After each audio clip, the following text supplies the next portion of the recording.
Chapter 1. London, 1852. Revenge was not for the faint of heart.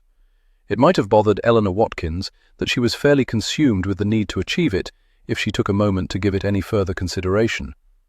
But ever since she had discovered and read through her sister's journal, learned what horrors had truly befallen her sister when she had travelled to London last season, she had little time for anything other than plotting how best to avenge Elizabeth. Eleanor was determined that the man who had escorted her sister from sweet innocence into brutal carnality would pay as dearly for his sins as her sister had for her naivety. Her quest for vengeance controlled her every action, her every thought, from the moment she awoke to the song of the lark until she laid her head on the pillow to endure another night of fretful sleep and horrendous nightmares fueled by each stroke of her sister's pen, as she had described the shame she had endured at the hands of the Marquis of Roxbury. Eleanor's obsessive need for retribution was the reason that she now strolled through Cremorne Gardens long past the hour when any respectable woman would be about. Even decent men had retired for the evening, but then the man she followed could hardly be declared reputable, although he gave a rather good imitation. She had heard that the fireworks that burst into the air each evening at the gardens were spectacular, but of course had not arrived in time to enjoy so simple a pleasure as watching brilliant flashes of light paint the sky. No, his pleasures leaned toward a darker, more foreboding nature. And so, Lord Roxbury had waited until the good folk had removed themselves from the gardens and the depraved had arrived with mischief on their minds before making his unheralded appearance.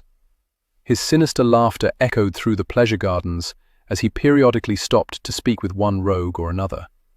Tall and slender, he strolled quickly through the throng, his cape billowing out behind him, adding to the sense that among the wicked he considered himself king. But even with his height and top hat, she had to dart around people to keep him within her sights, and she was determined to do it in such a way that he took no notice of her. She had not fallen victim to his persuasive charms as her sister had. If either of them fell, she was determined it would be him. She had visualized that tonight the dagger would slide into his heart, so all the world would see exactly how putrid and black it was. But she knew the time wasn't right, nor was the place. She had to take care, execute the plan as it had been laid out, lest she find herself hanging from the gallows. As much as she loved her sister, she wasn't quite ready to join her, although if her life was the cost of revenge, she would pay it. From the moment she set foot on this path, she had been aware that it might eventually lead her to Newgate. She had not regret it, as long as it also led Roxbury into hell. "Would you care for some company?"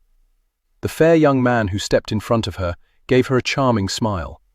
His clothes were well tailored, and she suspected that if she had someone to properly introduce her into society, she might dance with him at a ball on another night. "No, thank you, I'm meeting someone." "Fortunate fellow, if he doesn't show." "He will," she lied, cutting him off and skirting around him, hurrying past the splashing fountain, wishing she had a moment to enjoy the beauty of the gardens. Blast it! Now where had Roxbury gone? She quickened her pace and breathed a sigh of relief when she spied him, talking with a buxom woman whose gown was indecently low, giving all in attendance a glimpse of what she had to offer. Apparently she wasn't what Roxbury sought, because he continued on without looking back. No, he preferred ladies of a more innocent bent. For the life of her, she couldn't understand why he'd come here, where naughty behavior was tolerated, expected even. Roxbury had a penchant for the intolerable, forcing her sister to endure depraved acts of sin and debauchery. For 6 days now, she had been cataloguing his habits and rituals, striving to map out the pattern of his life, working to determine how best to bring that life to an end without sacrificing her own. Unfortunately, her life in a small village near the sea had hardly provided her with the education or experience to play cat and mouse, and more often than not, she feared she was the prey and not the predator in this deadly game. Especially as she had the increasing sense that while she followed Lord Roxbury, someone followed her. As the lavender bowers scented the air around her, Eleanor fought not to glance back, not to give any indication that she was aware of her pursuer. She had first become cognizant of a large man trailing in her wake 2 nights ago, after Rockbury had paid a visit to Scotland Yard. She should have been more discreet in her plans for Rockbury.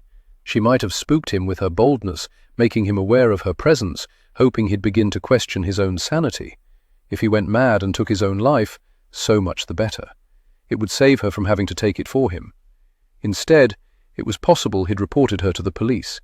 She'd yet to catch sight of her pursuer tonight, but she was certain he was there, because the hairs on the nape of her neck prickled, sending icy tingles coursing through her. It didn't help, so near the Thames, that the thick fog was silently rolling in, washing out the colour of all that surrounded her. The gaslights became muted hazes, eerily striving to illuminate what many preferred to hide. Behind the elms and poplars, in shadowy recesses, came the murmurs of gentlemen and the seductive laughter of women. She was no longer certain what she hoped to accomplish by following Rockbury to such a questionable place, but she needed to know what he did, who he met, so she could determine the best moment to strike. Caution over expediency. He prowled the night as though he was some ravenous beast, but she knew it wasn't food he sought, but rather decadent pleasures. Her sister's journal had revealed in intimate and heart-rending detail how he had seduced her, not only for his gratification, but for the amusement of others. As though her wants had no merit, her dreams were meant to be shattered.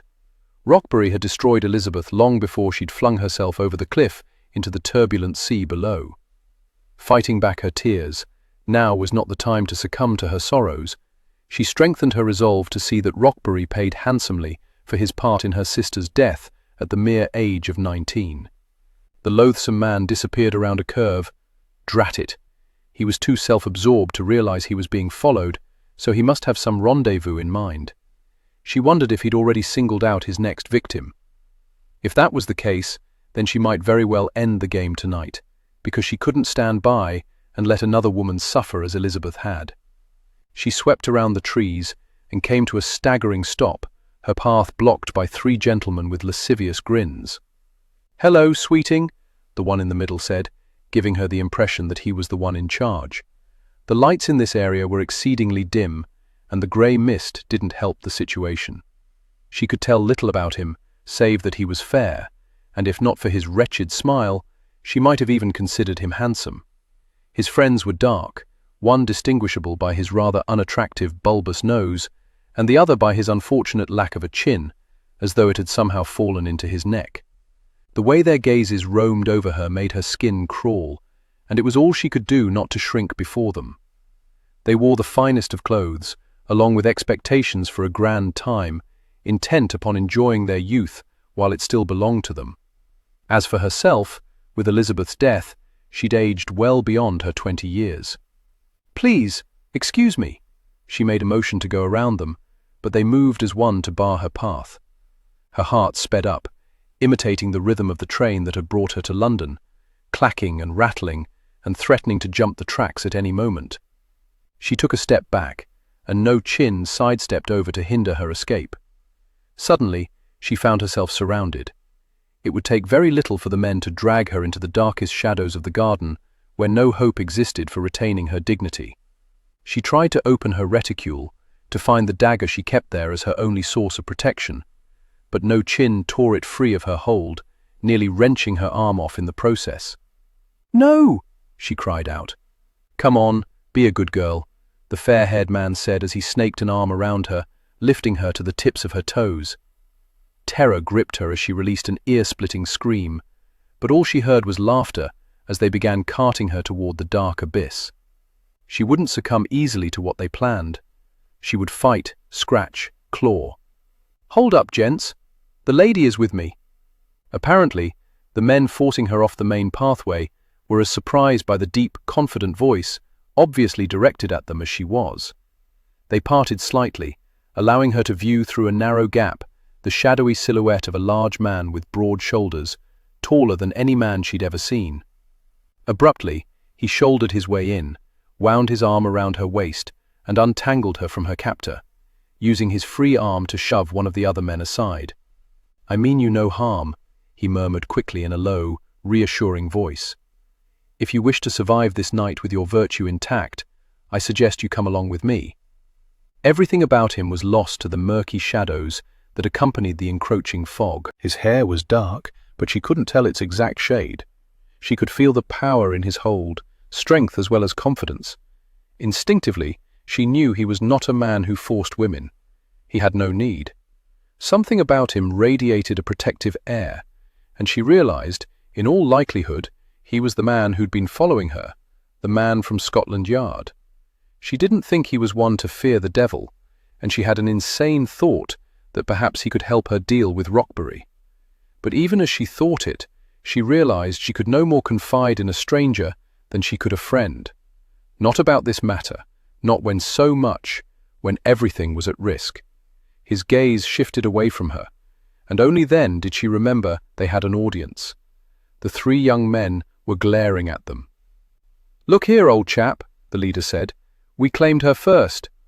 As I've already stated, she's with me. We were told she was available." "You were told incorrectly." With his arm firmly around her, he began to stride away. She had to move her feet quickly to stay in step. But before they'd neared the main path, the three men moved to thwart their leaving. She heard his weary sigh. "Do you gents really want to fight tonight, knowing you can't possibly win? There are three of us and only one of you. I like our odds." "My odds are better. I grew up on the streets fighting far worse than you." "You sound like a gent, but I fight like the very devil." The underlying threat of his words reverberated through his voice. It seemed the men who had accosted her were not only mean-spirited, but stupid. Bulbous swung. She found herself quickly thrust behind her protector. It was how she was quickly beginning to think of him, as he warded off the blow and sent Bulbous to the ground. The other two attacked him. While he used his shoulder to cause No Chin to stagger back, her rescuer ploughed his fist into the fair man's stomach. With a gasp, Fair doubled over and dropped to his knees. Then her protector rounded on Bulbous as he regained his footing and stood. The thud of flesh hitting flesh as her protector's knuckles caught the man beneath the chin echoed around them. Bulbous staggered back, arms windmilling. He fell in a graceless sprawl over the ground, unmoving. As his companions tried to get to their feet, her protector made short work of landing two quick punches that returned both to the ground. "Stay put until we leave," her protector ordered, before holding out his hand to her. "Let's go, shall we?" If he meant her harm, she thought, he had no reason to take her out of here. While the excuse was flimsy, she found herself nodding. Shed had quite enough of this place, and knew that finding Rockbury now was beyond the scope of her meagre skills of detection. She took a step toward her rescuer, then remembered. "My reticule." One of them took it. With his foot, he rolled Bulbous over, retrieved her reticule, and halted to stare at the handle of the dagger poking out. "For protection," she muttered, taking her reticule and closing it over the dagger. "Little good it did you. Come along, stay close. I'll hire a hansom, see you safely home." She had no choice except to let him draw her in and hold her upright, because she realized that she was trembling from the ordeal now that it was over. How could she have been so foolish as to believe she could protect herself in this place by simply not accepting what anyone might offer? "Have you a name?" he finally asked quietly. "Eleanor Watkins," she said without thinking, and then wondered if she should have provided a false name. She'd given so much thought to her plans, and here they were becoming unraveled. "What were you doing wandering the gardens this time of night, Miss Watkins?" "I fear I got lost." She peered up at him, unable to determine if he believed her. "It seems, sir, that I should know the name of the man who rescued me." "James Swindler." On King's Road, they found a hansom waiting by the curb. Leaning over, he opened the door and handed her up. "What instructions shall I give the driver?" he asked. Reluctantly, she gave him the address for her lodgings. He called out the information and handed coins up to the driver. "Take care in the future, Miss Watkins. London can be a very dangerous place for a woman alone." Before she could reply, the driver set the vehicle into motion. Glancing back, she saw Mr. Swindler still standing in the street, large and foreboding, becoming lost to the night, much like the man Shed glimpsed following her. If he was Rockbury's man, why had he let her go? And if he wasn't, why was he following her? Her name is Eleanor Watkins, Elizabeth's sister. I should have guessed. There is an uncanny resemblance. James Swindler didn't turn to acknowledge the quiet muttering from the shadowed corner following his pronouncement of the name of the woman he'd encountered at Cremorne Gardens after spying on her for 2 days now. Swindler's superior, Sir David Mitcham, sat behind the desk in front of which Swindler stood. As the flame in the lamp was low, failing to cast enough light to reach the corners, Swindler assumed he was to pretend he wasn't aware that another person inhabited the room.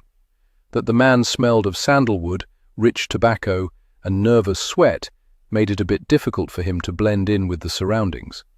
The fact that he'd spoken, apparently surprised by the information that Swindler had imparted, added to the ludicrousness of trying to pretend that Swindler and Sir David were alone in the room. Unlike the man in the corner, Swindler had the uncanny knack of blending in wherever necessary. Still, Swindler gave no indication that he was aware of the other's presence. He could pretend with the best of them. Although he found it inconceivable that the man would believe his identity was a secret, especially as Swindler's investigation of the woman had begun at his lordship's residence. He suspected the Marquis of Roxbury was a conceited buffoon.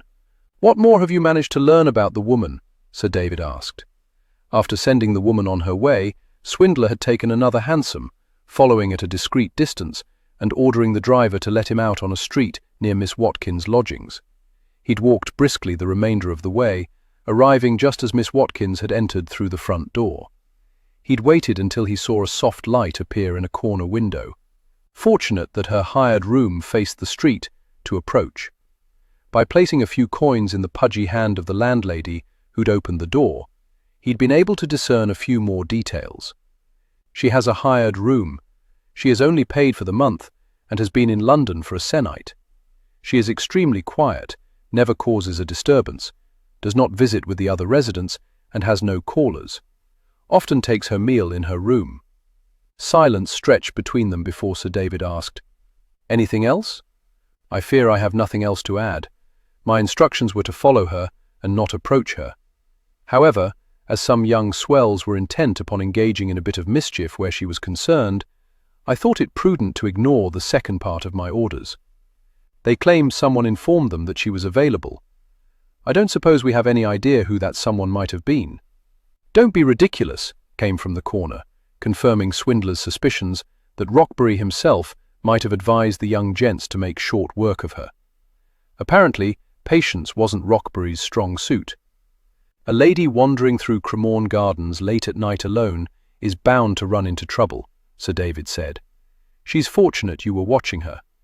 I assume she's none the wiser regarding your task." If he harboured Swindler's suspicions regarding Roxbury, he gave no hint of it. "She knows nothing about my true purpose. I have shared with you all that her landlady was able to reveal. Well, except for the fact that Miss Watkins arrived with one trunk and seems to have a preference for pink. If I might be honest here, from my initial observations, I hardly view Miss Watkins as a threat to anyone. His lordship disagrees, which was the reason that Swindler had been brought in, to determine what the lady was about. So far she had followed Roxbury through the Zoological Gardens and Hyde Park. Last night she had followed him to his club, Dodger's Drawing Room, one of London's more exclusive venues for gentlemen of leisure to enjoy the vices. Tonight, Cremorne Gardens. If it were a crime to follow someone, Swindler would be rotting in Pentonville prison by now. "With all due respect, sir, I believe I can serve better elsewhere. I heard someone reported a murder in Whitechapel tonight, and I know you prefer solving crimes after they'd been committed, Swindler, but our duty first and foremost is to prevent the commission of crimes." It was the policeman's motto, his creed. Prevention. It was the very reason that so many patrolled the streets. But Swindler believed nothing would prevent someone who was intent on committing transgressions. He was more obsessed with securing justice and ensuring that the correct person paid the price for felonious crimes. He had no desire to deal with a pampered lord who was concerned with the slight of a woman whose head barely reached the center of his chest. God help him, he'd felt like a lumbering giant next to her. "It would help, sir," Swindler said, "to know what crime we expect her to commit." "I believe she intends to kill me," came from the corner, the voice a low simmer. Sir David did little more than arch a dark brow at Swindler, who fought not to let his impatience with this situation show. He was very close to wanting to strangle the Lord himself. "Do we know why his lordship believes Miss Watkins would wish him ill?" His superior's gaze darted over to the corner. Swindler heard the impatient sigh before the voice rumbled from it. "Elizabeth Watkins had her coming out last season. We danced on occasion, nothing more." There was always more. "Am I to assume, then, that it is Lady Elizabeth and Lady Eleanor?" Swindler asked. "No, her father is merely a viscount. 'Tis Miss Eleanor Watkins." "Merely?" So the man in the corner with his higher rank possessed a superior attitude. Weary of this dance, Swindler spun around. He could see one outstretched leg and a well-made boot polished to a shine that barely reached into the light. The remainder of the person was lost in the darkness, but still, Swindler knew what the man looked like, as the trail had begun at his lordship's residence. He was not terribly old. He was, however, terribly handsome, with the perfect alignment of features that caused poets to apply ink to paper and wax poetically about the wonders of love. Swindler was damned tempted to address him by name, but for some unknown reason games were being played, and Sir David was tolerating them, which meant that the man either had friends even more superior than Sir David, or he'd witnessed Sir David doing something he shouldn't. If it was Elizabeth who caught your fancy last season, why would Eleanor now wish you harm? Silence greeted his question. "Your lordship, I cannot be of much assistance if you are anything less than forthright. I am not one to gossip. You could confess to enjoying the most depraved sexual acts." Even with the distance separating them, Swindler felt a ripple of tension emanating from the corner. Known to man, and I wouldn't tell a soul. The silence thickened and lengthened. Was that what this was about, then? Some depravity that now haunted his lordship? Rockbury finally cleared his throat. "Miss Elizabeth Watkins met with an untimely end. It's quite possible her sister holds me responsible, which is ludicrous, as I was nowhere near the silly chit when she encountered her demise. Miss Eleanor Watkins has never confronted me. She doesn't speak to me. She merely watches, near a lamppost or from beside a tree in the park. I'll be taking a stroll, and I'll have a sense of being spied upon. I glance back, and there she is, watching, always watching. When I try to approach her to determine her purpose, she walks away, disappears in the crowd, and I am left to wonder if I truly saw her at all. Because of her uncanny resemblance to Elizabeth, I was beginning to think Elizabeth had returned to haunt me. But as I said, we only danced, so I can determine no reason for this annoying game." With his repeated, "we only danced," Swindler wondered who his lordship was seeking to convince, Swindler or himself. "So you'll continue to follow her, Swindler? See what she's about," Sir David said sharply, in a tone that meant he'd brook no further arguments on this matter. Swindler gave his attention back to his superior. He liked Sir David, admired him, but this matter was beyond the pale. "As I was forced to approach her, I assume you have no objection to my approaching her again. Handle this matter however you deem best." Swindler heard the frustration and annoyance in Sir David's voice. Sir David was no happier about this situation than he was. If Swindler had his way, he'd make the matter go away on the morrow. Chapter 2. The following afternoon, Swindler discreetly followed Miss Watkins from her lodgings to Hyde Park. Holding a pink parasol over her left shoulder, she wore a dress of pale pink and a bonnet with matching ribbons.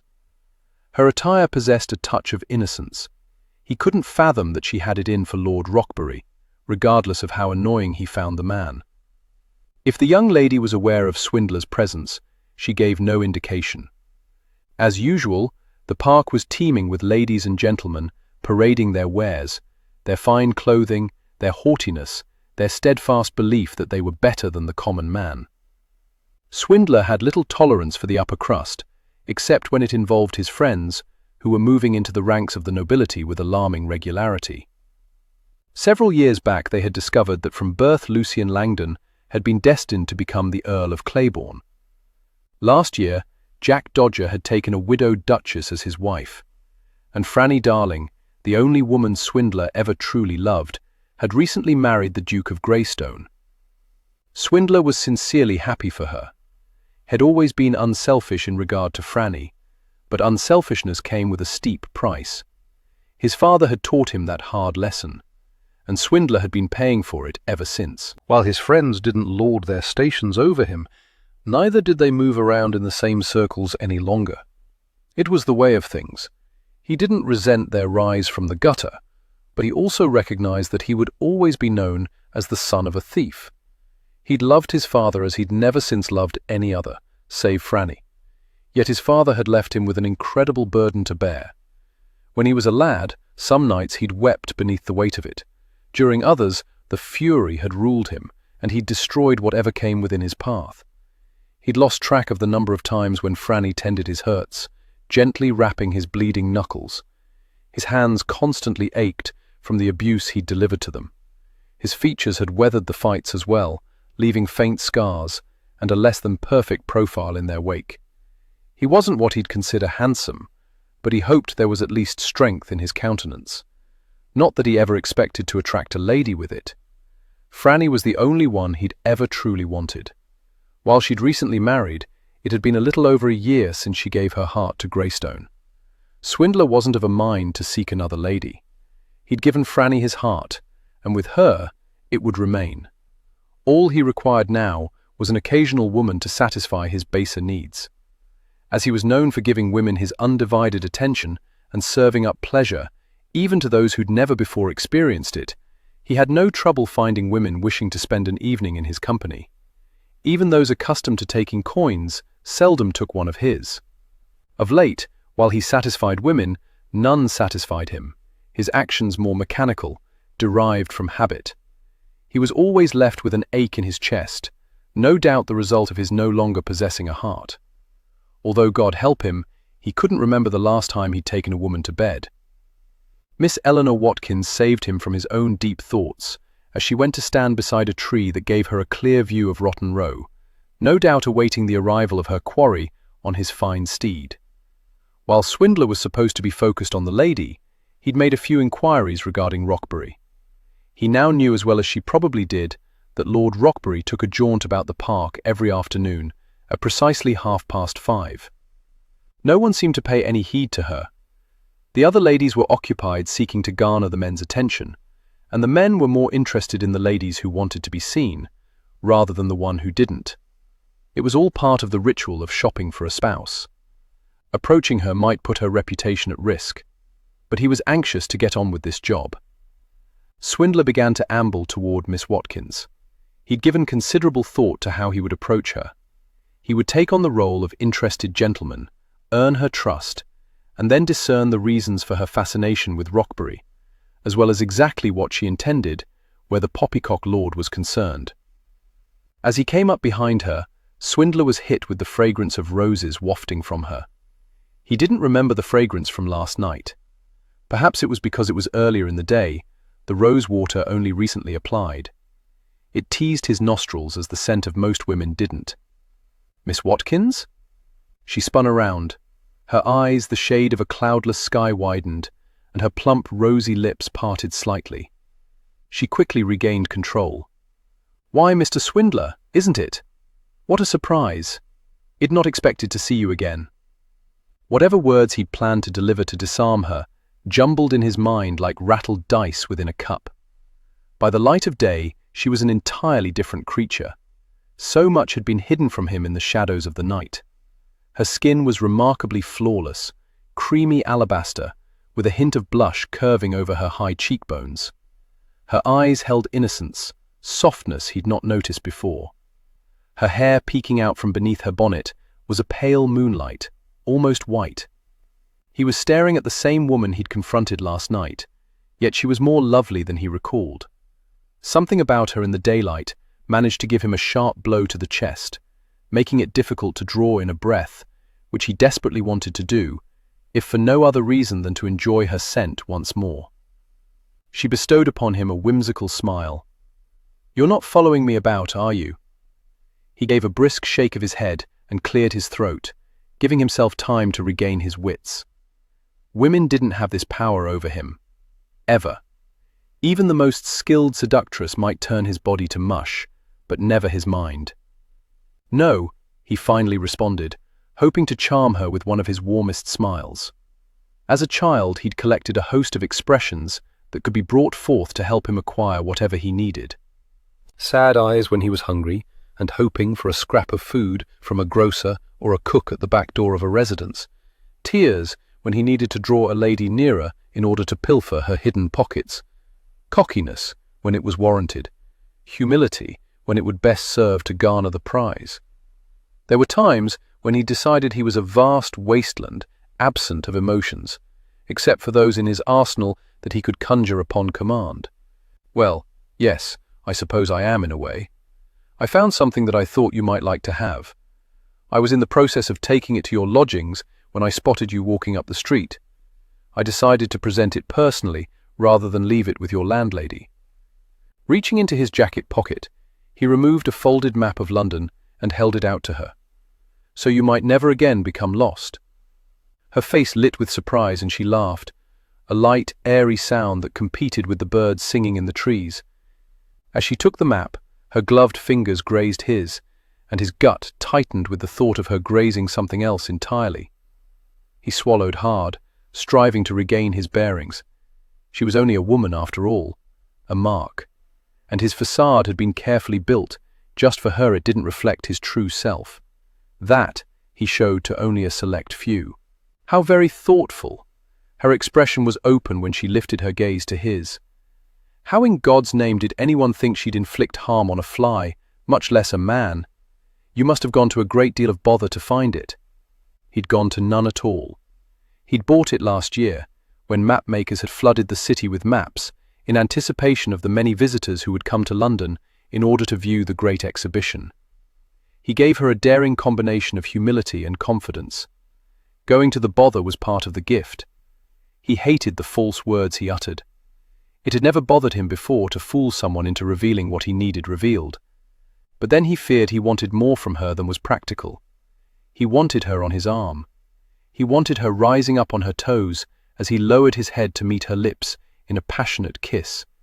He wanted her sharing his bed, whispering wicked words in his ear, even as he doubted her vocabulary included the vulgar words about which he was thinking. But he could teach her. He suspected she was a quick study. But more, he yearned to have her sitting beside him before a fire, listening as he recounted his day, offering words of solace when he bore witness to the brutality and inhumanity of man. It was the last of these that made his desire for her impractical, because the horrors he encountered had no place in her safe world or her innocent mind. He gave himself a hard mental shake. Whatever was wrong with him to have such fanciful thoughts? It was unlike him to think in such poetic terms. He was a realist, practical. "I truly have no idea how I shall ever repay your kindness," she said. "Perhaps you'd be so kind as to take a turn about the park with me." She glanced quickly around, and he wondered if she was searching for Rockberry or striving to ensure that no one she knew would see her with Swindler. "I don't suppose it'll do my reputation any harm. After all, you can't take advantage here." She was innocent. Why ever did she think women required chaperones? A man would always take advantage if the opportunity to do so presented itself, especially when the lady was as enticing as she was. He gallantly offered his arm. When her small gloved hand lighted upon it, he felt the touch clear to the soles of his feet. As part of his attempt to gain her trust, he dressed the part of a gentleman. Gloves, hat, a fine jacket, waistcoat, and cravat. He preferred clothes a bit more plain, but he always dressed better when his mark was a woman. Women seemed to appreciate a man who was well turned out, and he needed every advantage he could muster. Next to her, he felt like a clumsy clod, rather than Scotland Yard's most brilliant and accomplished detective. "You seem to have recovered very well from the ordeal you faced last night," Swindler said, striving to keep his mind on the task at hand, rather than his fanciful musings. "Yes, quite. Thanks entirely to your efforts. No lingering ill effects? No, not even a bruise. It was frightfully silly of me to go out so late. I'm not quite sure what I was thinking. I shall certainly take more care in the future. I'm relieved to hear that. Have you been in London long? Swindler asked. What gives you the impression I didn't grow up within the city? Tilting his head, he gave her a wry smile. You became lost. She blushed, her cheeks turning the most becoming shade of rose. Oh yes, quite. I've been in town for only a week. Was there something in particular that brought you to London? She shook her head. I wanted to see it. She looked up at the sky as though searching for answers. My sister visited last year. She was quite enamored with the sights, so I thought it'd come this summer. A shame she didn't come with you. Perhaps you'd have not gotten lost. She brought her gaze back around to him. She passed recently. Setting his face to give no clue that the information was not new to him, he placed his hand over hers where it rested on his arm. When he squeezed her hand, he meant to impart comfort, possibly the first honest gesture toward her. My condolences on your loss. He noted her hesitation before she revealed, Our home is near the sea. She wandered too near the cliffs and fell to her death. An untimely end indeed. Recalling Rockbury's words, he wondered what role the man had played in the girl's demise. He was tempted to confess everything to Miss Watkins and simply ask her what her true business was, and why she was following Rockbury. Instead, he continued on with the ruse, concerned that she might shy away from him if she suspected he was here because of duty. Again, my condolences on your loss. She lifted a delicate shoulder. My father took ill shortly afterward and passed as well. It's been a very trying few months. So you came to London? She smiled softly. My sister spoke of all the wonders. She kept a journal. I read it after she died, and became quite envious of all she'd seen. And so here I am. A woman travelling alone. You're quite bold. You flatter me, sir, but on this matter I have little choice. I have no aunts to accompany me, and no coins with which to hire a companion, and my mother is long gone. Elizabeth came first and I came last. Unfortunately, I believe I was too much for my mother. Were you and your sister close in age then? She gave him a warm smile. Only minutes separated us. They were twins. No wonder Rockbury had been unsettled by the woman following him and suspected she was a ghost. I hope you won't consider me too inquisitive, but I wonder why you didn't come to London with your sister last year. My father could afford to send only one of us. Elizabeth was the older, if only by a few minutes. She had her coming out. A distant cousin provided her with an introduction to society. It was father's hope that she'd secure a fine match, and then it'd have my turn. So you're here for your season? No, Eno, I can't afford a season. I simply came to London in order to see it. This cousin won't help you? My family troubled her once. She shook her head. Things didn't go well for my sister. I'll not take advantage of my cousin again. May we speak of something else? The sudden impatience in her voice alerted him that he was dangerously close to interrogating her. Usually he was more subtle, but suddenly with her, he wanted to know everything and know it quickly. And not only because of duty. She was courageous and perhaps a bit reckless to travel alone. Yet he admired her determination not to require companionship in order to do as she wished. My apologies for bringing up a sore subject. The tenseness in her face eased. You had no way of knowing. And just as quickly the tension returned, her body stiffening, her steps faltering. He followed the direction of her gaze and watched as Rockbury loped along on his black mount. When Swindler looked back at her, she'd grown pale, and all the sparkle had left her eyes, leaving behind deep pain and sorrow. Miss Watkins? Are you all right? Yes, I'm sorry. He glanced back in the direction Rockbury had gone. Are you familiar with Lord Rockbury? Suspicion quickly lurked in Miss Watkins' eyes. How do you know him? Do you consider him a friend? She asked. He knew he needed to play the next bit very carefully. I know him because I have friends who move about in his circles, and on occasion, I'm unfortunate enough to be invited to their gatherings. As for his being a friend, no. Quite honestly, between you and me, I don't much like the fellow. I don't fancy him either. Then perhaps we should walk on, before he notices us and prances over. You're a lovely woman, and from what I understand he can't resist lovely women. And while he knew Rockbury had danced with her sister, knew Miss Watkins was spending her time observing Rockbury, Swindler couldn't let on that he knew any of those specifics. He had to keep his focus on his plan to entice her into revealing all to him, without letting on that he knew even the slightest bit regarding what she was about. Another tantalizing blush crept up her cheeks before she nodded.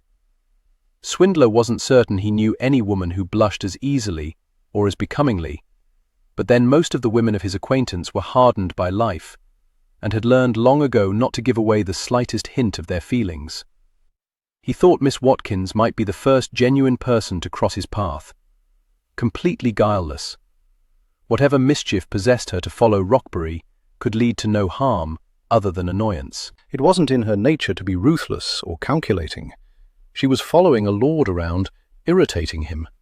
Why couldn't Sir David realize that Miss Watkins was harmless? She would soon tire of plaguing Rockbury. No one was in danger here, and Swindler had more important matters to which he should attend. This assignment was petty foolishness. Still, Swindler turned in a direction that would take him and Miss Watkins away from Rockbury and provide the Marquis with only a view of their backs. Swindler didn't trust Rockbury to have the good sense not to approach them and reveal his purpose. While Rockbury's doing so would bring the assignment to a swift end, Swindler wanted its end to come on his terms. "So how did you come to know Rockbury?" he asked after several moments of silence, when he was certain they were past being noticed by the odious man. She shook her head. "I don't know him personally. I've never met him." "But you know of him?" She nodded, and he could see she was distressed. "Miss Watkins, if he's harmed you in any way, I shall—" "No, not me. My sister. He trifled with Elizabeth, so I was curious about him. Shortly after I arrived in London, I asked someone to point him out to me." She paused for a moment, as though wanting to take care with her words, with what she revealed, and it occurred to him that perhaps they were both play-acting. Unfortunately for her, he was the master, and would eventually discern whatever it was she wished to hide, while she'd learn very little about him. He was fairly certain he knew the answer already. Rockbury had undoubtedly ruined her sister, and Elizabeth had flung herself from the cliff rather than live with the shame of it. She, who was to marry well and help her sister have her own season, had failed miserably. As for Eleanor, perhaps she was striving to discover if Rockbury was worth her sister's affection. Whatever her reasons, he found himself intrigued by the challenge she presented. He quickly grew bored with women who gave too much, too easily, and while it was her motives, her plans, that he sought, he saw no reason that the quest couldn't be enjoyable for them both. "I'm sorry, Mr. Swindler," she finally said. "I've had quite enough of the park. I must return to my lodgings. Thank you ever so much for the map. I shall put it to good use, I assure you. Will you do me the honor of allowing me to escort you home? I can see you're upset. I'd like to ensure you arrive safely." She blinked, as though his words were not what she'd expected, or perhaps not what she wanted. At last, she nodded. As they walked on in silence, she was very much aware of Mr. Swindler's gaze riveted on her. She wondered what he was thinking, if he was as unexpectedly drawn to her as she was to him. She'd been surprised by that, by how his presence in the park had affected her. His features were strong, almost craggy, like her beloved jagged coastline, which could appear beautiful one moment and deadly dangerous the next. She could imagine him standing on the deck of a ship, legs akimbo. His muscles strained the fabric of his jacket. In spite of his largeness, there was a gentleness about him, almost a playfulness. Yet he also possessed a darker side. Now and then she caught a glimpse of it in his eyes. She thought it should have frightened her. Instead, she was intrigued. If anyone had asked her, even a year ago, what she would do if she ever was granted the opportunity to visit London, she would have innocently and perhaps all too naively answered that she intended to attend glorious balls, fabulous dinners, and an occasional opera. She might have even mentioned that she hoped to fall in love. 12 months earlier, no, as little as 9 months earlier, She had believed that London was the place where the daughter of an inconsequential viscount could find happiness, could achieve the realization of her dreams for a loving husband, a good marriage, and contentment. She had thought the nobility was to be admired, had not considered that some among them were hideously dangerous, that some, like the Marquis of Roxbury, would find enjoyment luring young women into the fires of hell. With the reading of her sister's journal, her life and her reason for coming to London had taken a drastic turn. The lodging house came into view. It was modest, her 2 rooms small but comfortable. "Thank you for escorting me home," she said. "It was my pleasure." He gave her a grin that could have been teasing, could have been warning. "I do hope you won't wander the streets alone tonight. I would be sorely aggrieved if anything untoward were to happen to you." "I plan to retire early," she assured him. "I'm glad to hear it. I shall look forward to seeing you at the park tomorrow, perhaps a bit earlier." "Say around 2?" His startling green eyes wandered slowly over her, as though they provided him with the means to see inside her soul. Their shade reminded her of the verdant grass in the middle of summer, and how often she had run barefoot across it as a child. But she saw no softness in his gaze, nothing to tickle the soles of her feet. It was imperative that she not become lost in those eyes. She wondered how many women had. They were his most striking feature. Through them she could almost see the cleverness of his mind. He gave the impression that he was relaxed, at ease, and yet she could fairly see the wheels turning. With her cheeks growing warm, she wished her purpose in coming to London was different. She tried not to think that if she'd been the first to come to the city, she would not have made Elizabeth's mistakes. She'd even tossed Elizabeth's failings in her face before discovering the journal and coming to understand all that her sister had endured. She shouldn't enjoy a man's attentions now, but she seemed unable to help herself. An earlier outing would be most welcome. "I shall probably be there, yes. Until tomorrow, then." He tipped his hat and began to walk away.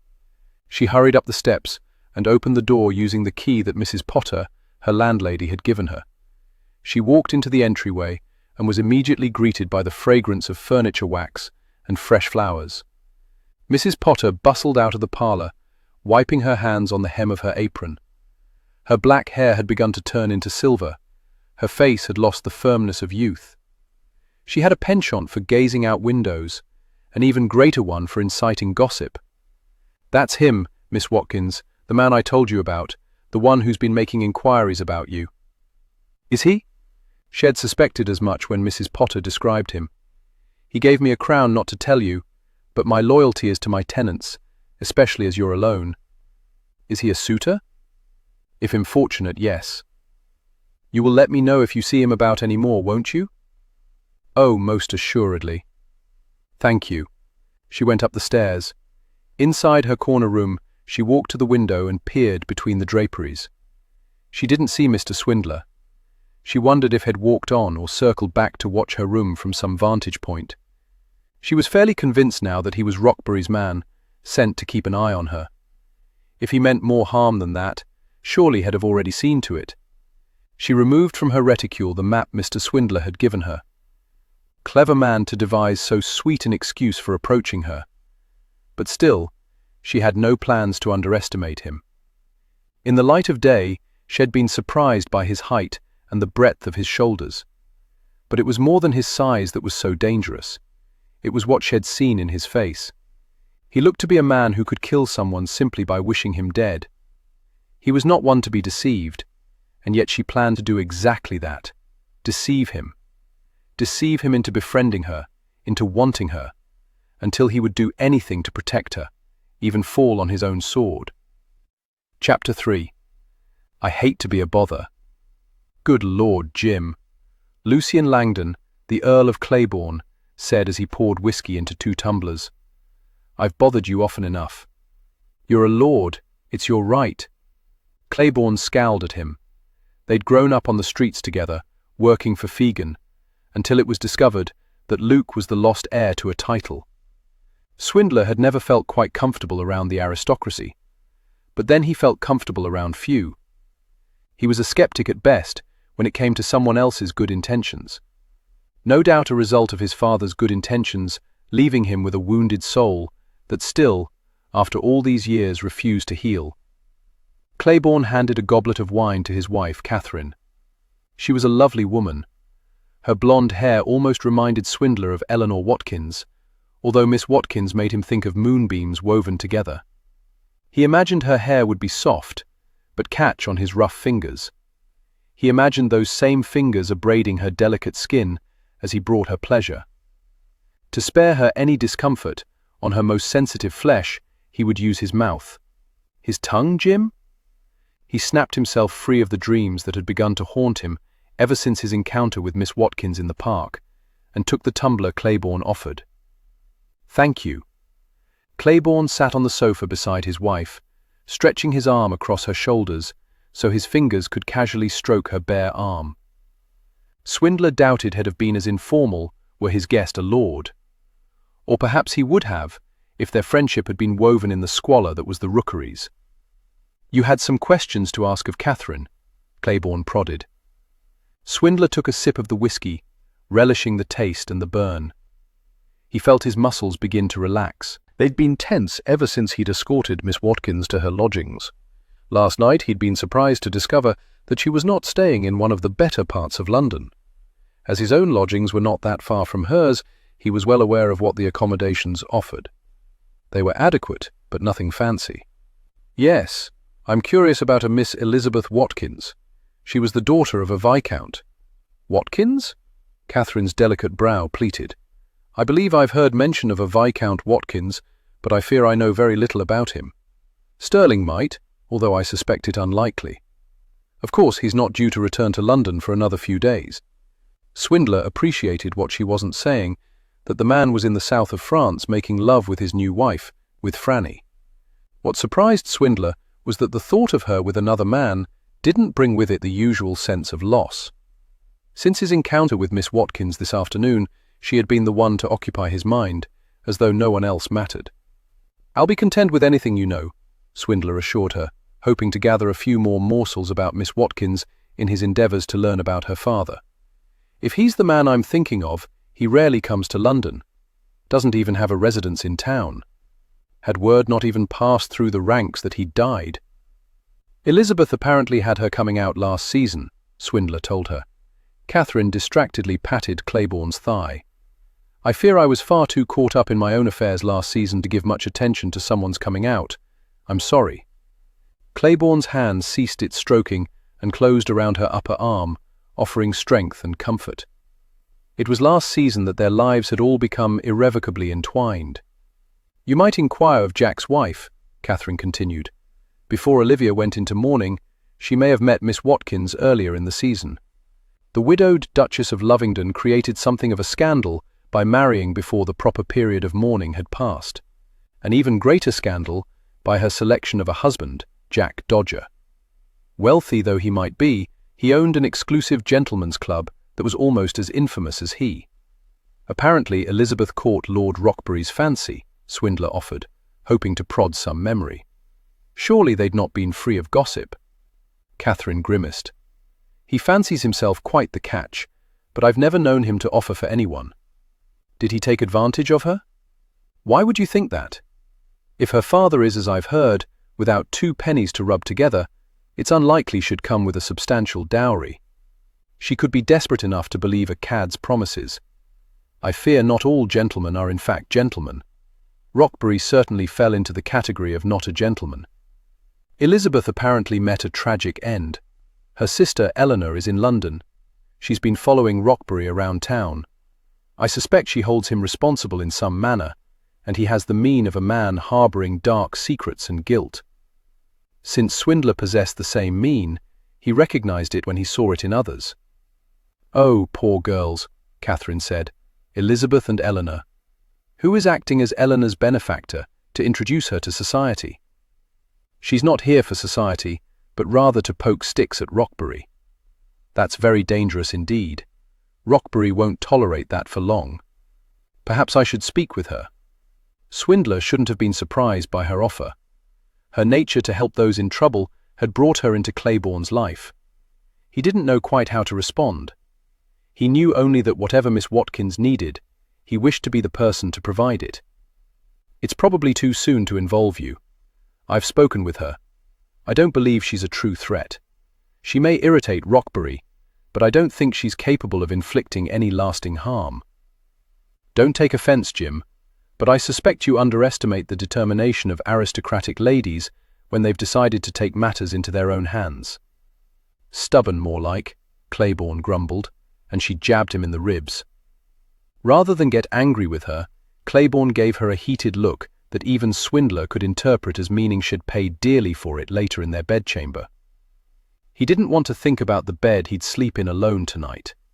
He could seek out company, but he thought anyone other than Miss Watkins would leave him unsatisfied. Not that he had any plans to lure her into his bed. She was, after all, a lady, but that didn't mean he hadn't already given a great deal of thought to the pleasure he'd experience in having her there. He could well imagine her hands skimming over his bare chest, her mouth nibbling. "Right then," he said, setting his tumbler aside and coming to his feet while he could still stand without embarrassing himself. "I'll keep your offer in mind should I have any further dealings with Miss Watkins." Rising, Claiborne assisted Catherine from the sofa. "Please do," she said. "I'll see you out," Claiborne said, as he bussed a quick kiss across Catherine's cheek, giving her more promises for what might transpire later. Swindler didn't envy what his friend possessed, but for the first time he missed that he wasn't in possession of it as well. In the hallway, Claiborne said, "If you believe dangers are about, I would appreciate your not getting Catherine involved. My wife has the heart and courage of a lioness. I don't know that my own heart could stand seeing her in harm's way again. I suspect Rockbury is more bark than bite. Otherwise he'd have seen to the matter himself. As for Miss Watkins, I think she simply wishes to annoy him for a short time. Then I suppose she'll return home." He wasn't quite certain why he felt sorrow over that notion. It wasn't as though anything could ever exist between them. She was the daughter of a viscount, for God's sake, he the son of a thief. "As you're well aware, I've only recently become accepted by my peers," Claiborne said. "I could make some discreet inquiries, see what's what. It's probably best if I hold this matter as close to the vest as possible for now. I don't doubt your ability to exhibit discretion, but as I've been assigned the task, I'll handle the inquiries. Scotland Yard is having you follow the girl around? You must be chafing at the bit to move on to more important matters." Strangely, after the encounter in the park, he wasn't nearly as impatient with this duty as he had been the night before. "We are charged with preventing crime. Rockbury believes she aims to kill him." Remnants of regret washed over Claiborne's face. He'd once killed a man who had hurt Franny. "Maybe I should speak with the lady. Even when the murder is justified, it's not easy to live with. If you hadn't killed him, I would have." Claiborne shook his head. "Still, your lady should know that vengeance comes at a high price. I don't think she has it in her to kill him. I hope you're right. If you're not grumbling about the assignment, then the lady must be holding your interest. I misjudged her upon first meeting her. It's not a mistake I often make. I've never known you to misjudge a person." But he had. Somehow he had. Claiborne gave Swindler's shoulder a firm, hard clap. "Just know we're here if you need us." Not 2 minutes ago, Claiborne had been asking him not to involve them, and now it seemed he'd reversed his stance. Swindler knew that if it came to it, they'd help him. Fegan's children always stood together, even when their lives were lived apart. "Actually, I do have a favor to ask." "Ask, and if it's within my power, it's yours." "Could I borrow a carriage tomorrow? An open one if the day is sunny, closed if it's not." Claiborne grinned. "Putting out a bit of honey?" Swindler shrugged. "If I must endure this assignment, I see no reason not to experience a bit of enjoyment while seeing to the task." Swindler was almost to the door of his lodging house when he turned around and started back up the street. He didn't know why he was so restless tonight. Perhaps because even with Eleanor's promise, he didn't quite trust her to stay indoors. He knew he couldn't keep watch over her 24 hours a day, but he didn't want her following Rockbury either, not when he knew he wouldn't be around anyway. He didn't trust the man not to take matters into his own hands and harm her. It was nearly 10:30. As Swindler neared her lodging house, he saw her silhouette limned by the pale light spilling out through her window. Relief swamped him because she wasn't stirring up trouble with Rockbury. He stopped and leaned against a tree in the shadows. It appeared she was brushing her hair. Good Lord, how long was it? Based on her movements, it had to reach past her waist. One hand glided the brush through the strands, while the other followed, smoothing them. He imagined the brush in his hand, the silk of her hair pooled in his lap as he sat behind her, brushing, stroking, gathering it up and burying his face in its abundant softness. There had been little enough softness in his life, and he'd always refrained from admitting how desperately he wanted it. The women in his life never stayed for long because he couldn't give them what they wanted. He cared for them too much to pretend he loved them, but not enough to truly love them. Miss Watkins wouldn't be in his life for long either. He would slowly earn her trust, slowly. Because of a sudden, he wasn't in any hurry to be rid of her, and when she confided everything, he would convince her to leave Rockbury alone. Or perhaps, depending on the circumstances, he would see to the matter for her. But only after she believed that he cared for her would she open up to him. So, convince her that he held a fondness for her, he would. It wouldn't be much of a falsehood. He did feel a stirring of feelings for her, just not the depth of emotion a lady such as she deserved. She bent her head forward and pulled her hair up and over until it fell like a curtain in front of her face. He rubbed the back of his neck, his attention focused on hers bared. He could almost feel her skin beneath his lips as he skimmed his mouth along her spine, as he pressed a kiss against the soft skin beneath her ear. He would trail his tongue along the shell, nibble on her lobe. Turning her in his arms, he would continue the journey until he had tasted her throat, and then he would settle his mouth over hers for a long, lingering kiss that would have her body softening while his hardened. She flung her head back and began again the process of smoothing what shed sent into disarray. The night had grown unseasonably warm. He was of a mind to remove his jacket, but even as he thought it, he realized the air held a chill to it. It wasn't the night, then, that was causing his body to sweat or his breathing to become labored. It was the nymph in the window. He could almost believe that she knew he was watching, that she was putting on a private performance for him. He glanced up and down the street. It was late. No one was around. His gaze swept the buildings. If anyone else was awake and watching, he couldn't see them. A good thing, as he suddenly had a savage, possessive urge to pound on doors and threaten anyone who so much as glimpsed her. What the devil was wrong with him? Nothing more than the pest of an idle lord. She would be in and out of Swindler's life in the blink of an eye. How was it that she managed to bring forth these barbaric thoughts of doing whatever necessary to protect her? His nature was to stand for the innocent, but his feelings where she was concerned scraped the bottom of his soul, didn't allow him to retain his aloof demeanor, which allowed him to act without emotion. He needed to keep a cool head about him, so nothing tainted his objectivity.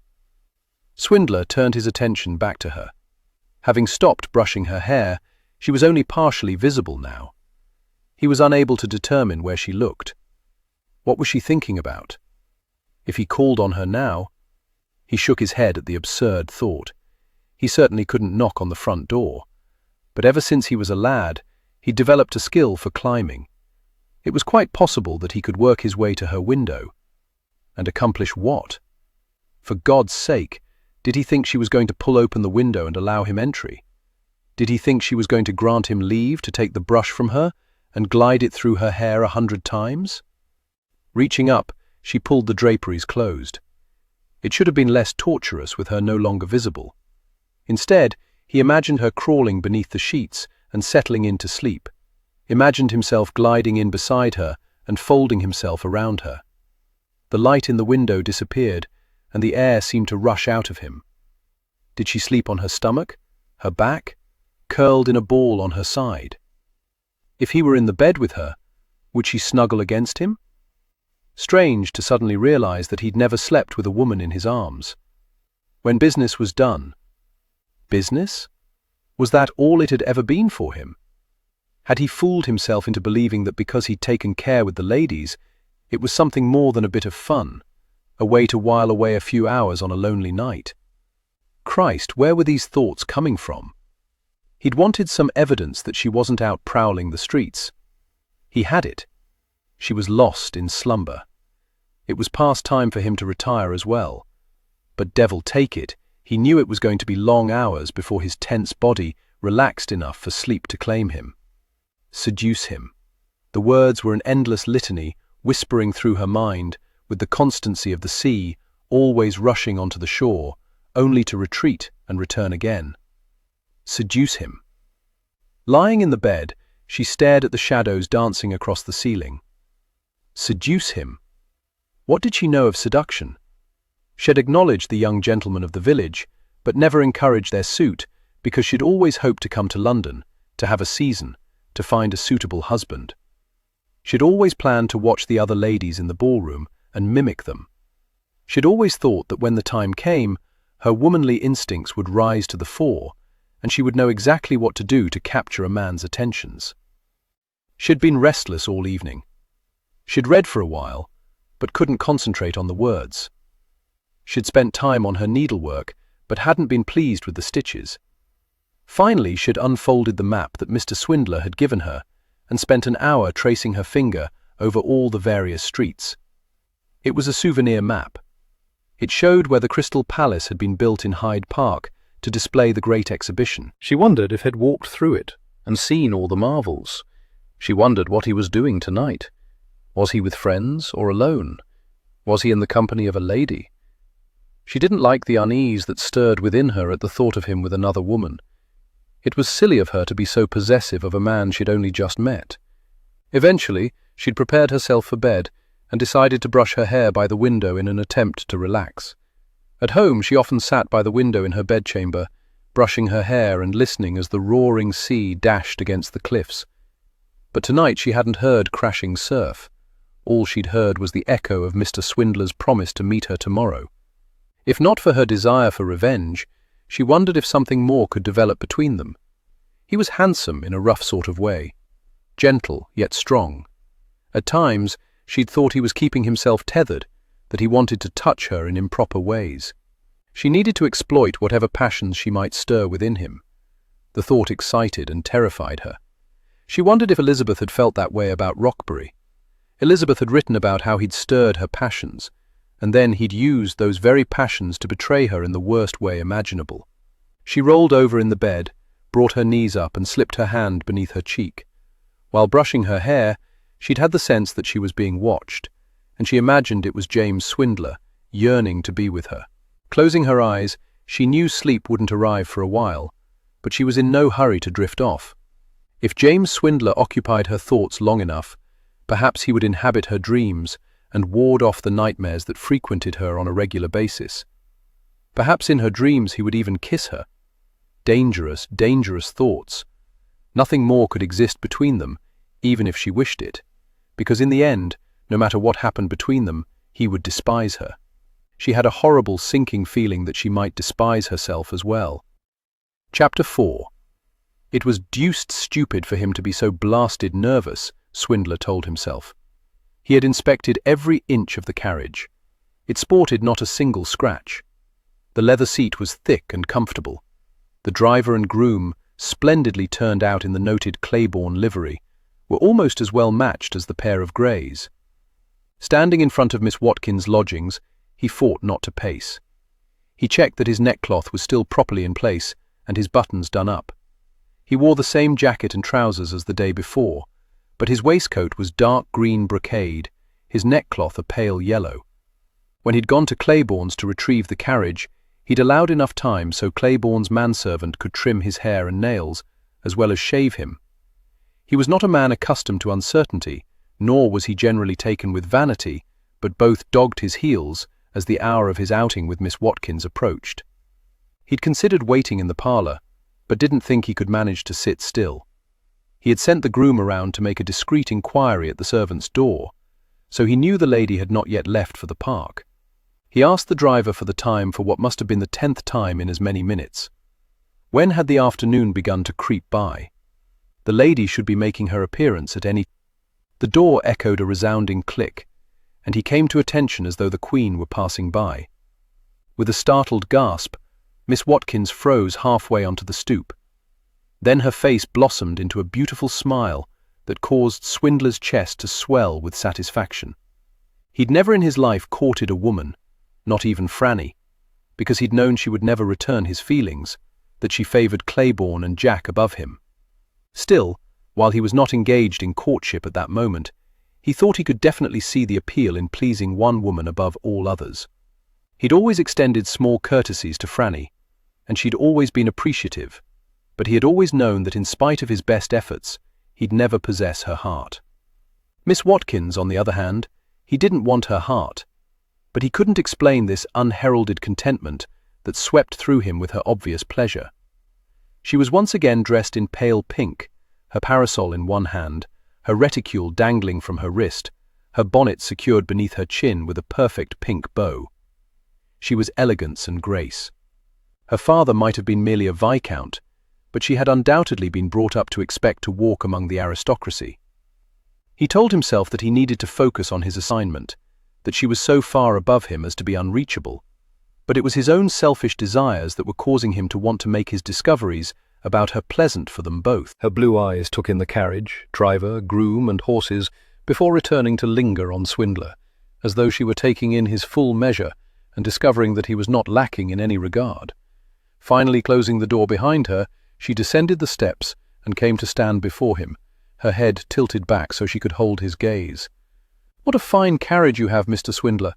I must confess that I've merely borrowed it from a friend, the Earl of Claiborne. You'd mentioned that you wished to see London." He opened the carriage door. "Shall we?" She glanced in the direction of the park.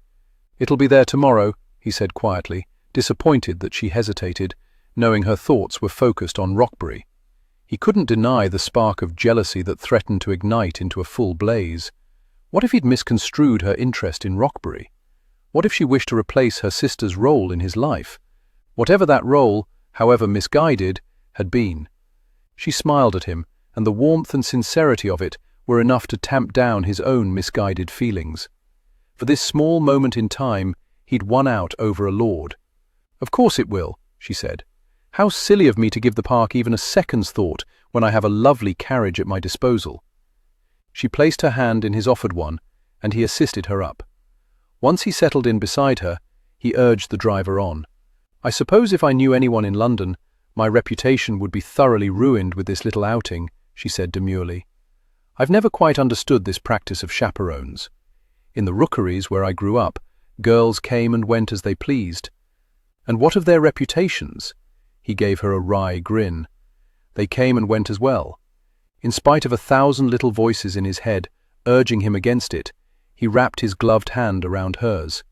If you were moving about in society and were known, I would have brought a chaperone. I can still procure one if you wish." He had little doubt that Catherine would accommodate his request. The familiar blush that he was coming to adore crept over Miss Watkins' cheeks. "I don't, not really. Besides, it would make things terribly crowded, wouldn't it?" "It would indeed, so relax and enjoy your tour of London." While he fully intended to enjoy every facet of her. While he avoided Hyde Park, Swindler ordered the driver to take them through other parks. He found it increasingly difficult to keep his eyes off Miss Watkins as she took in the sights. Her face revealed such exquisite pleasure, her lips continually curling into a smile, her deep blue eyes sparkling with delight. As a rule, Swindler was not one to talk over much, but Miss Watkins was fascinated with everything, and she had the occasional question. Had he toured Madame Tussauds? He hadn't. Was the inside of Westminster Abbey as impressive as the outside? It was. He'd finally ordered the driver to stop at a spot near a river where rowboats were rented. After a couple of false starts, it had taken him a few attempts to get the gist of handling the oar. They were now gliding seamlessly along. A few other couples were in nearby boats. It occurred to Swindler that he'd never taken time to simply enjoy London. In his youth, he'd struggled to survive. As he got older, he'd struggled to learn. As a man, he'd become obsessed with his occupation, with being the very best at what he did. It seemed odd to suddenly find himself doing little more than gazing at the woman in the boat with him. She had opened her pink parasol so it could provide some shade against the late afternoon sun. She appeared serene, as though she'd left her troubles on the bank of the river. Yet Swindler couldn't seem to stop himself from imagining Rockbury with her sister, watching her, enjoying her fascination with everything. "Your sister? Did you look exactly alike?" He regretted his words as soon as they left his mouth, and she grew somber. Exactly. But it was more than our features. Our mannerisms, our interests were the same. No one could tell us apart, not even our father. So Rockbury had seen precisely what he himself saw when he looked at the lady. And Rockbury had taken advantage of the girl. Unfortunately, Swindler could understand that as well, because he was finding it very difficult to be near Miss Watkins and not touch her, not lean over and kiss her. "It's funny you should ask me about Elizabeth," she said, her attention on the sunlight dappling the leaves above. "I was just sitting here lamenting that a gentleman had never taken Elizabeth rowing. Or at least, she didn't write of it in her journal. It's quite pleasant, I must agree. I've never before been rowing." She gave him an impish grin. "I gathered, but you mastered it quickly enough." "I tend to be a quick study. Growing up on the streets, I learned that the child who survived was the one who adapted swiftly to the unexpected." Her tongue darted out to touch her upper lip, and his gut clenched. He wondered what those sweet lips tasted of. "You mentioned that you were borrowing Lord Claiborne's carriage, and also that you sometimes move about in upper circles. How is it you know the nobility, if you grew up on the streets? Are you at all familiar with Lord Claiborne's story?" "No, my father never felt comfortable around the aristocracy. I think because his finances were never comparable to most. He always looked exactly as he was, an impoverished lord. He didn't mingle with the other lords. So I fear I don't know Lord Claiborne." "Just as well. He has or had a scandalous reputation. It's settled down a bit since he married Lady Catherine, sister to the Duke of Greystone, but you probably don't know her either. Especially as Catherine had indicated that she didn't know Eleanor. Be that as it may, Claiborne lived on the streets as I did. His parents were murdered, and he was lost for a while." "How horrible!" "Yes, it was. Dreadfully so, although you won't hear him complain about it. Gave him a life unlike that of any other lord. We lived with a kidsman who went by the name of Fegan. Through him, we learned to excel at thievery. When Claiborne was 14, he ran into a bit of trouble and was arrested. He didn't see the need to reveal that the trouble had involved his murdering a man.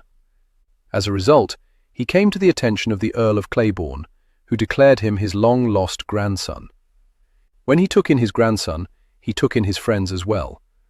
So for a time I lived in St. James, and was taught how to give the appearance of being a gentleman." "You chose your words so carefully, Mr. Swindler. Appearance of being one. Do you not consider yourself a gentleman?" He grinned. "Only when it suits my purpose. Often I'm more a scoundrel than gentleman, Miss Watkins." The heat in his eyes caused her heart to gallop. Oh, she was treading on very dangerous ground here, and well she knew it. "Is that what you were doing out so late at Cremorne? Scoundreling?" His rich, dark laughter echoed around them.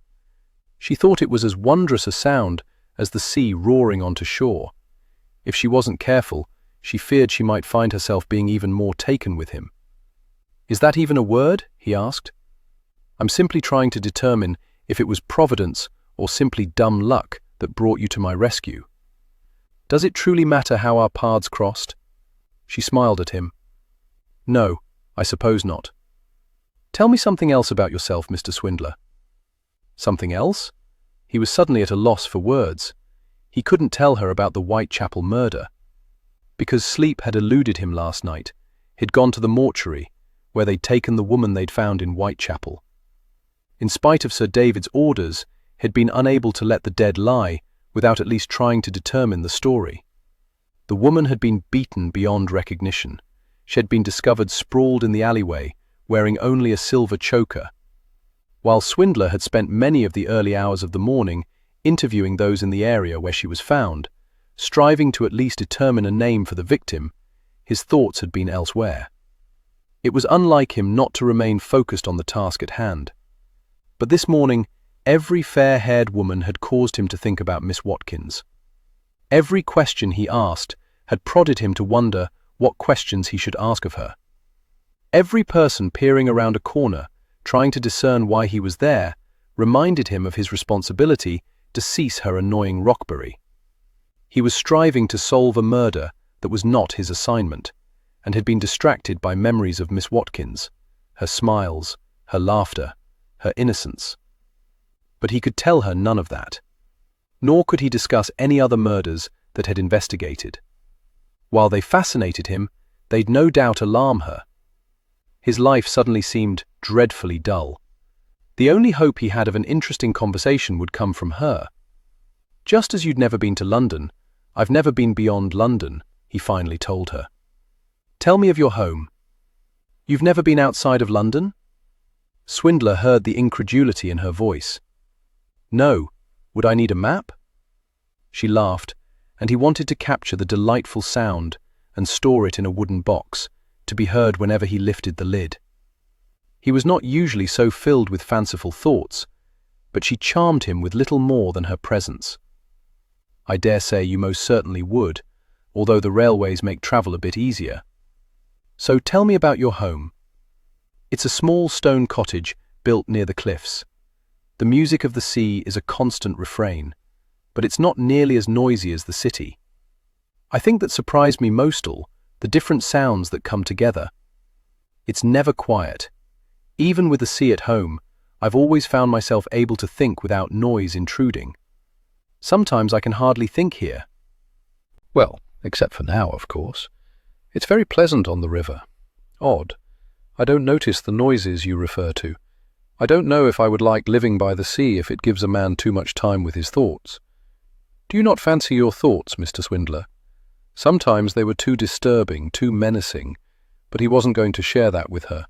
Instead, he sought to put them back on course. I'm surprised your home is small. I thought all the aristocracy lived in large residences. While my father was part of the aristocracy, our beginnings were humble.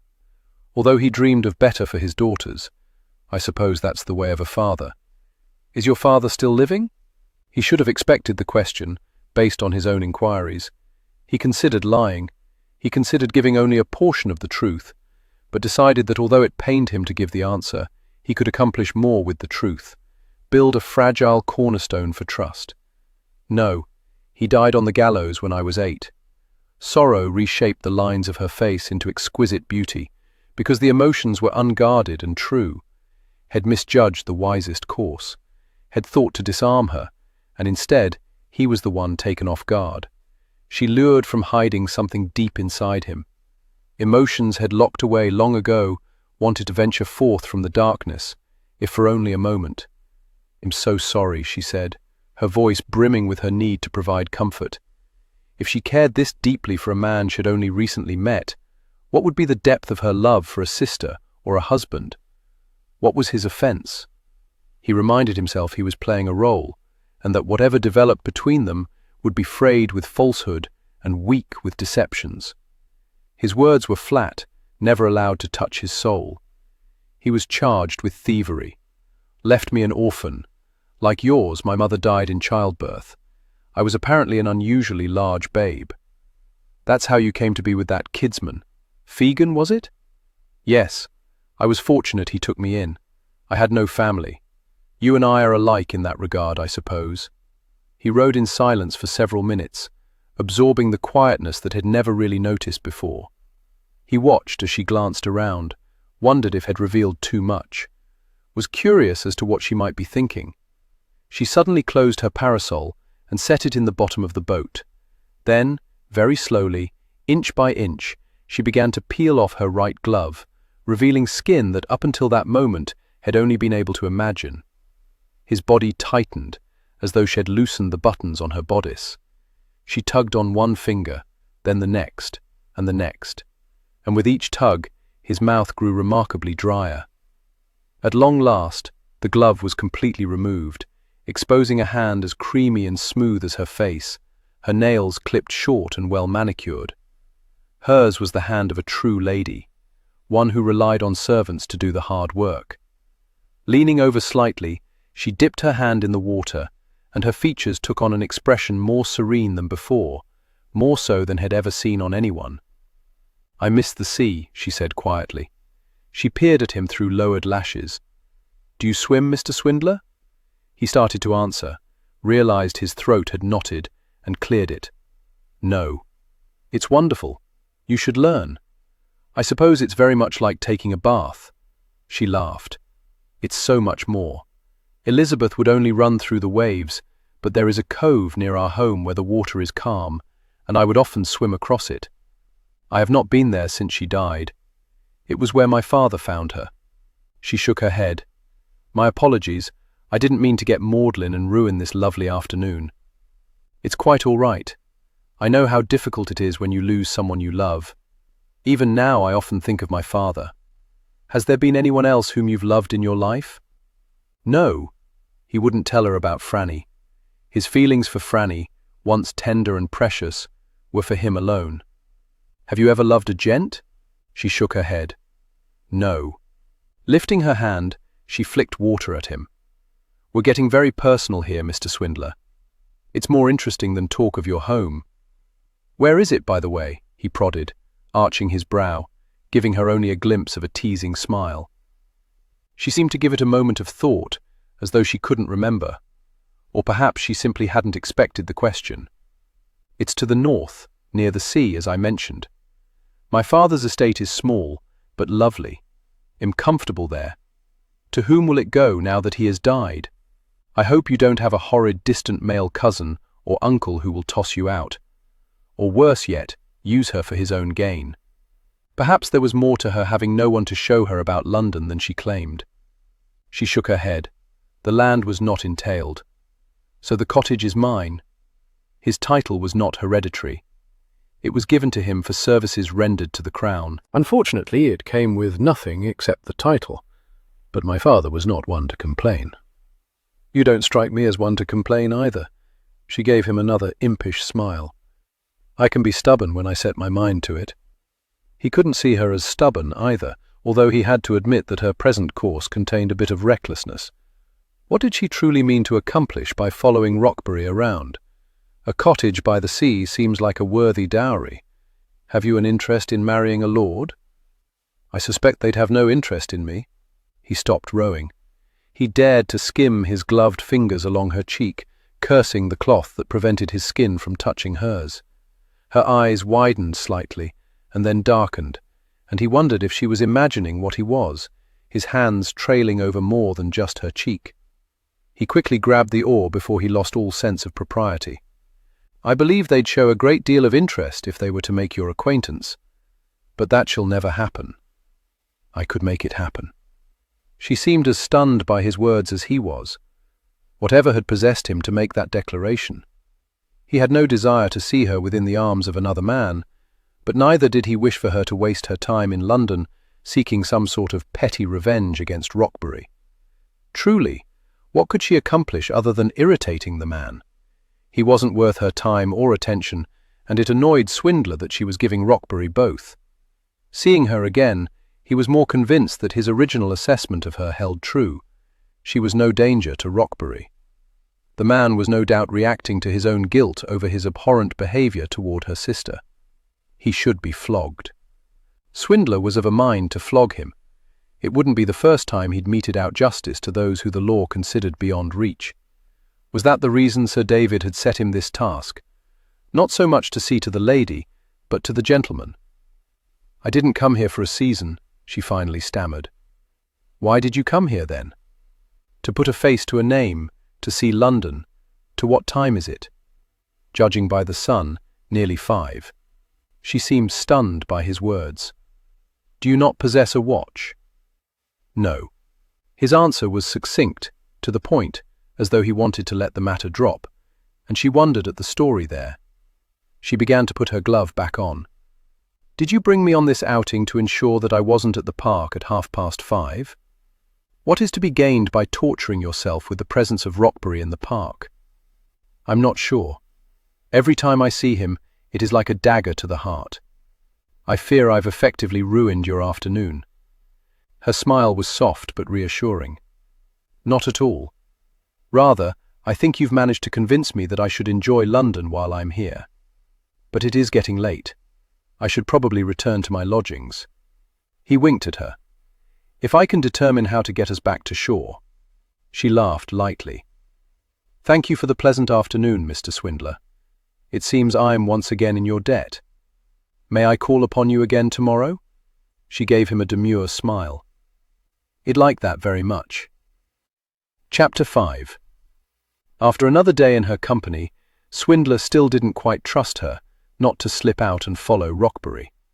So after escorting her to her door, he'd ridden the carriage around the corner, hopped out, and ordered the driver to return to Claiborne's. He then took up his post outside Miss Watkins' lodgings. He didn't know what had possessed him to reveal so much of his past to her. After all these years, the anger over the injustice of his father's punishment still ripped through him. He didn't need the fury now. He needed a clear, cool head to deal with Miss Watkins. But that was asking almost too much. What was it about her that intrigued him so?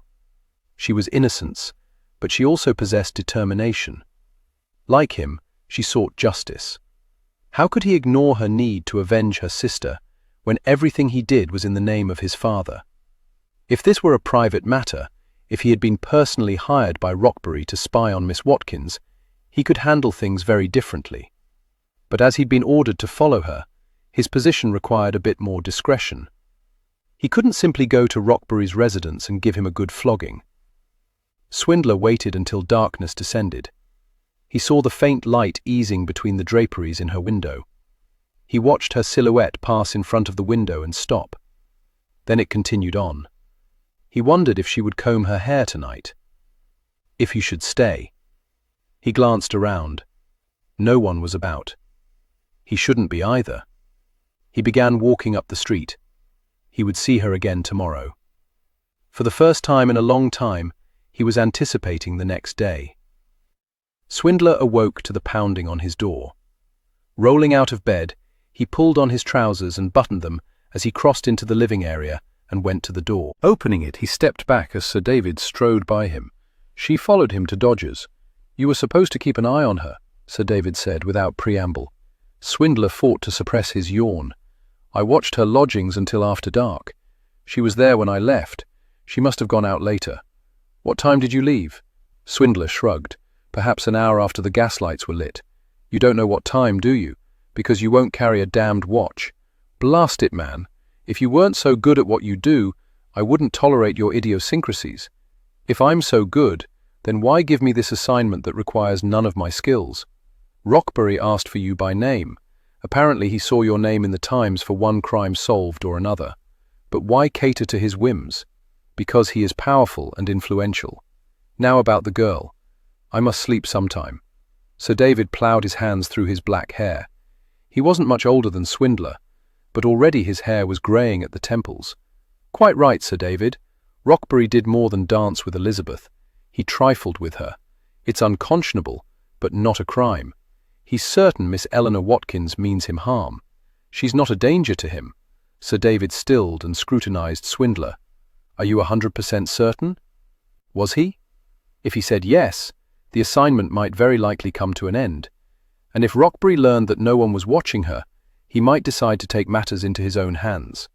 Besides, Swindler suddenly wanted to spend time with her, very much. "Right then," Sir David said, as though he'd read all the thoughts crossing Swindler's mind. "Keep an eye on her, and for God's sake, keep her away from Rockbury." "Yes, sir." Late in the afternoon, Swindler again borrowed Claiborne's carriage, and the lady was again dressed in pink. He wondered if years from now he would remember her as the lady in pink, for he had no doubt that in his dotage, when he reminisced about his most fascinating cases, she would come to mind. Not that he found much to recommend the case itself for further reflection, but the lady was another matter. She was a bit of freshness in his life, a life that had become stale by all he'd witnessed. He considered asking her about her late-night surveillance of Rockbury, had even considered driving by Dodger's to gauge her reaction. But he was so damn tired of Rockbury being even a hint of a conversation. He selfishly wanted today for himself, for Eleanor. He wanted to give the impression he was a suitor, and a suitor wouldn't talk of another man. Even though he knew he could never be a true suitor to her, he could have this little bit of time with her. He loved watching the way she enjoyed the gardens as the carriage rolled through one after another. She laughed when he didn't know the names of the flowers. She pointed out her favorites, but even if she hadn't, he would have known. Pinks and lavenders, pale colors, softness, nothing bright, nothing harsh. Then she surprised him by asking, "Will you take me through the part of London where you grew up?"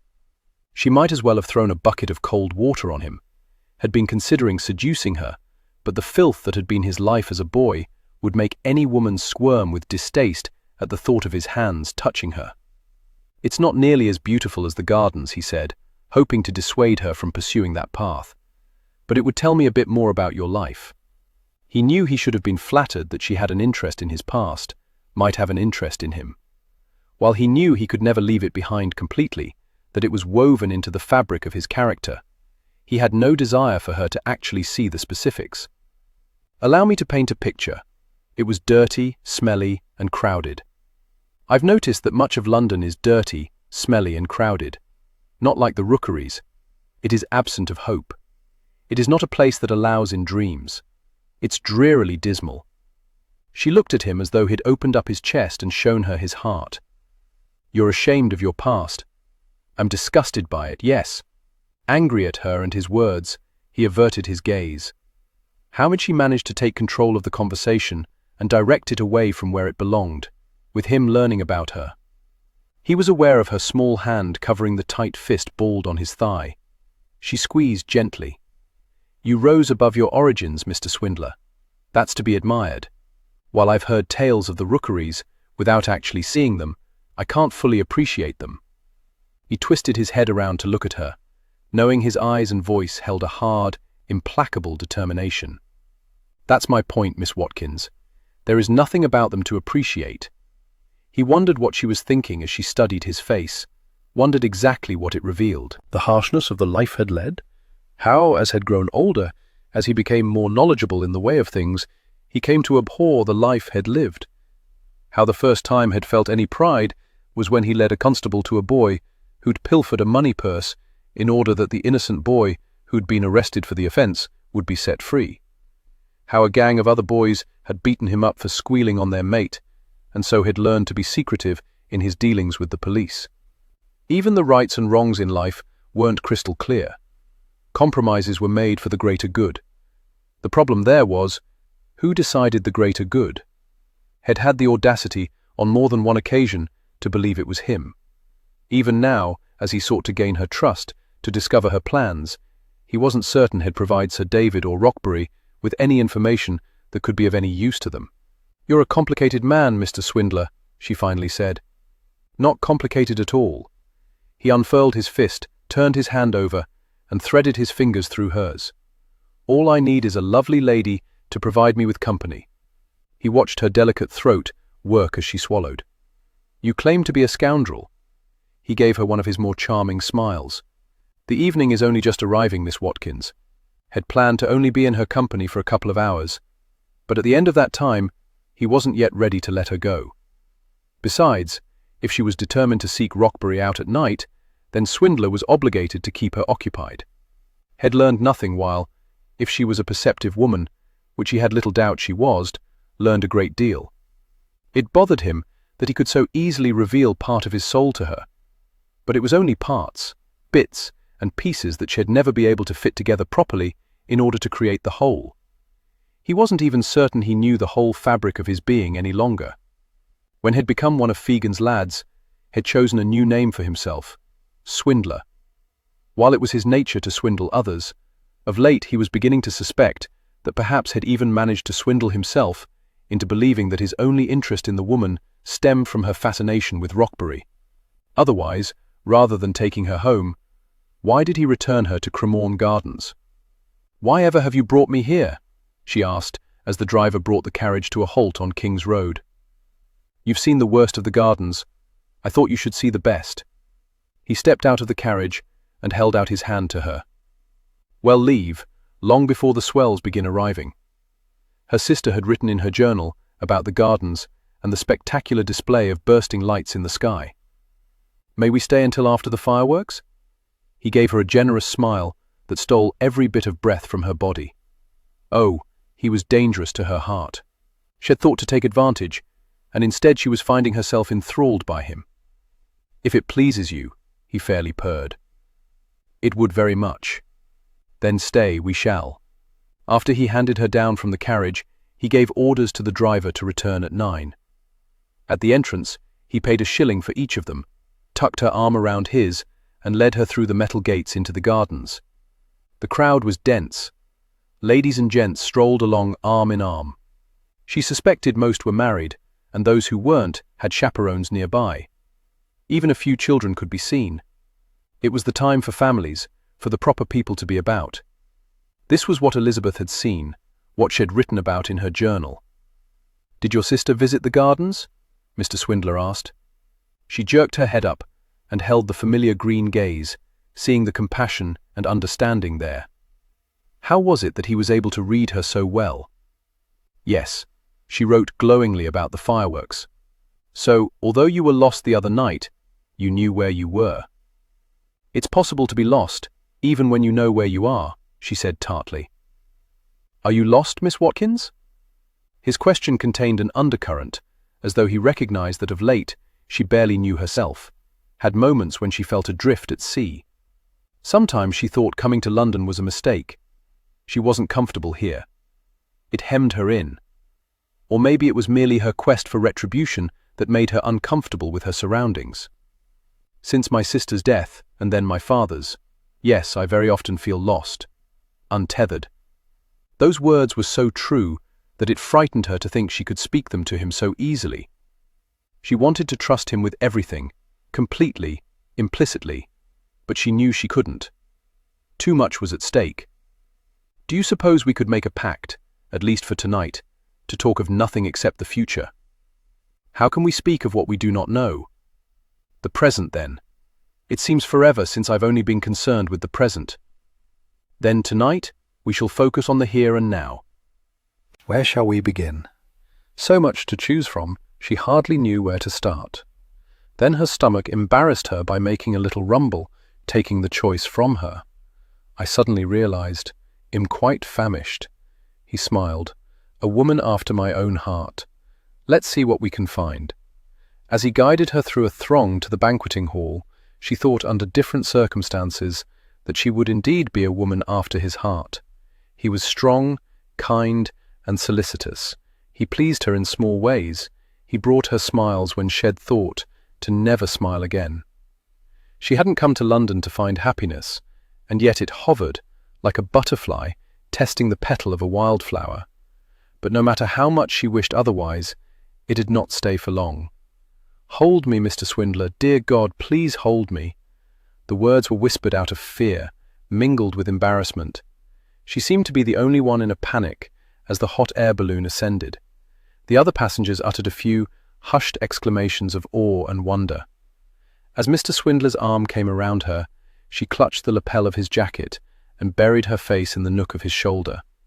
He was as sturdy as the cliffs, as comforting, as he murmured, "You're perfectly safe, Miss Watkins. We're not going anywhere. We're going up." She could hardly believe that she was standing in a basket, floating toward the heavens. She feared that she was going to bring up the warm meat pie had purchased her earlier. She'd not considered that watching the earth move away from her would make her head spin. Hot air balloon rides were a weekly occurrence at the gardens. The balloon was moored so its ascent was controlled. Once the passengers had a good look around, it would be brought down for another group. From the ground, it had looked to be so much fun. She didn't know why the thought of going up bothered her. She'd looked out over the cliffs her entire life, but they didn't wobble, they didn't move. Steadfast and strong, they could support her. Could the basket hold the weight of everyone inside it? Or would they find themselves falling through its center to the earth below? "Listen, Miss Watkins, is that the quiet you longed for?" he asked softly.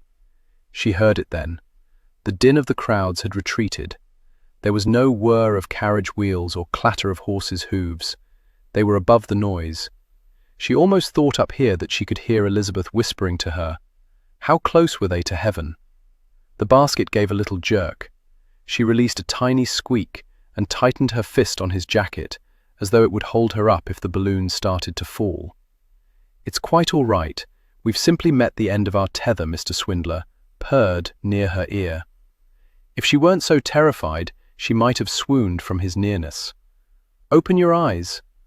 "I don't think I can," she whispered, hoping none of the other 4 passengers were listening to her. "Don't look down, simply look across. Trust me, Miss Watkins." Swallowing hard, she barely opened one eye. She could see treetops. She opened the other and released a startled laugh. She could see rooftops. Oh look, there's the Thames. She didn't know why she was surprised to see it. The gardens were built at its edge. Some people arrived in boats at its waterside entrance. Its nearness was one of the reasons that the gardens were so green and vegetation flourished. The sun was beginning to set, creating a spectacular view awash in orange and lavender. What more was to be seen beyond this small area? How would her home appear from on high? She found herself envying the birds. I almost wish it would break free of its tether. Almost. She brought her gaze to Mr. Swindler's. He wasn't peering out over the land spread out below them like some elaborate tapestry. His eyes were on hers. You're missing the sights. His lips slowly shifted up into a sensuous smile. I don't believe in missing anything. She wondered at the taste and feel of his mouth. What a strange thought, to realize how desperately she wanted to experience his kiss, how she yearned to have him desire her. Even knowing that his interest in her might be influenced by an association with Rockbury that had not claimed, she still found herself drawn to him. She'd hoped to distract him from his purpose in serving Rockbury, and she was the one distracted. With her tongue, she touched her lips, imagining his causing them to tingle and swell. His gaze dipped to her mouth, and she wondered if his thoughts were traveling the same path as hers. His eyes darkened and narrowed. Beneath her hands resting on his chest, she could feel the stillness in him, the tension building as though he fought some inner battle and was very close to losing whatever control he possessed. He took in a shuddering breath. He swung his gaze out to the Thames, and she wondered if her small, insignificant actions had stirred his passions. Judging by the deep furrows in his brow and the tightness in his jaw, he was bothered by something. How fascinating! But then, she shouldn't be surprised by her interest when everything about him intrigued her. She turned her attention back to the scenery. She wished they could stay up here forever. What a different world it was, looking down rather than up. She could almost forget her reason for coming to London, the need for retribution that nagged at her. Up here, she could imagine that love was attainable. A pity her heart knew the truth of the matter. In very short order, she would sacrifice any chance she might ever have for a happy life. Eleanor had asked him not to dwell on the past, but for a few hours to simply concentrate on the present. He took her request to heart. He forgot that he was the son of a convicted thief, an orphan raised by a master thief.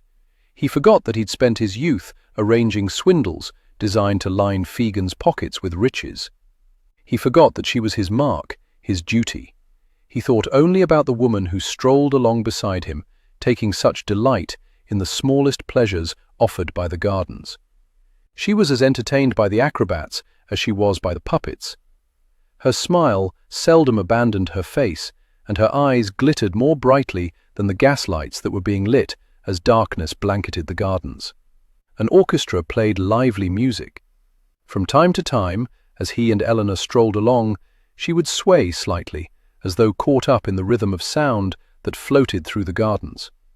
He considered escorting her to the dance platform, but taking her in his arms and gliding her over the wooden flooring was likely to lead to disaster, because he was having a devil of a time keeping his hands from wandering over her now. The balloon ascent had been pure torture with her nestled against him. He'd felt the small tremors cascading through her. If he'd thought he could have successfully carried her down one of the ropes that kept the balloon tethered, he'd have swung her over his shoulder and delivered her safely to the ground. However, all he'd been able to do was offer distractions. While they worked for her, they failed miserably for him. He'd gazed into her blue eyes, and all he wanted was to have a private moment with her. No, not a private moment, but 1,000 of them. The two of them alone, where intimacy could flourish, where he could truly forget the past and not consider the future, where the present could tick along, holding all responsibilities at bay. Eleanor distracted him from his purpose. He'd brought her back to the scene of their first meeting, because he planned to gently lead her into revealing why she'd truly been in the gardens that night. He needed her to trust him enough to confide in him, so he could get to the bottom of this matter. The policeman inside him knew that, but the man inside him had other ideas.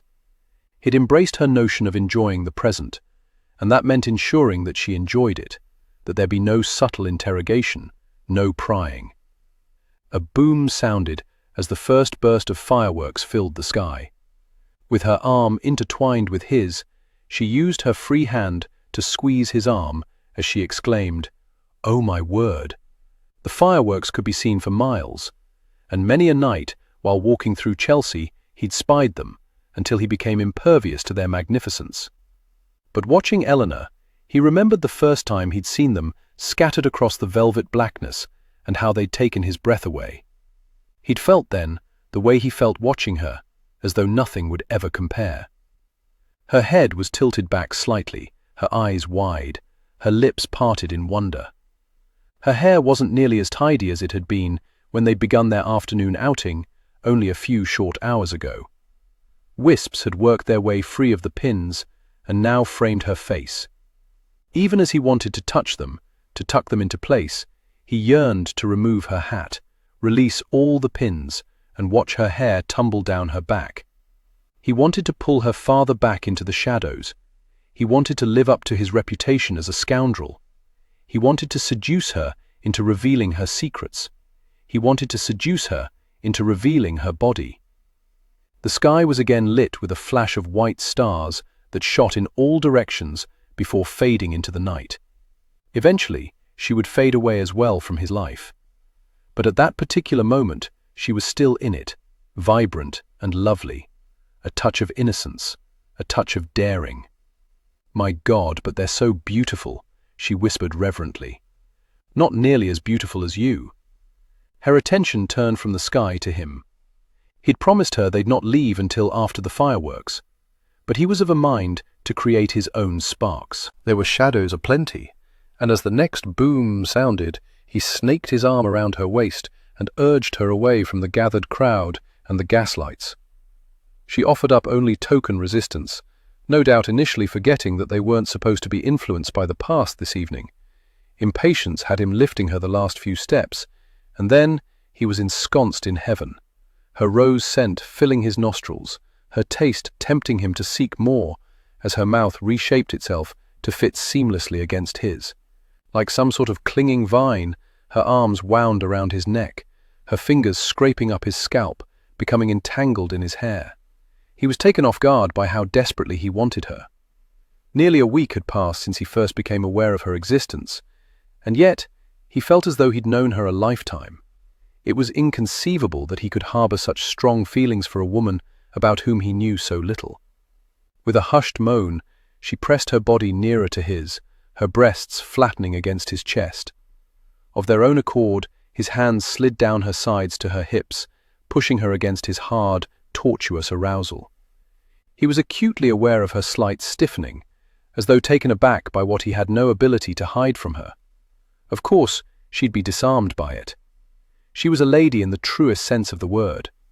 With a crude curse to emphasize the differences in their stations, he tore his mouth from hers and backed even farther into the shadows. "Mr. Swind, Christ, Eleanor, I would think after that blistering kiss we could dispense with formalities." "You're angry." "Not with you. Finish watching the fireworks. I'll join you momentarily." Once this horrendous ache left him in peace. "I can see them from here."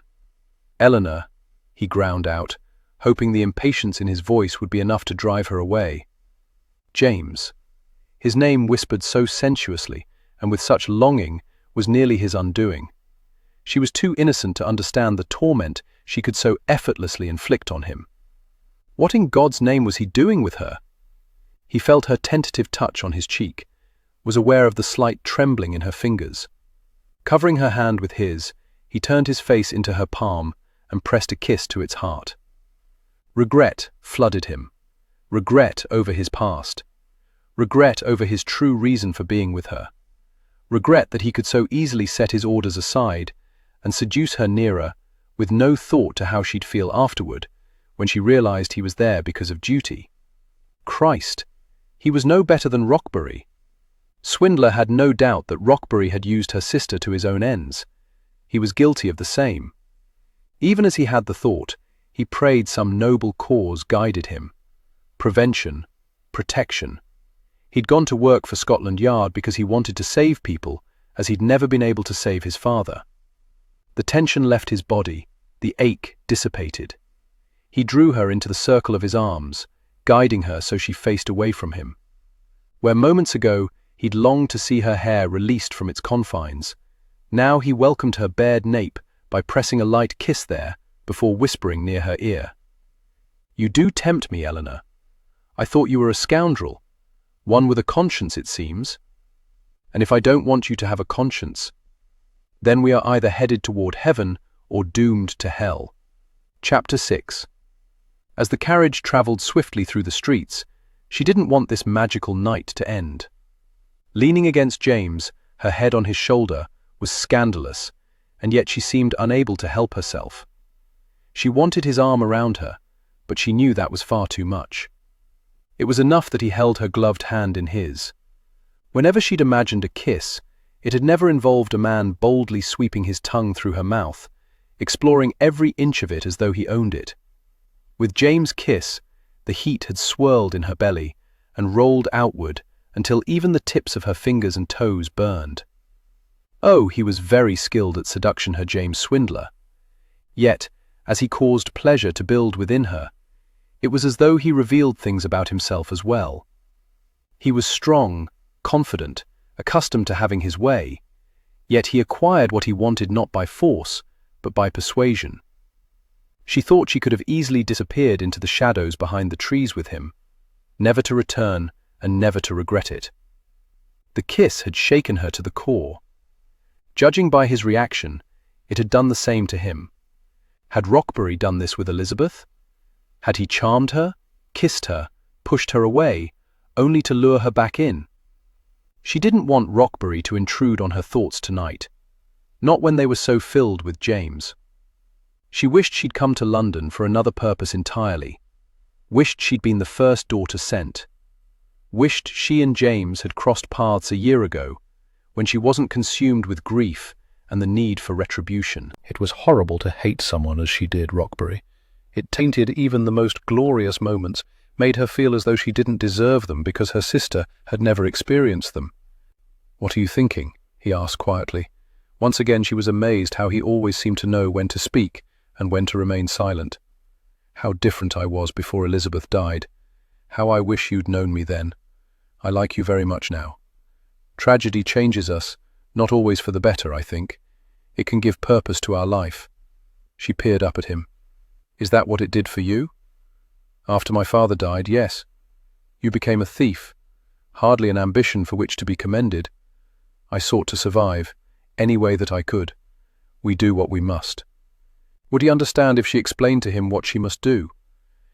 "You must have been very grateful when Lord Claiborne took you into his home." "Not at first." James gave a low chuckle, a rasp that settled on the night air and lingered to tease her senses, to make her smile. "He insisted we be clean, bathe every week, rather than once a year. I thought for certain that we were done for, that we'd all take ill and die. But we didn't. He bought us clothes that fit, he hired tutors. I was terrified of him, so I didn't dare disobey." "Did he beat you?" "No," he said succinctly. "Never raised a hand to any of us, except possibly his grandson. I never quite understood why he took in the rest of us. Maybe because of his love for his grandson. We were his friends. Perhaps he didn't want him to be alone in his new surroundings." "How old were you?" 10, the youngest of the lot. "Then, earlier, when I said I wanted to see where you grew up, I suppose I misspoke. It wasn't the Rookeries, it was Lord Claiborne's. No, I grew up far more in the Rookeries than I did at Claiborne's. It's a myth that age is determined by years. I didn't stay at Claiborne's all that long, a few years. When Jack Dodger and Franny left, so did I." "Who are they?" She enjoyed listening to him talk, wanted to know every detail of his life, even when she wasn't willing to share hers. "Jack Dodger, a scoundrel of the highest order, a very wealthy one at that. He owns Dodger's Drawing Room, a very exclusive gentleman's club, where Rockbury was a member. He'd gone there twice now since she had arrived in London. James paused to study her, and she wondered what he was searching for, if he knew she was well acquainted with Dodgers and what it represented. "And Franny's, she recently became the Duchess of Greystone," James finally continued. She heard deep, abiding affection in his voice when he spoke of Franny. A spark of jealousy flared, and she fought valiantly to tamp it down. What right did she have to experience such a reaction to a name, to a woman who could be more to him than she ever could?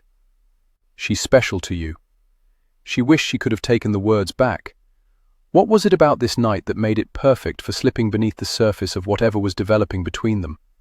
Why was she even asking all these questions when she knew he would never have a permanent place in her life? "She was especial to all of us. She's always been like a little mother. When we were no longer children, she sought out other orphans, built a children's home for them, oversees it, plans to build another, and is a duchess. It's almost like a fairy tale, isn't it? A daughter of the streets becoming a duchess. I suppose your father had hoped that for you and your sister. A titled gentleman." She imagined she heard more in his words, in his inflection a reminder that he himself was not titled. And while she knew her father had wanted her to marry a man with a title, she only said, "I think he wanted us to marry well, and for my father, I believe that meant marrying a man who would make us happy." "What would make you happy, Eleanor?" Happiness was fleeting, she was discovering. A few hours ago she'd been overflowing with it, and now it was seeping out of her just like the air that had escaped from the balloon so they could return to Earth. The nearer they travelled to her lodgings, the more reality began to shove aside dreams and possibilities.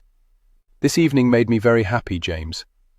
She was aware of him scrutinizing her as they passed beneath the street lamps, and she knew that he intuitively understood what she hadn't said. They settled back into silence, as though they both knew they were destined to make choices that would leave them each alone. When the driver pulled the carriage to a stop in front of her lodgings, the groom climbed down and opened the door, handing her down.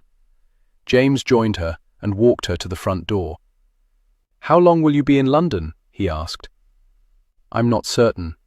If I were to bring the carriage back round 2 tomorrow, would you grant me the pleasure of going on a picnic with me?" She smiled warmly. "I would." Lifting her hand, he pressed a kiss to her knuckles, and in spite of the gloves, she felt the heat of his mouth through the cloth. "Tomorrow, then." Taking her key, he unlocked the door and stood on the stoop until she closed the door. As she walked up the stairs, she thought her step should have been light. Instead, it was weighted down with guilt and deception. And she wondered when the time came, how she would ever walk away from him. Swindler was not a man who often made mistakes, but when he did, they were large and regrettable.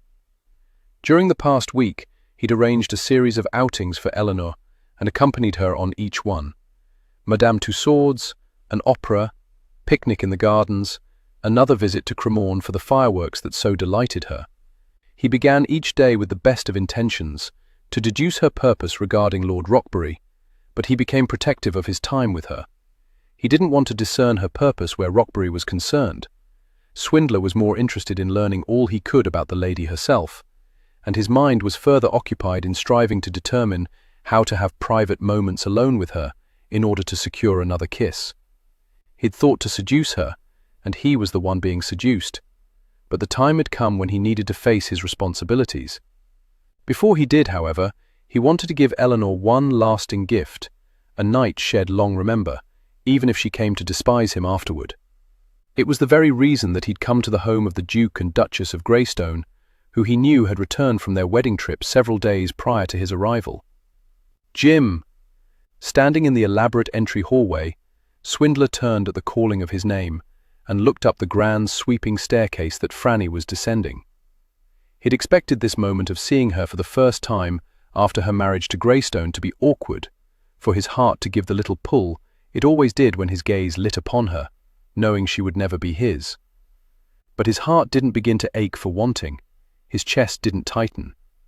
He had none of the usual reactions that often accompanied him when he was in her presence.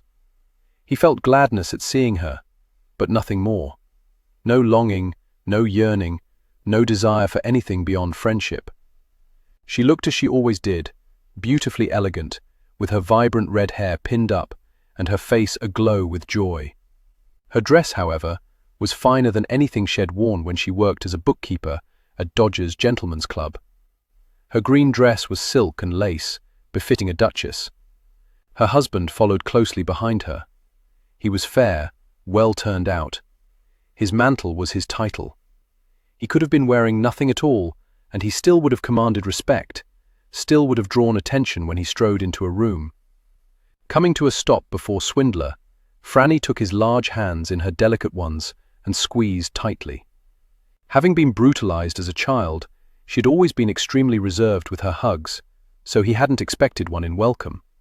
What surprised him was that neither did he desire one. It seemed when he thought of a woman holding him, the only image that came to mind was that of Eleanor. "Your Grace," he said to her, then nodded at Greystone. "Oh, Jim, please. I'm still Franny. Don't be formal with me.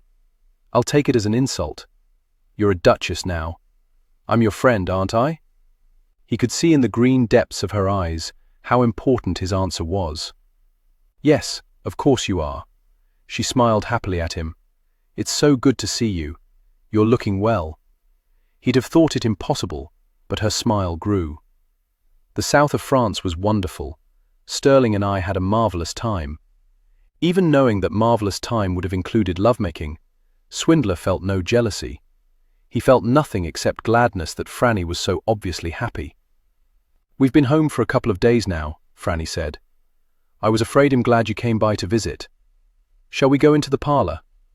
She didn't wait for an answer, but stole her arm around his and led the way. "What can I offer you to drink, Swindler?" Greystone asked as he walked to a table with decanters. "Nothing, thank you. I fear this isn't exactly a social call. Scotland Yard sent you here?" Franny asked as she sat on the settee. Swindler dropped into a chair opposite her, while Greystone took his place beside her. "Not intentionally, no, but I'm in need of a bit of assistance with a case I'm working." "What sort of assistance?" Franny asked.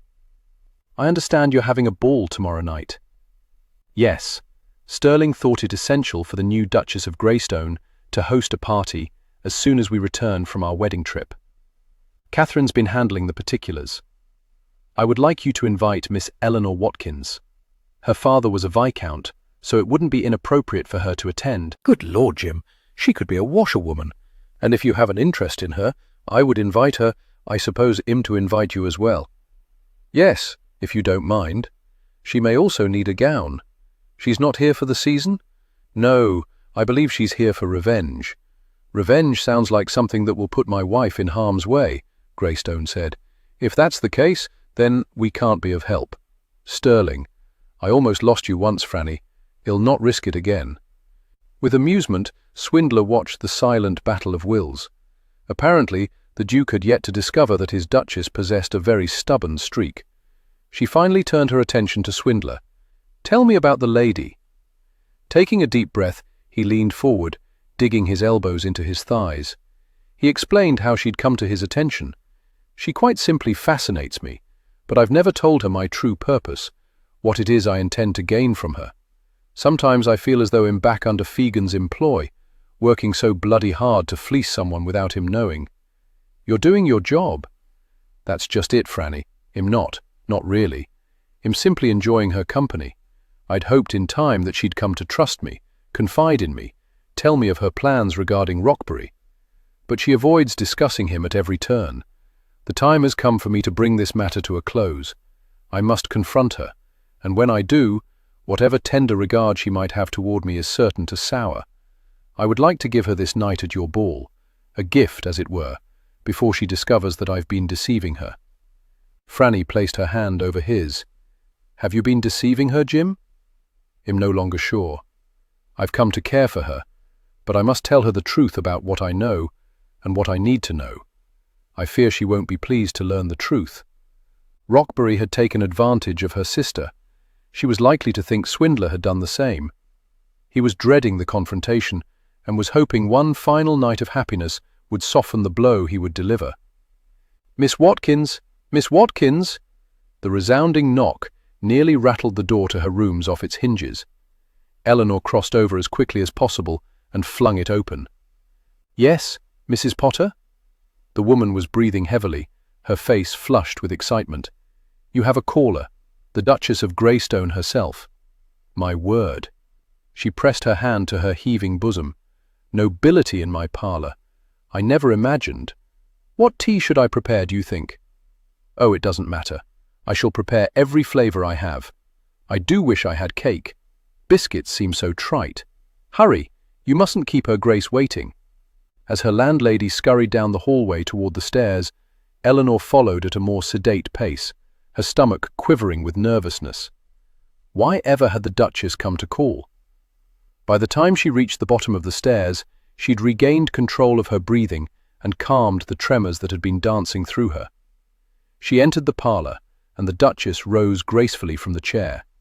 A young lady, obviously a servant, also came to her feet. The Duchess smiled softly. "Miss Watkins." Eleanor curtsied. "Your Grace." She didn't know what to say beyond that. Should she be forthright and ask why she'd come to call, or should she simply wait? Had Elizabeth suffered through these moments of insecurity, of not knowing the exact behaviour that was expected?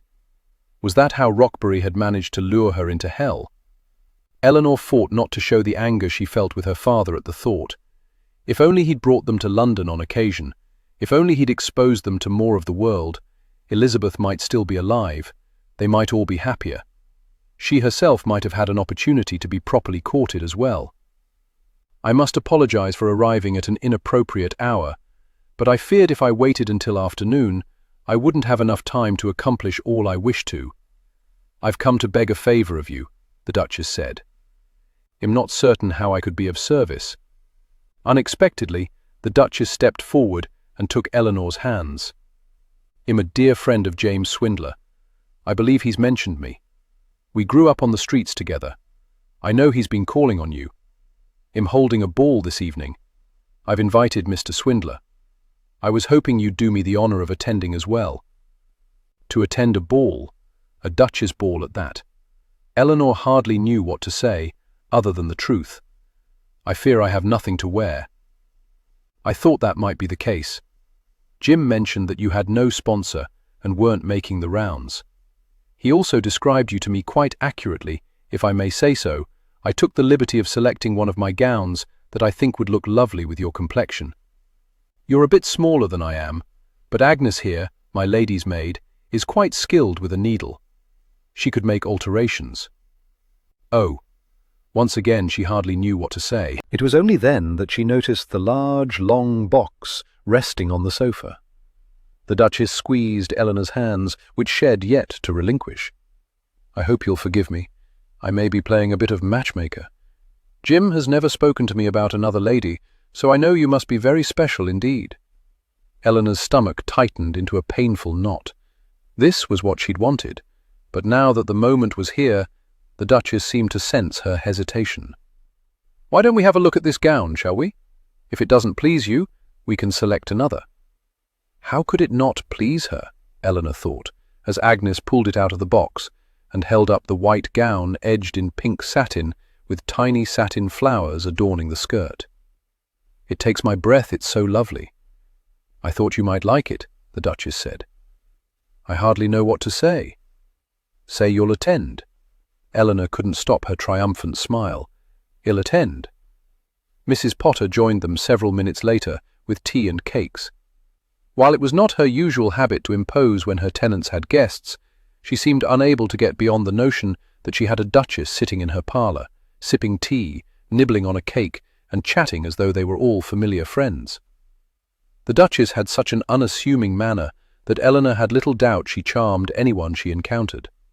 For someone not born into the aristocracy, the Duchess had adapted very well to her elevated position in society. Eleanor was left to wonder if she might have adapted as well if she, instead of Elizabeth, had been the one her father had chosen to send to London first. Or would she have been as naive as Elizabeth and followed her footsteps toward disaster? "I've enjoyed the visit so much," the Duchess finally said, "but I fear I must be off. I'll leave Agnes with you so she can alter the gown as needed." She rose, and everyone came to their feet as well.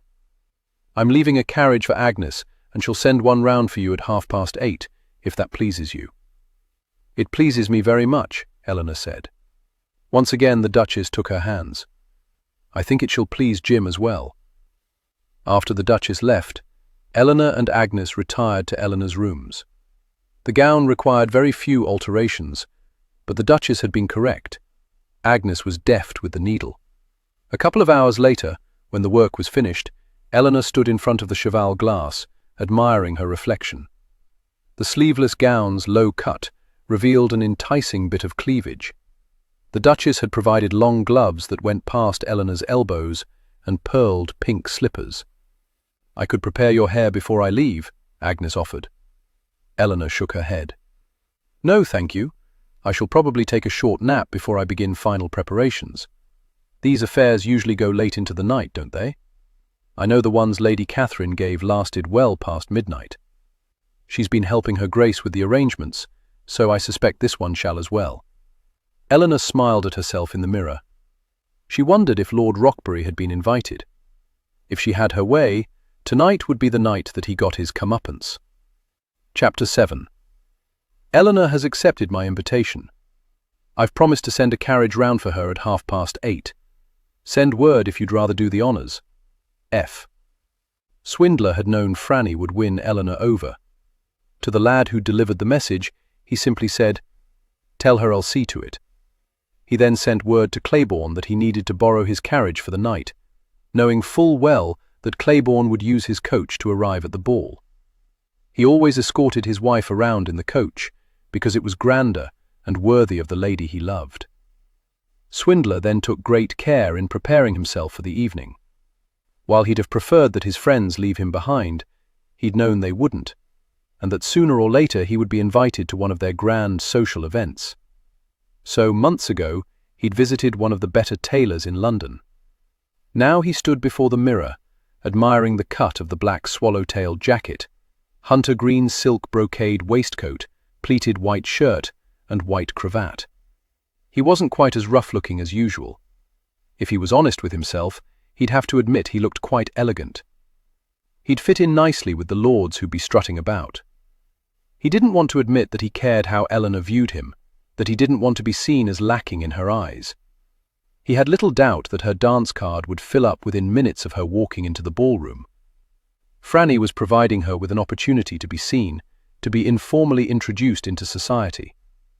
If she caught some young man's fancy, it might be enough to turn her attention away from Rockbury. It was only as Swindler's hands began to ache that he looked down and realized that he'd balled them up into tight, punishing fists. He didn't want to think about her in the arms of another man, waltzing with him, smiling up at him, bestowing her smiles upon him, charming him with her laughter. While her father's title hadn't been hereditary, she was still part of the aristocracy. She had every right to expect some lord's son to favour her a second son, a third son, even a 10th son of a second son would be more worthy of her than Swindler. But the reality regarding his lack of a position didn't stop him from wanting her. Head sought to gain her trust in order to learn why she was obsessed with Rockbury and what she hoped to accomplish by shadowing him. And all he had managed to do was come to desire Eleanor as he'd never desired any woman, not even Franny.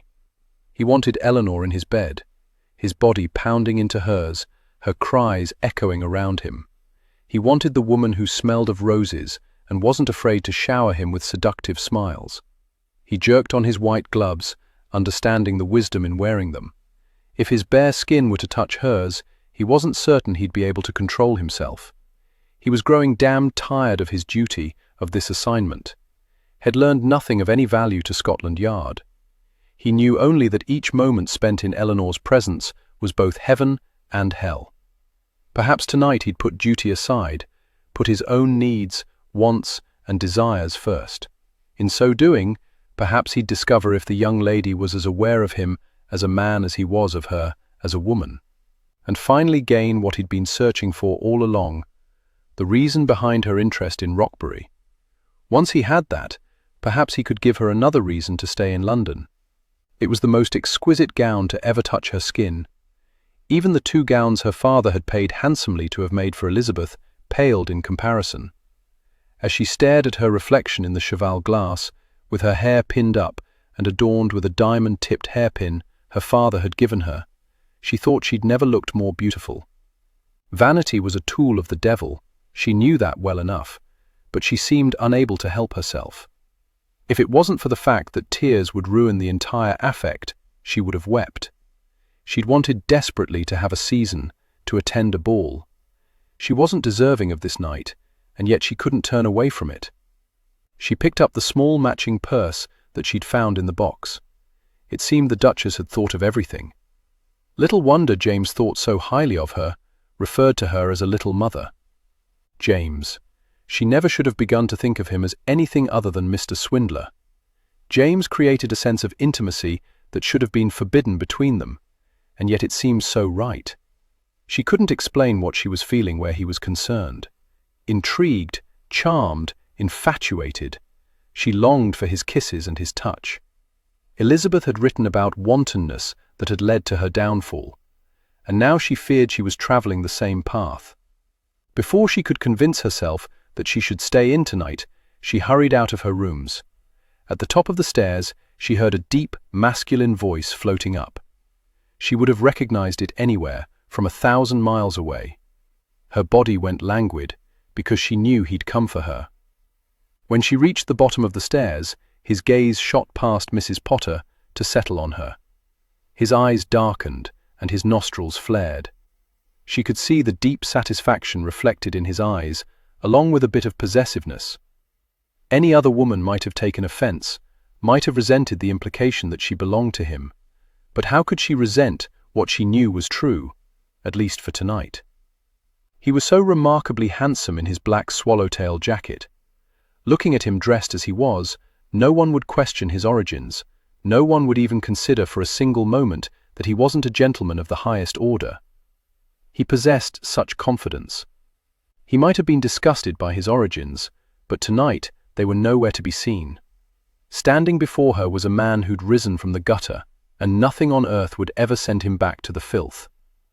And judging by the heat smouldering in his beautiful green eyes, he wanted her desperately. She couldn't deny that she wanted him in equal measure. "Oh, I say, you look lovely," Mrs. Potter said, breaking the spell. She felt the heat creep along her cheeks, but her eyes never left him. "Thank you. I have something for you," he rasped, his voice husky, the way she imagined a man who'd only just awakened from a night of passionate lovemaking might sound. He extended a velvet box toward her. Without even opening it, she said, "Oh, I can't accept something like that. You don't even know what it is yet. It looks to be jewelry. It would be improper. It's not for you to keep, only for you to borrow. Is it from the Duchess of Greystone?" His mouth curled up into a teasing smile. "It can be, if it'll make it easier for you to." Laughter almost erupted from her, because she could tell that he thought she was being silly. What did it matter who it came from? Only it did, especially if it came from him, if it was his thoughtfulness. Her hand was trembling as she took the box, opened the lid, and stared at the beautiful string of pearls. "I thought it possible that you might not have jewelry to wear tonight," he said quietly. "I can't accept this," she repeated. "As I said, it's only a loan. A lady shouldn't attend a ball without her pearls, should she, Mrs. Potter?" "I dare say she should not." Her landlady stepped forward and smiled kindly. "It's a special night, Miss Watkins. I can see no harm in it." Before she'd even agreed, James was taking the necklace from the box. His hands were bare, no doubt so his fingers could better control the clasp. His warm flesh brushed along her sensitive neck, causing heated desire to pool throughout her. She thought if she were a candle, she'd most assuredly melt into a molten pool of wax. He withdrew his hands and said, "Just as I thought. They're as perfect as you are." Sidestepping around him, she went to the mirror in the entryway. They were perfect, resting just above the hollow at her throat. She had this absurd need to weep. "I feel like a princess." "Perhaps you are. I never pictured you as the fanciful sort, Mr. Swindler. I hardly know what to say for so precious a gift, even if it will only be mine for a few hours." Suddenly, without making a sound, he was standing behind her, locking his gaze with hers in the mirror. "Reserve a dance for me. You may have them all." That, sweetheart, would create a scandal. An emotion flickered over his face too quickly for her to accurately read it. But if she had to guess, it seemed something about his words bothered him, and she wondered if it was the endearment, if it had slipped out with his giving it no thought, and he wasn't entirely comfortable with it. "We should be off," he said, as though he'd decided he needed to put distance between them. "Enjoy yourself, Miss Watkins," Mrs. Potter said, "and Mr. Swindler, tell your sister that next time she simply must come in as well." As he ushered her through the door, he said, "Thank you, Mrs. Potter. I will. As I said, she's a bit shy." Once they were outside, she said, "I didn't realize you had a sister."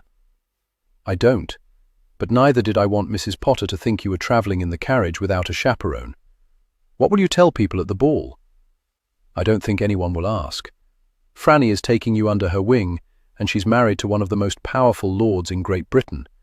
You could walk in wearing not a stitch of clothing, and they'd all compliment you on your gown." The laughter bubbling up from her throat served to calm her nerves. She was scared to death of making a fool of herself tonight. But it occurred to her that with James by her side, she could get through anything. As the carriage rattled to a stop, a footman standing in the drive opened the door and assisted her out. James quickly followed, put his hand beneath her elbow, and escorted her toward the grand residence.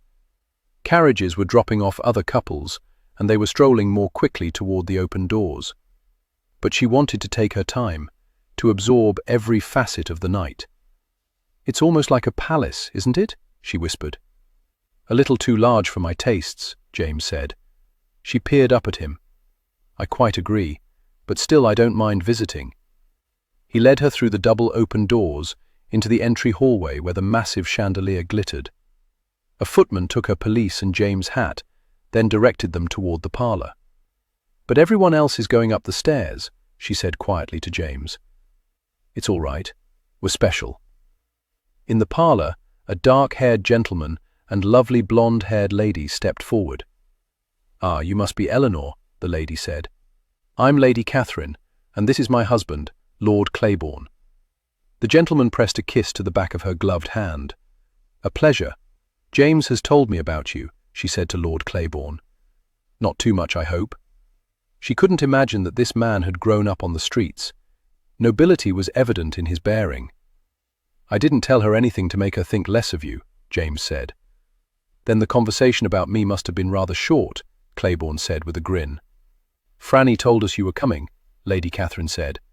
"We didn't think Jim would provide you with a chaperone, so we shall serve in that role, if you've no objections. No sense in starting gossip straight away." "I would be honored." "Let's go then, shall we?" Nodding, she thought of the distant cousin with no real connections who'd brought Elizabeth to London. How different things might have been had a countess stood at her sister's side. "I dare say you and Jim make a lovely couple," the countess said quietly, as she led the way up the sweeping stairs, with the gentleman following. Heat warmed her cheeks, and she could think of no adequate reply. "I'm sorry if I've embarrassed you," the countess said. "Jim is a dear friend. I'm most pleased to see him happy. He's unlike anyone I've ever met. Most of these scoundrels are." "Scoundrels?" She laughed lightly. "It's how I think of my husband and his friends. They've become respectable, but a small bit of being a scoundrel remains to them. Don't let it alarm you. It can come in quite handy at times." Halfway up, they turned onto a landing that ended at the large ballroom. People were waiting in line to be introduced. Her heart pounded as she looked over the elegant ladies and handsome gentlemen. They all seemed so confident, so comfortable, smiling, talking and laughing, anticipating the night. "You're as good as any of them," James murmured near her ear. Turning to smile up at him, she nodded. "I can't imagine an entire season of this. I think it would grow tedious rather quickly." She shook her head. "No, I think each night would be wonderful." As they approached the door, Catherine spoke to a man there. He nodded. Then his voice boomed out. "Lord and Lady Claiborne, Miss Eleanor Watkins, Mr. James Swindler." She looked out over the grand ballroom and thought she'd never seen anything so magnificent in her life. Coming from a small village, she thought it was almost like stepping into a dream. Little wonder Elizabeth had fallen for Roxbury's charms. As she glided down the steps, she was grateful to have a woman of experience beside her. At the bottom of the stairs, Catherine greeted their host and hostess. "Franny, Sterling, I hope you're pleased with everything." "Dear sister," the Duke said, "I never had any doubts you would provide us with a night to remember. And this must be Miss Watkins. My wife enjoyed visiting with you this afternoon. It's a pleasure to have you in our home." She curtsied. "It's a pleasure to be here, Your Grace." She turned to the Duchess. "Your Grace, thank you so much for the loan of the gown. You're welcome to keep it. I have far too many. And who knows, after tonight you might have need of it again. You're most generous. Enjoy yourself." "Oh, I will." Looking back, she met James's gaze and saw in his green eyes that this night was hers, all hers. As Catherine escorted her away, she suddenly found herself being introduced to one gentleman after another. Unlike Elizabeth, she would not be a wallflower. In spite of the marvels and excitement that surrounded her, she felt a moment of sadness that her sister had not experienced anything near this much attention. Then all her sorrow floated away as the first gentleman escorted her to the dance area. Swindler had yet to dance with Eleanor. From the moment she'd walked down the stairs into the grand salon, she'd captured everyone's imagination and attention. Not that he could blame them for being fascinated by her. The gown she wore accentuated every curve. He desperately desired the opportunity to put his hands on her waist, draw her near. He snatched a flute of champagne from one of the passing footmen and downed it in one swallow. Preparing to go into battle? Giving Claiborne a sharp glare, he gratefully accepted the tumbler of scotch he offered and tossed it back as easily as he had the champagne. "Easy there, Jim. You look as though you're on the verge of killing someone. You'd best slow down. You know the liquor only serves to make you angrier." Swindler had always admired Claiborne the most of all of Fegan's lads. Perhaps because his origins had been the upper crust of society, he'd never appeared to really belong with Fegan's motley gang of thieves. "I'm not angry. You're giving a good imitation." Claiborne was almost as tall as Swindler, but he had a slender, aristocratic build. He was also the only person, other than Franny, who Swindler truly trusted. "I didn't expect all the gents to be fawning over her." "Why not? She's a beautiful woman." Truer words were never spoken. "Your anger is preventing you from seeing the situation clearly," Claiborne said somberly, handing Swindler his own tumbler of scotch. Swindler hurled the liquid to the back of his throat, relishing the slow burn that spread through his chest. "I said I'm not angry." "Jealous, then? Bloody hell." Swindler nodded. "Mayhaps. She has no interest in any of the other gents." Swindler released a scornful scoff. "How can she not? She may be at the lower end of it, but this is her world. She's danced with a duke, 2 marquises, 4 earls, and so damned many second sons that I've lost count. I didn't think you knew that many in the nobility. I was standing near when they were lining up like paupers hoping for a bowl of gruel. Worst of all, she danced with Dodger, no doubt the wealthiest man in all of London. He's also very happily married. God, those are words I never thought I'd hear strung together when talking about him. He wanted another gulp of scotch, whiskey, rum, gin. It didn't matter, as long as it had the ability to burn away this powerful torment that had wrapped itself around him. And why hasn't she danced with you? Swindler held his tongue. Claiborne elbowed him in the ribs. Because you haven't asked? I wanted tonight to be special for her. Her sister had the opportunity to come to London, and Eleanor didn't. I wanted to give this to her. She's not enjoying dancing with the other men, you know. Have you not noticed the way her gaze never stays on them long? Or how it darts around the room as though she's searching for someone?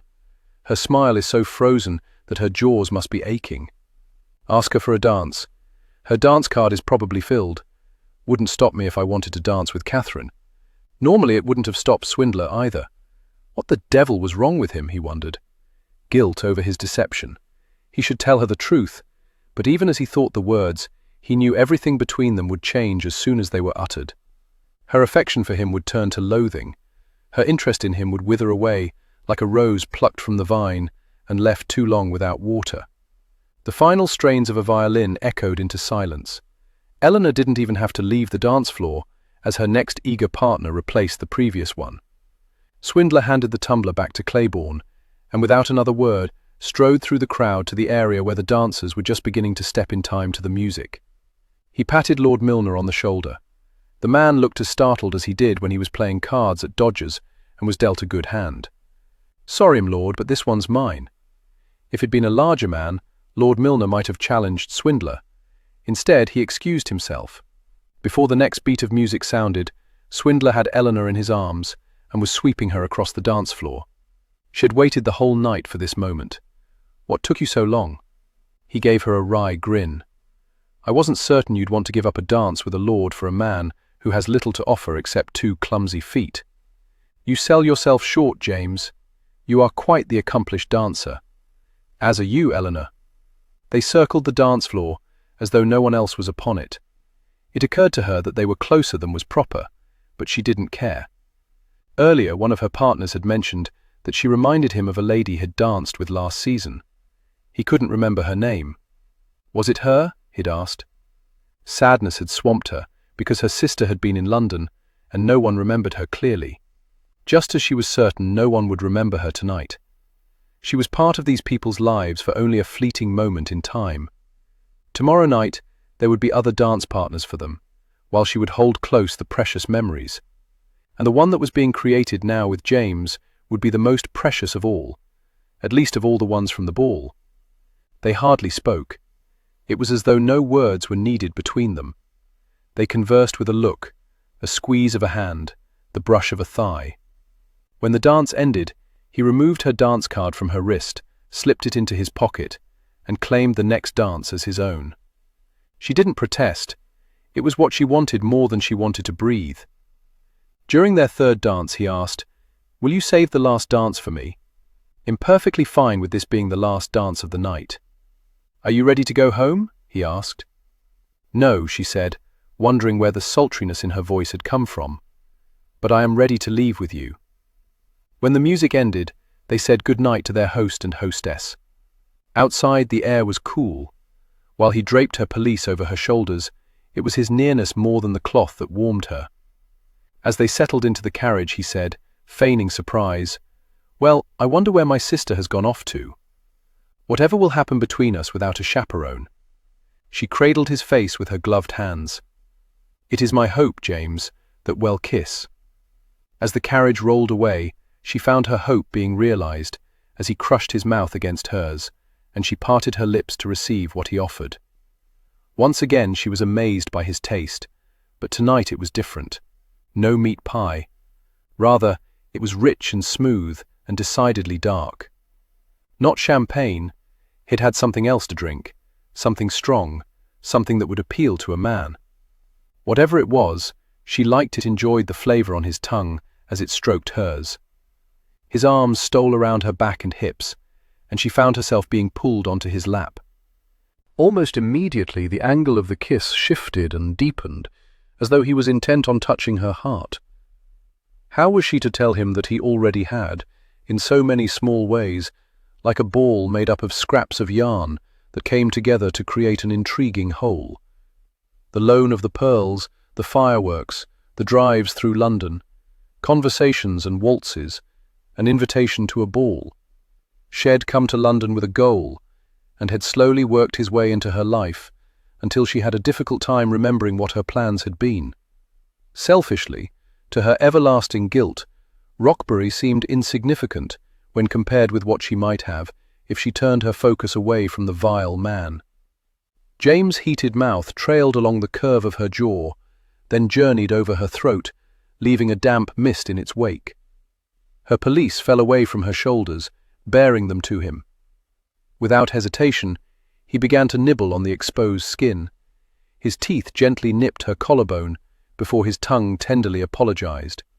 Squirming on his lap, she pressed her legs together, relishing the tiny tremors of pleasure that seemed to originate there and spread outward. Shed never experienced anything like this. It was as though by touching her in one place, he had the ability to create that touch over her entire body. Everything wanted to curl into itself, tighten and expand. His harsh breathing echoed through the confines of the carriage as his large hands traveled over her. She felt the hardness of him bulging against her hip. His raspy groans filled her ears before he returned his mouth to hers with a hunger that exceeded her own. She had no doubt that he desired her, that he was hers to command, that she was his to treasure. The carriage came to a halt and he released a low groan as he tore his mouth from hers and pressed his forehead against hers. She knew she should have moved off him, was certain he knew he should have pushed her away. But instead, they clung to each other, as though they were both drowning in a tumultuous sea. Even when the footman opened the door, James didn't loosen his hold. "Give us a moment," he ground out hoarsely. The door immediately closed, blocking out the world that required chaperones and propriety, enclosing them in their own world, where behavior was dictated by them. "It's been the most magical night of my life," she whispered, her heart pounding so hard that she was certain he could hear it. "I don't want it to end. Not here. Not like this." He drew back, and in the shadowy confines of the carriage, she felt more than saw his gaze wandering over her face, as though he was searching for an explanation of her words. "What are you saying, Eleanor? I want to stay the night with you." Chapter 8. He knew it was a terribly bad idea, even as he ushered her into his lodging house and up the stairs to his rooms. But he wanted her too desperately, and even if he was compromising his integrity, he didn't give a damn. He'd have a talk with Sir David and make everything right in the morning. Work things out to the satisfaction of Scotland Yard and Lord Rockbury. The hood of Eleanor's pelisse hid her face. Swindler was not in the habit of bringing young misses to his lodgings, although his landlady was accustomed to him keeping late hours. She seldom stirred from her bed when he arrived home. Tonight, thank God, was no exception. With his key, he quickly unlocked the door to his apartment and ushered Eleanor into the room. Barely taking the time to close and lock the door behind him, he pulled her into his arms. God help him, had never wanted a woman so desperately, had never wanted to feel her body pressed against his, had never wanted to drink so passionately from her mouth. She had only just entered the room, and already her rose scent was taking up residence, mingling with the more earthly scented cologne he used so sparingly. Her mouth eagerly opening to his, she intertwined her arms around him like a rose, seeking out its place on a trellis. No coyness, no doubts, simply need and desire spurring her on. He banished his own doubts that he was ruining her. If she was so willing to give him tonight, she could quite possibly give him more.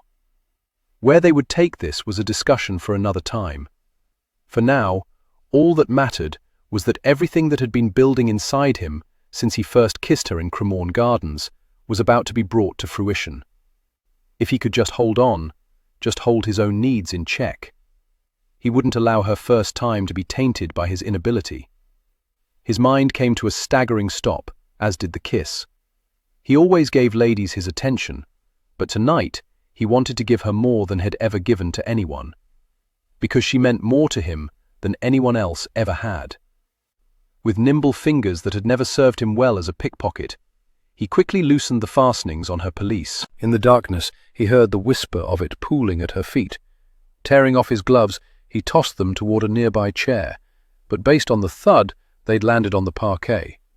The faintest light from the street eased shyly into the room, silhouetting them, providing no details.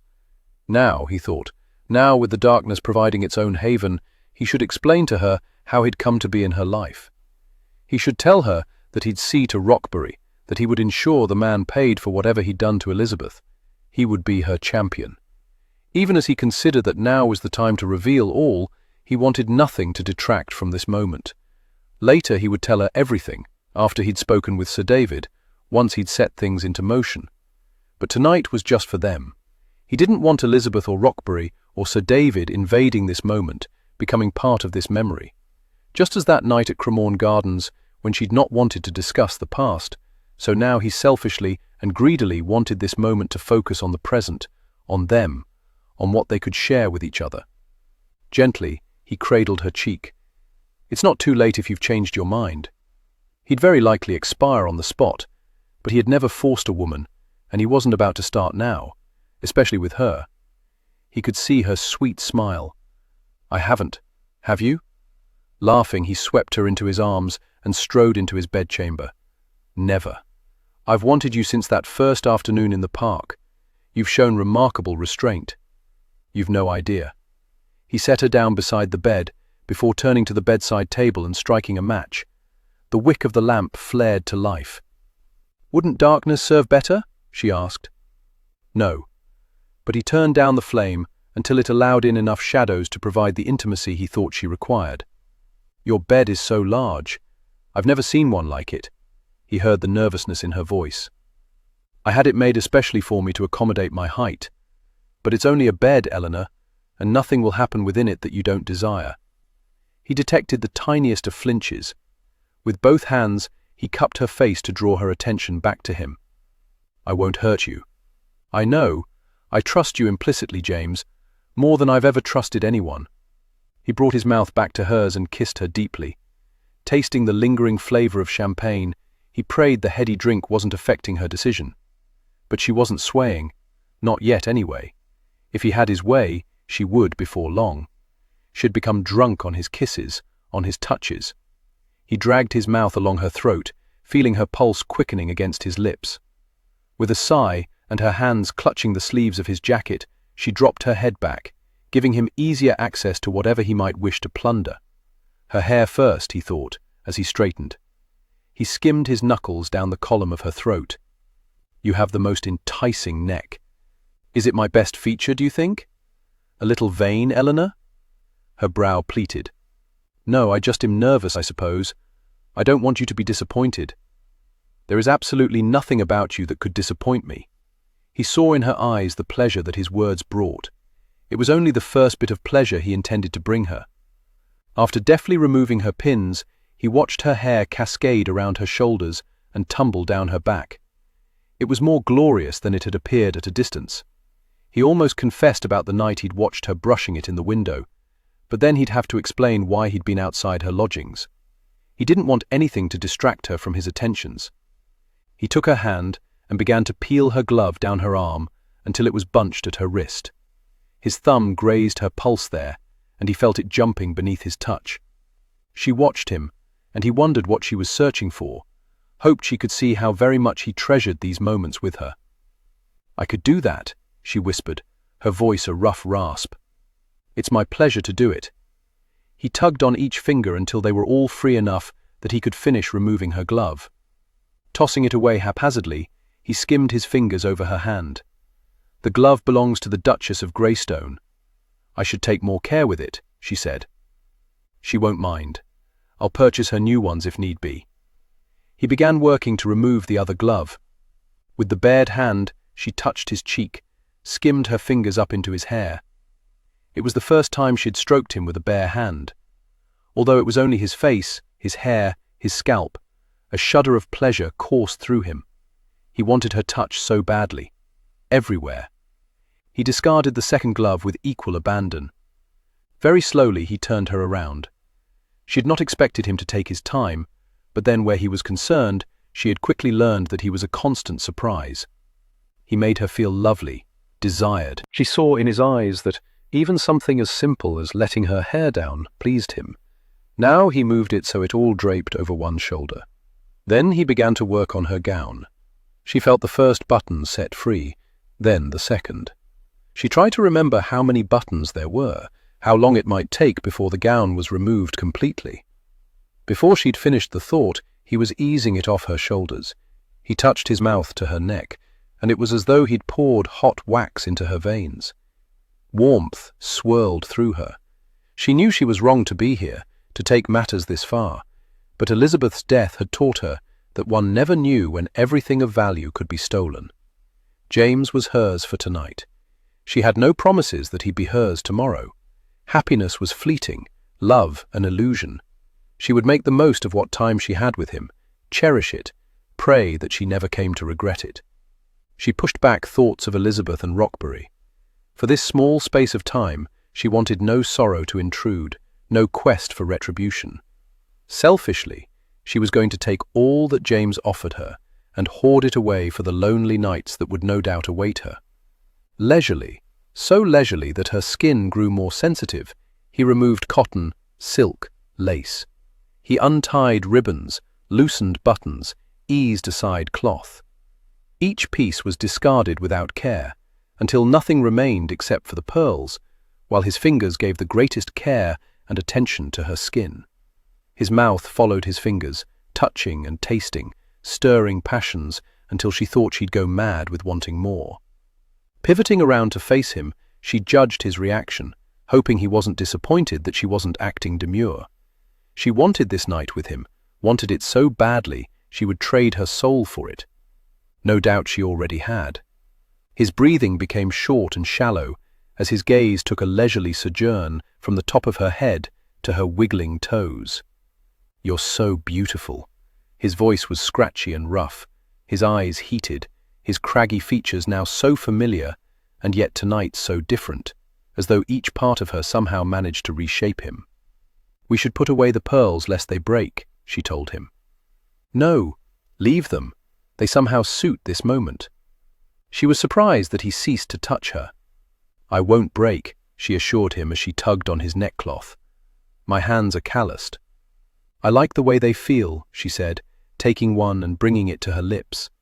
She circled her tongue around its center, and he released a low, strangled groan. "You torment me," he rasped. To her surprise, she released a short burst of laughter. "Me? I'm not the one still wearing clothes." He rewarded her with one of his rare, sensual smiles as his jacket was added to her pile of clothes. His waistcoat and shirt followed, then everything else, until all that remained were his trousers. He was magnificent. Sculpted stone could not have contained or revealed more perfection. Running her hands up his chest, she felt his muscles bunch and relax as she journeyed over them. For his size, he was all lean muscle and flesh. Stepping closer to him, she brushed her breasts against his chest. "Christ," he growled as he took her mouth with an urgency that surprised her. Swindler had waited as long as possible to actually touch her, knowing that once he did so, this slow waltz would end. He would no longer be able to restrain himself. He wanted her too badly. Her arms came around his sides, caressed his back, the touch so light, but fleeting. He would feel her touch, and then he wouldn't. It was a strange sensation of touch, then absence. He'd never let any other woman glide her hands over his back. He always distracted them one way or another, often simply holding their hands away from his body.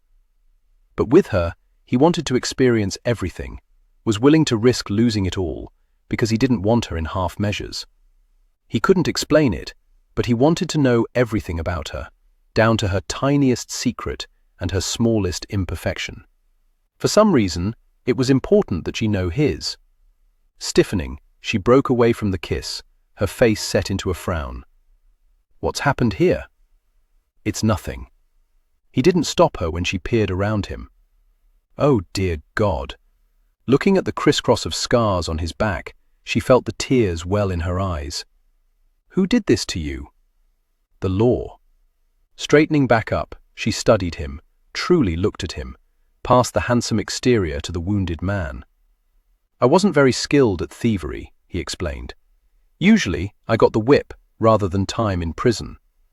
"How old were you?" she whispered, not certain why that particular fact was important. What he'd endured shouldn't have been inflicted on anyone. 8 the first time, 9 the second. Fegan warned me that if I got caught once more, I'd see myself on a ship bound for New Zealand.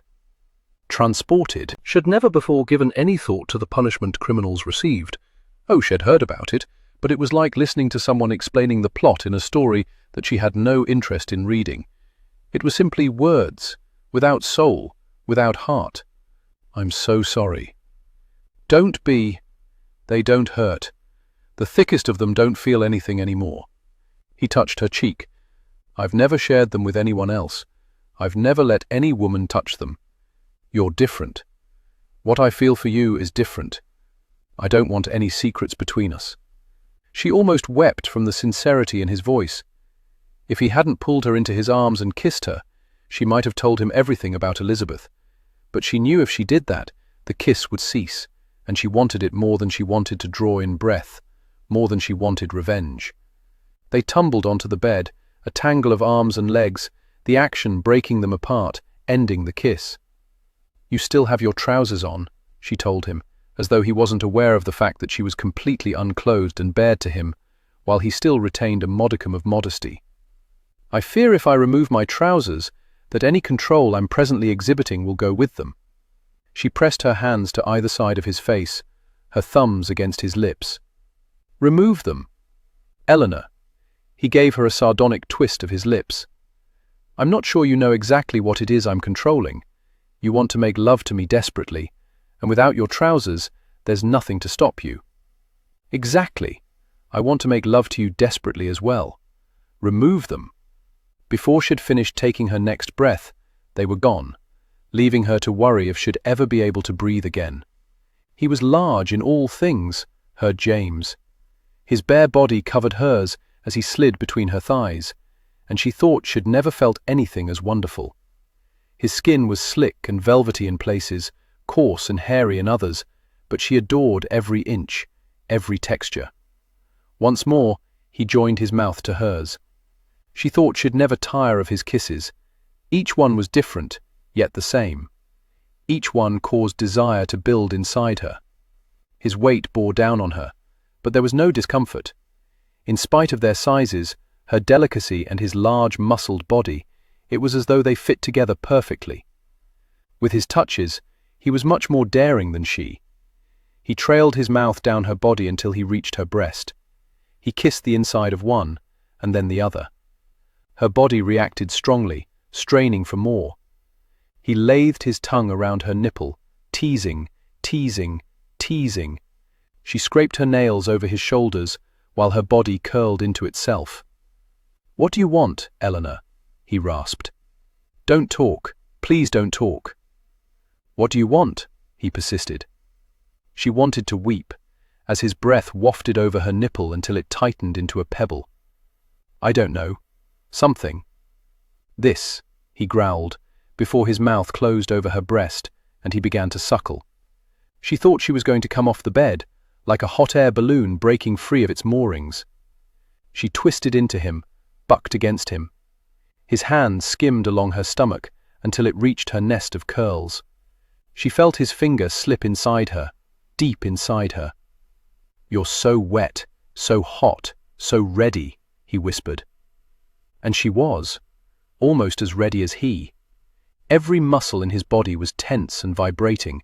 His heart pounded so hard that he thought it might actually burst. He loved having her beneath him, the silkiness of her skin, the velvetiness of her womanhood. He wanted her so badly that it was a testament to his control that he'd not yet taken possession. As his finger glided into her, he felt the tightness. "I may hurt you after all," he murmured with regret. "I don't care." She skimmed her hands over his chest and back, as though she couldn't get enough of touching him. Every place she touched mourned when she moved on to give her attentions elsewhere. His body was screaming at him, screaming for him to have her now, to take her. She was wet, so very wet, hot, so very hot.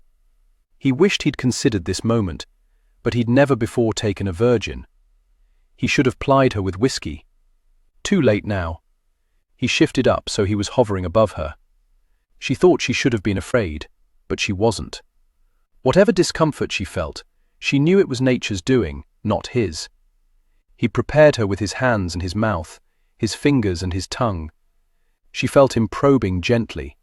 Fighting not to tense, she concentrated on the feel of his shoulders beneath her hands, the dew that had gathered as he denied his satisfaction, the bunching of his muscles as he prepared to join them together. As he entered her, there was pain. She couldn't deny it, and she could tell by the sorrow that touched his eyes that she'd done a poor job of masking it. His arms trembling, he stilled when she knew he wanted to break free of the moorings and fly. "I'm all right," she assured him. "I'm in no rush." He lowered his head and kissed one corner of her mouth. "Liar," and then the other. "We have time," he assured her. Not as much as he might think.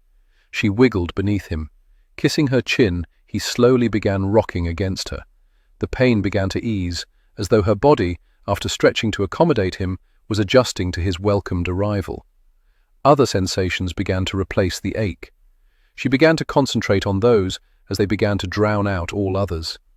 He was like the sea, so strong as it crashed against the shore, so calm as it retreated with a promise to return. A promise he kept, returning over and over, slamming forcefully into her, carrying her up toward the highest crest of the waves. It was glorious, riding out the storm of pleasures with him. Sensations swirled and spiraled. When they crested, she dug her fingers into his buttocks and arched her back to meet him. She'd never known anything so powerful, so arousing, so incredibly wonderful. Until he began to move faster, jerkily, his groans echoing around her. She hung on to him, watching the muscles in his face contort. "Eleanor!" he ground out through clenched teeth as his body spasmed and one last thrust, if at all possible, struck more deeply than any of the others. Collapsing on top of her, his breathing harsh, he pressed a kiss to her shoulder before rolling over and drawing her against his side. It had been the most meaningful experience of her life, yet all she wanted to do was weep. Chapter 9. Absently, Swindler glided his hand up and down Eleanor's arm. Never in his life had he experienced anything as intensely satisfying. Eleanor had touched him more intimately than any other woman. Pleasure had rocked her with a force that astounded him, and if he were honest, stroked his masculine pride. She was so easily aroused, and not at all afraid to share what she was feeling, experiencing, thinking. While he'd enjoyed the company of many ladies, with Eleanor, he sensed there was no guile between them. Her reactions were all honest, her cries all heartfelt. She was unlike any woman he'd ever known. He didn't want her to leave his bed. She would have to in a few more hours, before the sun rose, before anyone was up to see her leave his lodgings and arrive at her own. They'd had an illicit night, but nothing about it had seemed forbidden. If anything, it felt like the most natural thing in the world. They belonged together, she and he. After what they'd shared, he no longer had any doubts. For several minutes now, she'd been slowly skimming her finger down the center of his chest and back up again. Occasionally, she would trace a figure 8 around his nipples. She might be recovering, not truly trying to arouse him, but his body was reacting just the same. "What are you thinking?" he finally asked. About Elizabeth. In wondering if this was what Roxbury had promised her, or at the very least what she'd expected. Did he get her with Babe? No, I don't think so.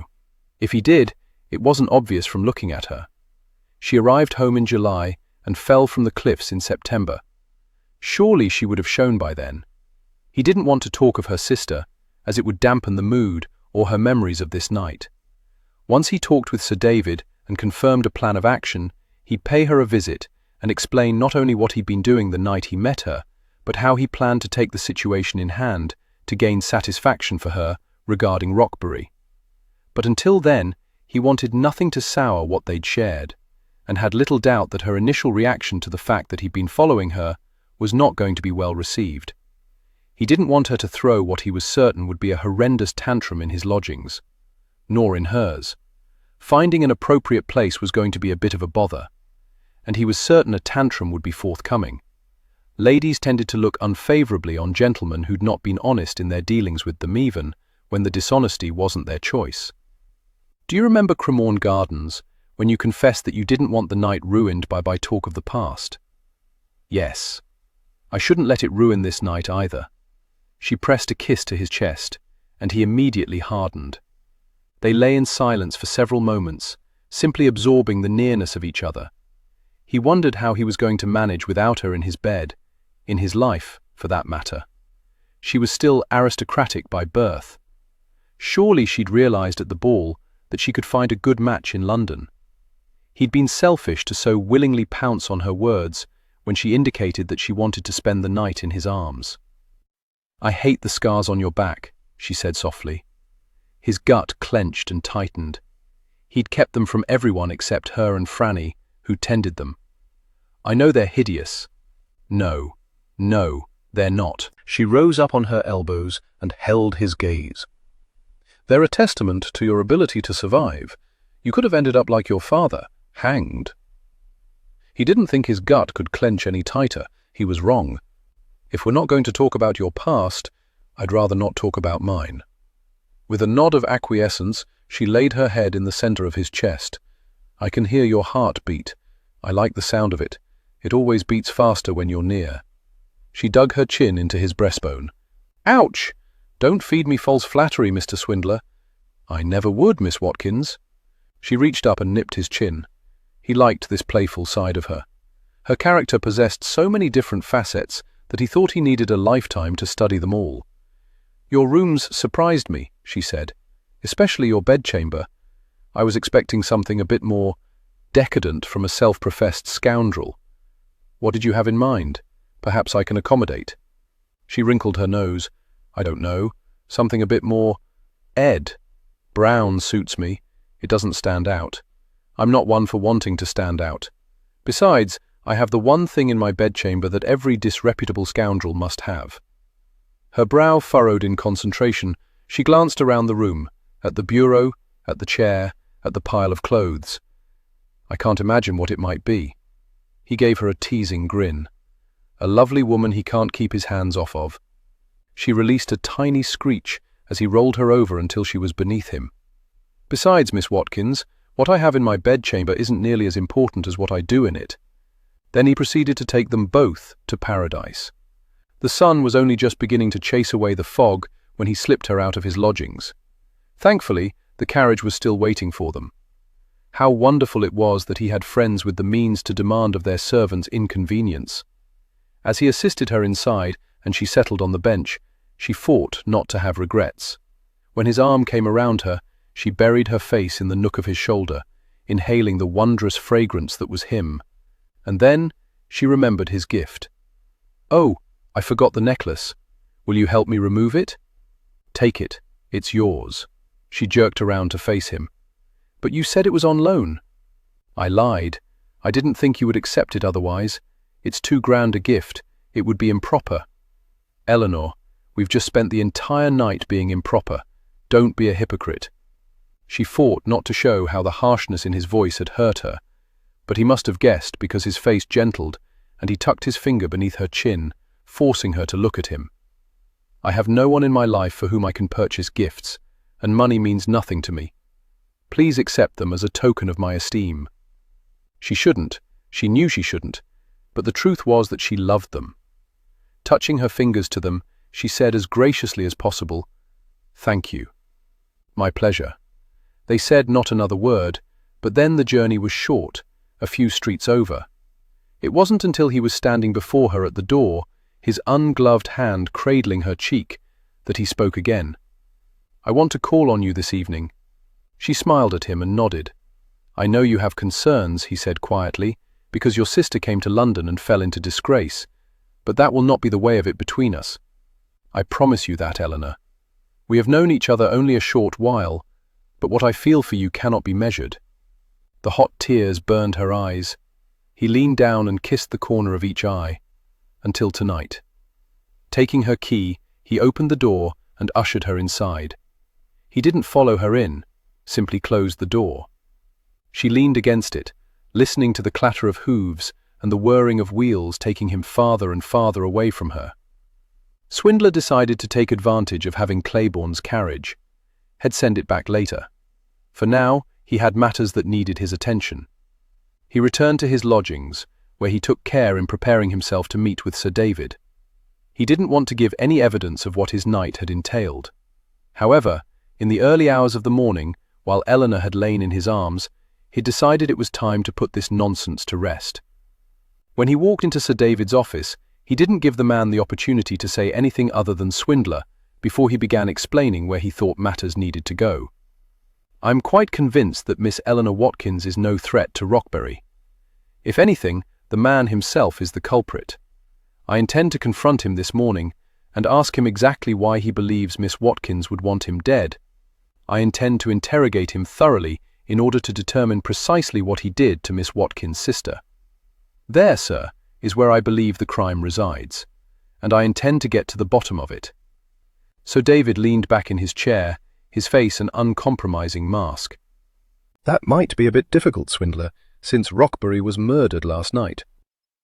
Chapter 10. Staring at his superior, Swindler felt as though Sir David had delivered a blow to his midsection. Swindler had been charged with protecting the Lord, and had apparently failed miserably. "Murdered? Are you sure? I'm quite familiar with what a dead man looks like."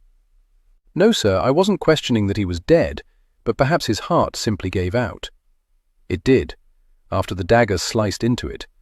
Your Miss Watkins has just been brought in. It can't have been her. I'm afraid it was. Rockbury's brother had apparently returned to the residence after a late night at the pleasure gardens, and he spied Miss Watkins going into the library. Sometime later, when he was in want of some brandy, he went to the library and found his brother soaking in his own blood, Miss Watkins nowhere to be seen. The anger surged through Swindler. His father had been hanged for a crime he didn't commit. He would be damned before he allowed the same to happen to Eleanor. He's lying. Miss Watkins was with me until dawn. Sir David's dark eyebrows shot up. I have little doubt Rockbury's brother killed him in order to inherit, and is trying to place the blame on Miss Watkins, Swindler said. He no doubt knew she'd been following Lord Rockbury, was probably aware that we'd been so informed. He sought to use the knowledge to his advantage. God, I do hope you're wrong about that. Her Majesty is not going to be pleased to learn that her nobles are behaving badly. It's quite possible there is another explanation, but I assure you, Miss Watkins is not involved. From the moment I arrived at her lodgings, to escort her to the Duchess of Greystone's ball, she never left my sight. You'll stake your reputation on that? My life, sir. As she sat at a table in the dismal room, she'd never been so terrified in her entire life. 2 men had been waiting in the parlour for her. They'd emerged mere seconds after she heard the carriage depart. They'd had a warrant for her arrest, accusing her of murdering Rockbury. While she'd proclaimed her innocence, they revealed not even a hint of believing her. Of course, she hadn't provided them with an alibi either, had refused to reveal where she'd been all night, and why she was arriving with the dawn. She wasn't certain it was her place to do so, and considering the harsh glares they'd given her, she wasn't convinced they would have believed her anyway. They were stern-faced and harsh. They'd not even allowed her an opportunity to change out of her gown before whisking her away. As soon as the opportunity arose, she'd send word to James. Surely he would speak for her. The door suddenly opened, and a familiar outline filled the doorway. With a gasp of recognition, she burst out of the chair, rushed across the room, and flung herself against the man. His arms came around her, offering comfort and strength. "Oh my God, James, they think I killed Lord Rockbury." "I know," he said quietly, in that deep, raspy voice that possessed such confidence. The man never doubted, never questioned his ability to handle any situation. "I've explained to Sir David that you can't have killed him, because you were with me until dawn." With a sense of dread shimmering through her, she jerked her head back and looked up into his eyes.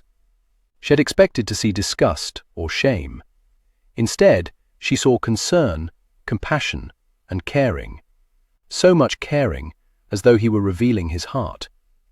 "I know your reputation is now in tatters, but I decided better your reputation than your neck."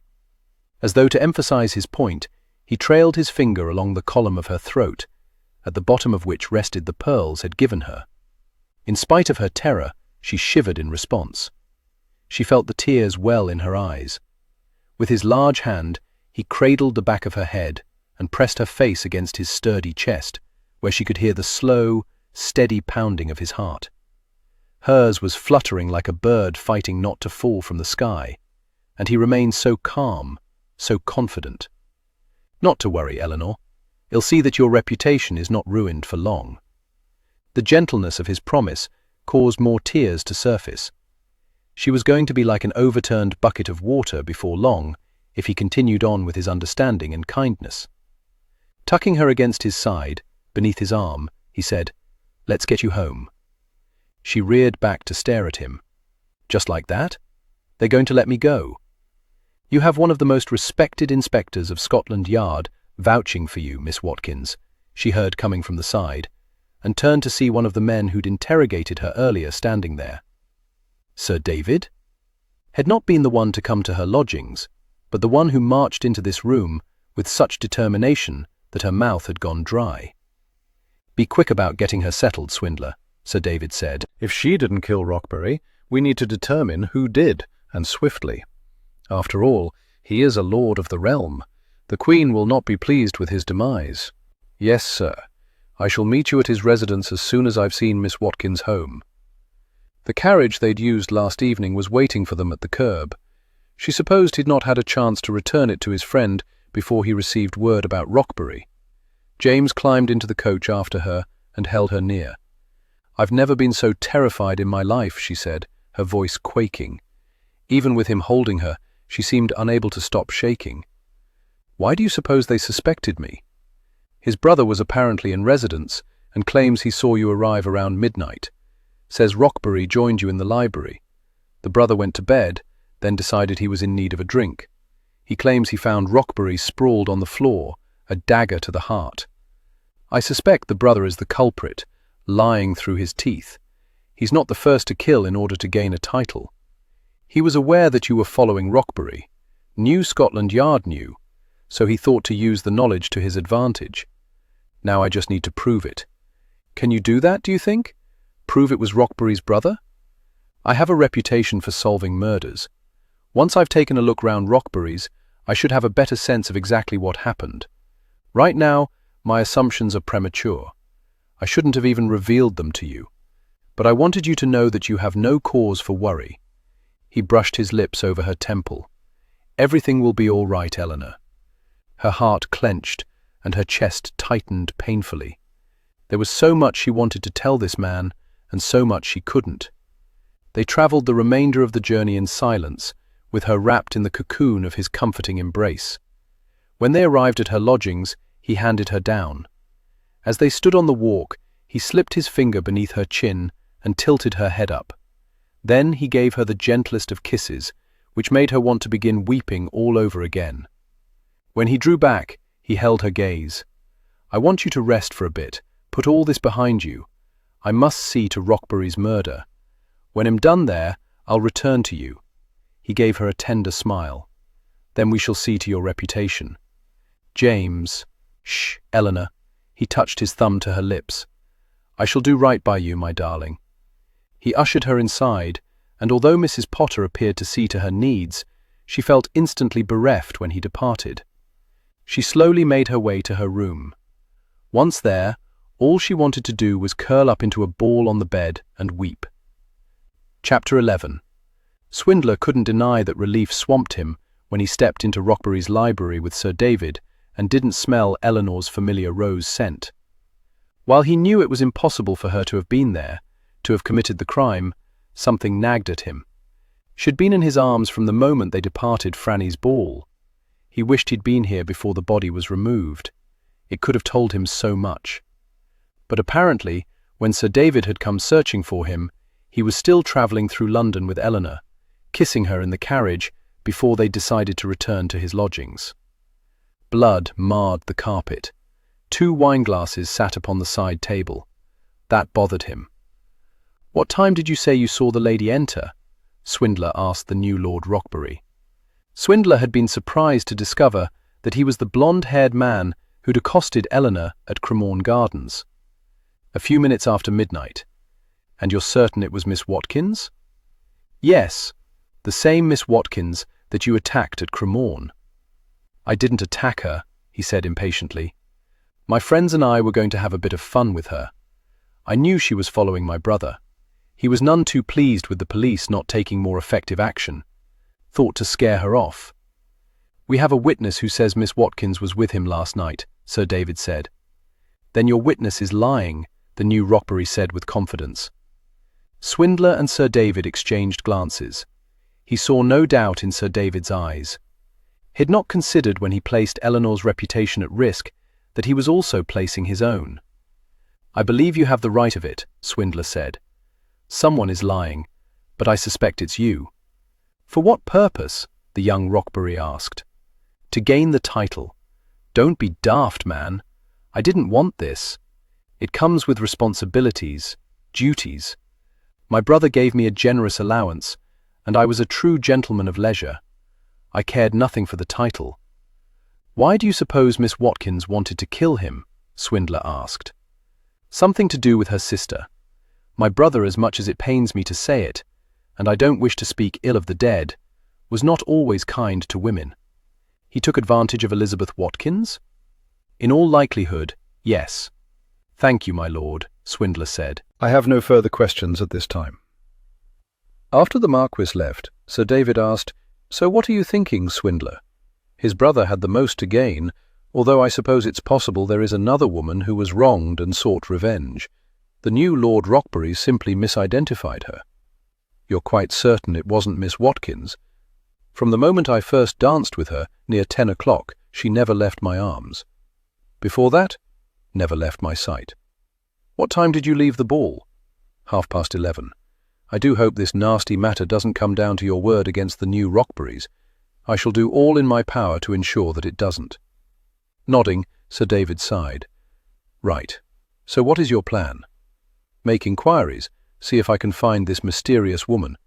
If nothing comes of that, then I suspect we'll find ourselves arresting the new Lord Rockbury. Before we do that, just make bloody sure we've got the right of it." "Yes, sir. I always do." "I know, but I thought it bears repeating. This situation needs to be handled very delicately, Swindler." Swindler spent 2 more hours at Rockbury's, making sketches of the room, trying to notice anything that appeared out of place. He questioned the servants. No one saw a lady arrive, so the only way she could have entered was if one of the Lords Rockbury had admitted her. His next step would be to see if he could find another lady who'd been taken advantage of. It was always possible that she wasn't of the nobility. He would have to give more scrutiny to Rockbury's papers and documents. Some clue might be hidden within them. He would also talk with Catherine.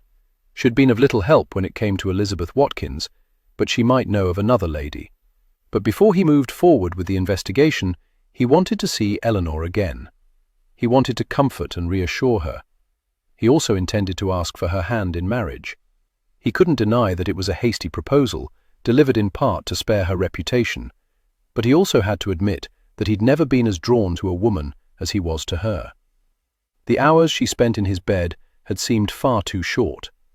He thought it very likely that they could have a good life together.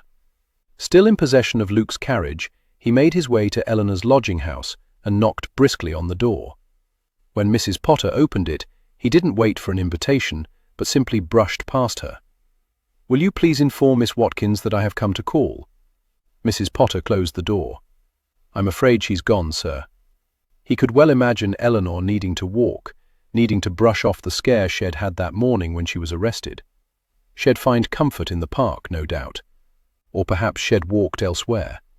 He could go in search of her, or simply wait. He had no doubt she wouldn't be gone long. He faced Mrs. Potter. "If you've no objection, I'll wait in the parlour for her return." "I fear you'll be waiting a dreadfully long time." "I don't think she's planning to return, sir." She packed her bags. "Told me not to worry about the days remaining to her, that I was welcome to hire the room out to someone else, that she'd no longer needed." She left 2 packages. Stunned beyond measure, feeling as though his body had turned to stone, Swindler watched her go into the parlour. He looked at the stairs. That was where he needed to go. He needed, "Here, sir." As though someone else controlled his legs, he walked into the parlour. "The large box there is addressed to the Duchess of Greystone. I suspect it's the lovely gown she brought over for Miss Watkins.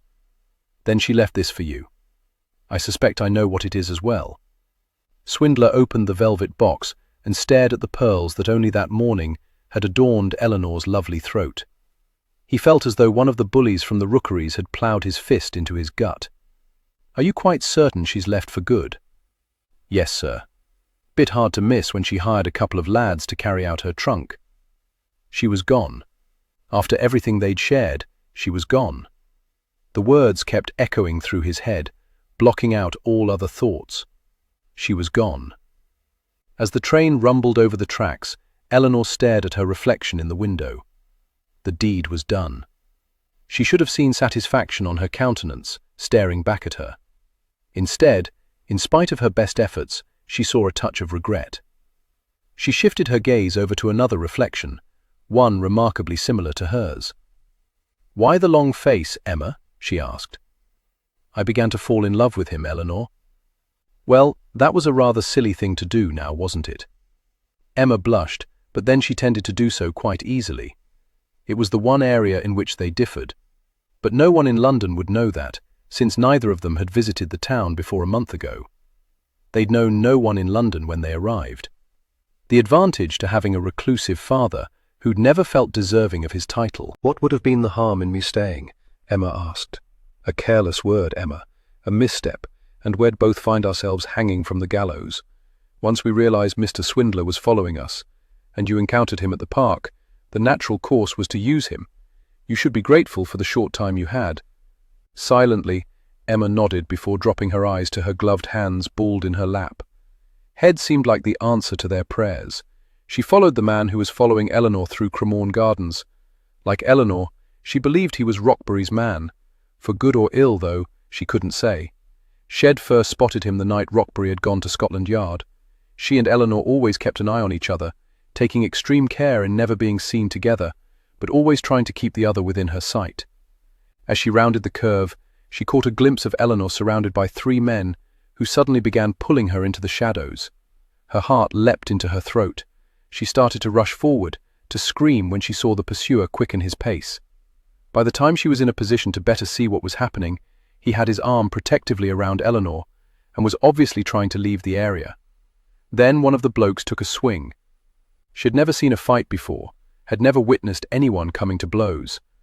The large, powerful man made short work of the bullies, and then his arm was again around Eleanor, leading her away from the men who writhed on the ground. Her heart was pounding for a different reason now, no longer because of fear over Eleanor's safety, but because she had never seen anyone as magnificent as the man who'd come to her sister's rescue. Following them out of the gardens, always keeping to the shadows, always watchful, she arrived at the entrance just as he was helping Eleanor into a hansom cab. She saw Eleanor leave. Then the man climbed into another hansom, follow her at a discreet pace. As the driver sent the vehicle into motion, she scurried from her hiding place and gave similar words to the driver of the hansom she entered. "Follow him." Just as he had, she disembarked on another street. She carefully made her way to the lodging house, again keeping to the shadows, until she spotted him observing the building. Eventually, he went to the door.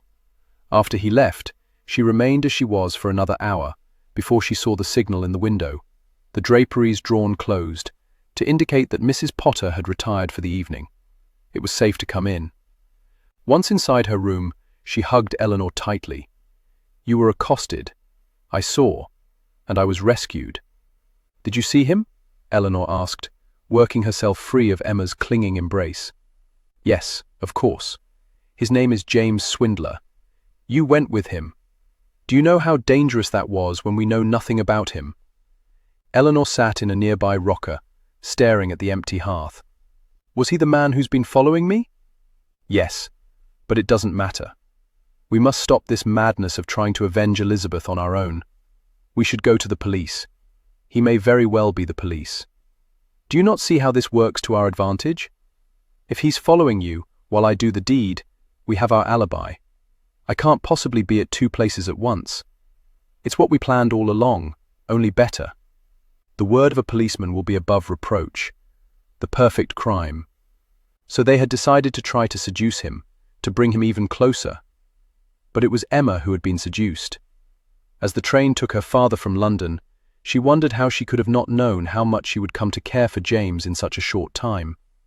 She tried to imagine his reaction when he arrived at Mrs. Potter's and discovered that Emma, or Eleanor, as he knew her, was gone. Even Mrs. Potter had been unaware there were 2 sisters sharing the same living accommodations. They'd timed their comings and goings so no one was the wiser. They would have taken rooms in different lodgings, but money was scarce, and it seemed silly to spend money that didn't need to be spent. Along with Elizabeth, they'd had a lifetime of fooling people, of arranging pranks where they pretended to be each other or caused others to question who they'd really seen. It had been so incredibly easy in London because their father had never taken all 3 daughters there, and apparently had never even announced that had been graced with 3 daughters. As they weren't sons, had deemed them insignificant. Until it came time to send one to the city for a season. Then suddenly had had hopes of a good marriage and money being available for his other daughters. Emma had loved her father dearly, but his head had always been in the clouds. She didn't even know exactly what had done for the crown to be honoured with a title.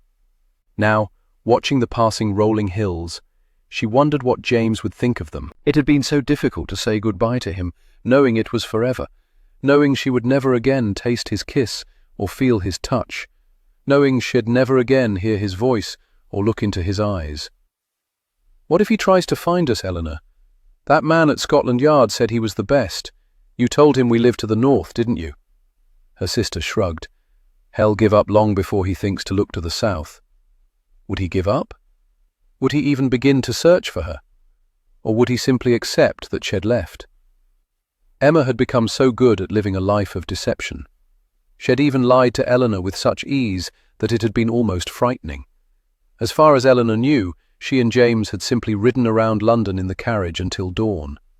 Her sister had no idea that she'd sacrificed her virginity or spent the night in James's bed. She pressed her hand to her stomach, wondering if she might be carrying James's child, surprised to discover that the thought brought her a great deal of joy. She didn't think she'd ever feel for another man the way she felt about him. He was so generous, so giving. She was grateful for every second she'd spent in the company of James Swindler.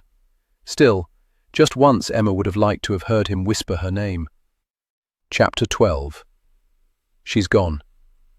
It was the first time Swindler had voiced the words aloud since they'd begun echoing through his mind 2 days ago. Spoken aloud, they sounded incredulous. "I beg your pardon?" Sir David asked, leaning back in his chair. "Miss Watkins. She packed up her things and left her lodgings. What do you make of that?" Swindler sighed, the truth of the situation difficult to admit. "I may have been duped, sir." Sir David arched a brow. "The lady wasn't with you that night?" "She was." "Then maybe she was simply unsettled about the murder of Roxbury and being arrested." "There may be more to it than that, sir." "Explain." "In Roxbury's library, there were 2 glasses of unfinished wine, which leads me to believe Roxbury may have known his murderer." Sir David nodded. "Go on." "I went to the morgue to study the body. The dagger that killed Roxbury. I've seen it before. That night at Cremorne Gardens. Did it belong to one of the swells who attacked Miss Watkins?" "No, sir. It belonged to Miss Watkins herself." "I'm afraid, sir, that she may have had an accomplice." "Damn it, man! How did you miss that?" "I was focused on the lady. I believed as long as she was within my sight, Roxbury was safe. I believe it's imperative that I find her, and my search may take me outside of London." Sir David stroked his thumb and forefinger over his moustache. "Could still be the brother. He could be the accomplice." "Possibly, but I know I must find the lady. If not for the crime, then for himself. It made no sense to him that she'd leave unless she was trying to hide something." "You have leave to do what you must, Swindler. Report to me when you have something." "Yes, sir." He turned to go. "Swindler?" He glanced back. "You don't look yourself. Do whatever you need to do so you're back to snuff. I need my best man at his sharpest." His best man. If Sir David knew how easily his best man had been duped, he'd have demanded that he leave Scotland Yard. As though following his thoughts, Sir David added, "You're not the first to be fooled by a pretty face." Swindler took no consolation from the words. It was more than her pretty face. It was everything about her that had fooled him. "Viscount Watkins' estate, you say?" Swindler watched as Greystone's brow furrowed.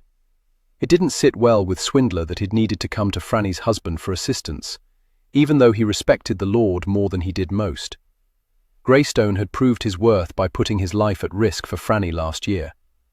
Unfortunately, until recently I was so absorbed by my own wants, I paid very little attention to anyone outside my father's sphere of influence. "I can make some inquiries. Someone is bound to know where his estate lies."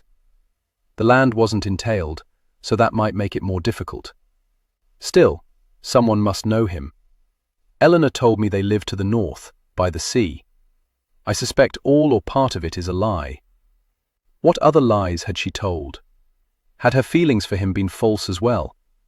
If not, then how could she have left? "I could always ask the Queen," Greystone said. "I'd rather not involve Her Majesty."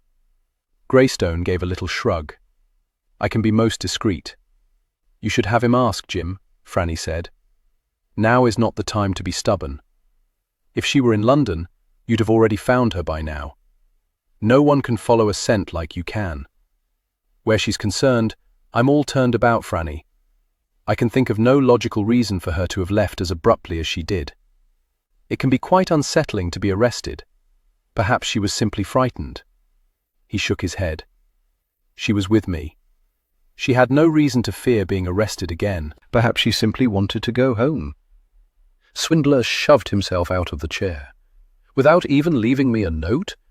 He strode toward the window, stopped, ploughed his hands through his hair. My apologies. It's all right. Franny came up behind him and placed her hand on his back. You grew to care for her. Even I could see how much during the ball. Come back and sit down. Tell us how we can help. He glanced back at her. I'd rather pace. She smiled. All right.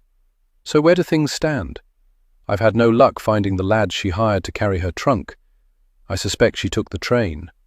I tried to draw a portrait of her, to ask at the ticket window if anyone had seen her, but I've never been skilled at drawing people.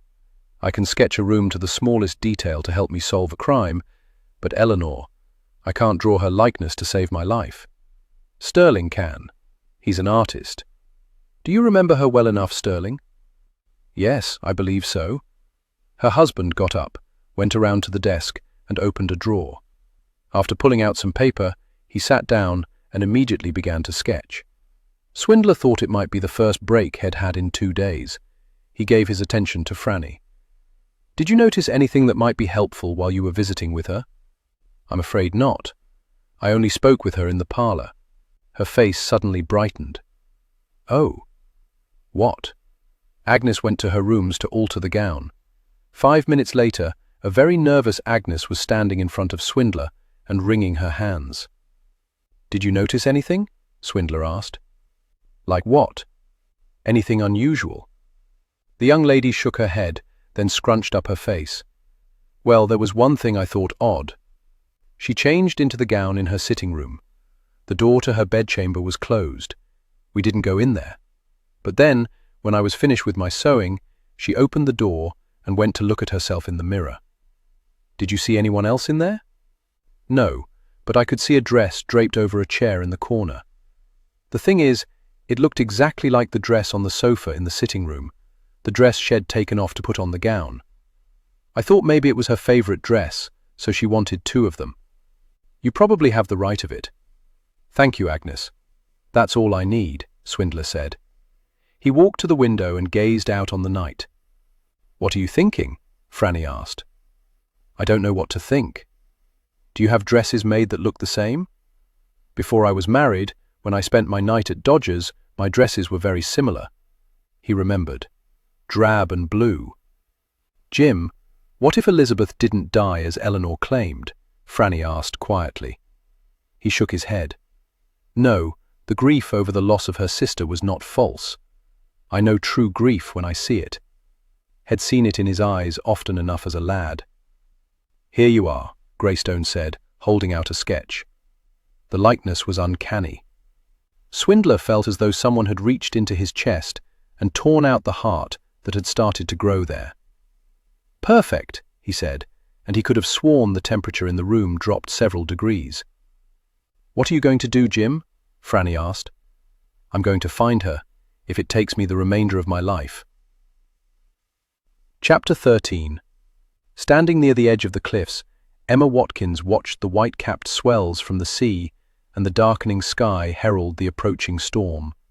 With the strengthening wind surrounding her, she breathed in and absorbed the fury of the tempest. She almost wanted to fling herself into the turbulent water, just to be surrounded by something other than the dull, somber nothingness that had become her life since she returned from London. It was as though she and Eleanor had left behind their laughter, their joy, their very essence, as though they were little more than empty shells going about their daily rituals, only because failure to do so would bring them a slow, agonizing death. Food contained no flavor, greeting the day no joy. Sleep came in fits and starts. In the 2 weeks since they arrived at their small home, she had lost track of the number of nights she heard Eleanor cry out when her sister eventually found sleep. Fear of discovery didn't hammer at them. Emma thought it might even be a relief to face up to what they'd done. No, to their everlasting surprise, remorse was making a banquet of them. Where once they'd laughed and shared silly secrets, their shared dark secret weighed them down. Every morning, Emma began her day by writing a letter to James, explaining why she'd left. A letter she never sent. She fought not to envision the expression on his face when he returned to her lodgings to discover she was no longer there. She tried to convince herself that he deserved that betrayal. From the beginning, she had known his attentions were an attempt to seduce her into confiding in him. 1,000 times she wished she had. Following the ball, during the hours she spent in his arms, Shed decided she could trust him with anything. Shed prayed that Eleanor had not possessed the strength to carry through with her part of the plan. She was going to convince her sister that they needed to tell James everything, that he would help them see justice done. But when Shed been arrested, she knew it was too late. The deed was done, their course was set. James would despise her for her role in Rockbury's demise. How could he not? So she and Eleanor had packed their trunk. Emma had gone to the street and hired 2 boys to carry it out. Then she asked Mrs. Potter to make her a meal for the journey. And while Mrs. Potter was in the kitchen preparing it, Eleanor had sneaked out.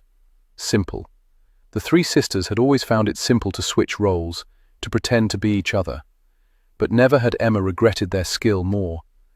With a sigh snatched by the wind, she turned and began walking back to the cottage. A few sheep, cows and chickens grazed about. They had long ago sold the horses.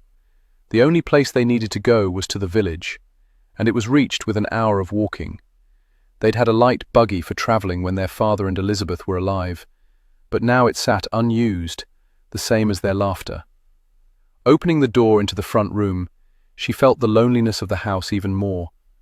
Perhaps tonight she would write a letter to James and thank him for the wonderful time had shown her in London, even if his ultimate goal hadn't been to impress and charm her, had given her precious memories she'd never forget.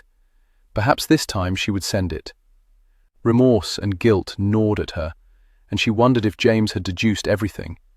How long would it take him to realize he'd been duped? And when he did, dear God, she didn't share Eleanor's conviction that they were both safe.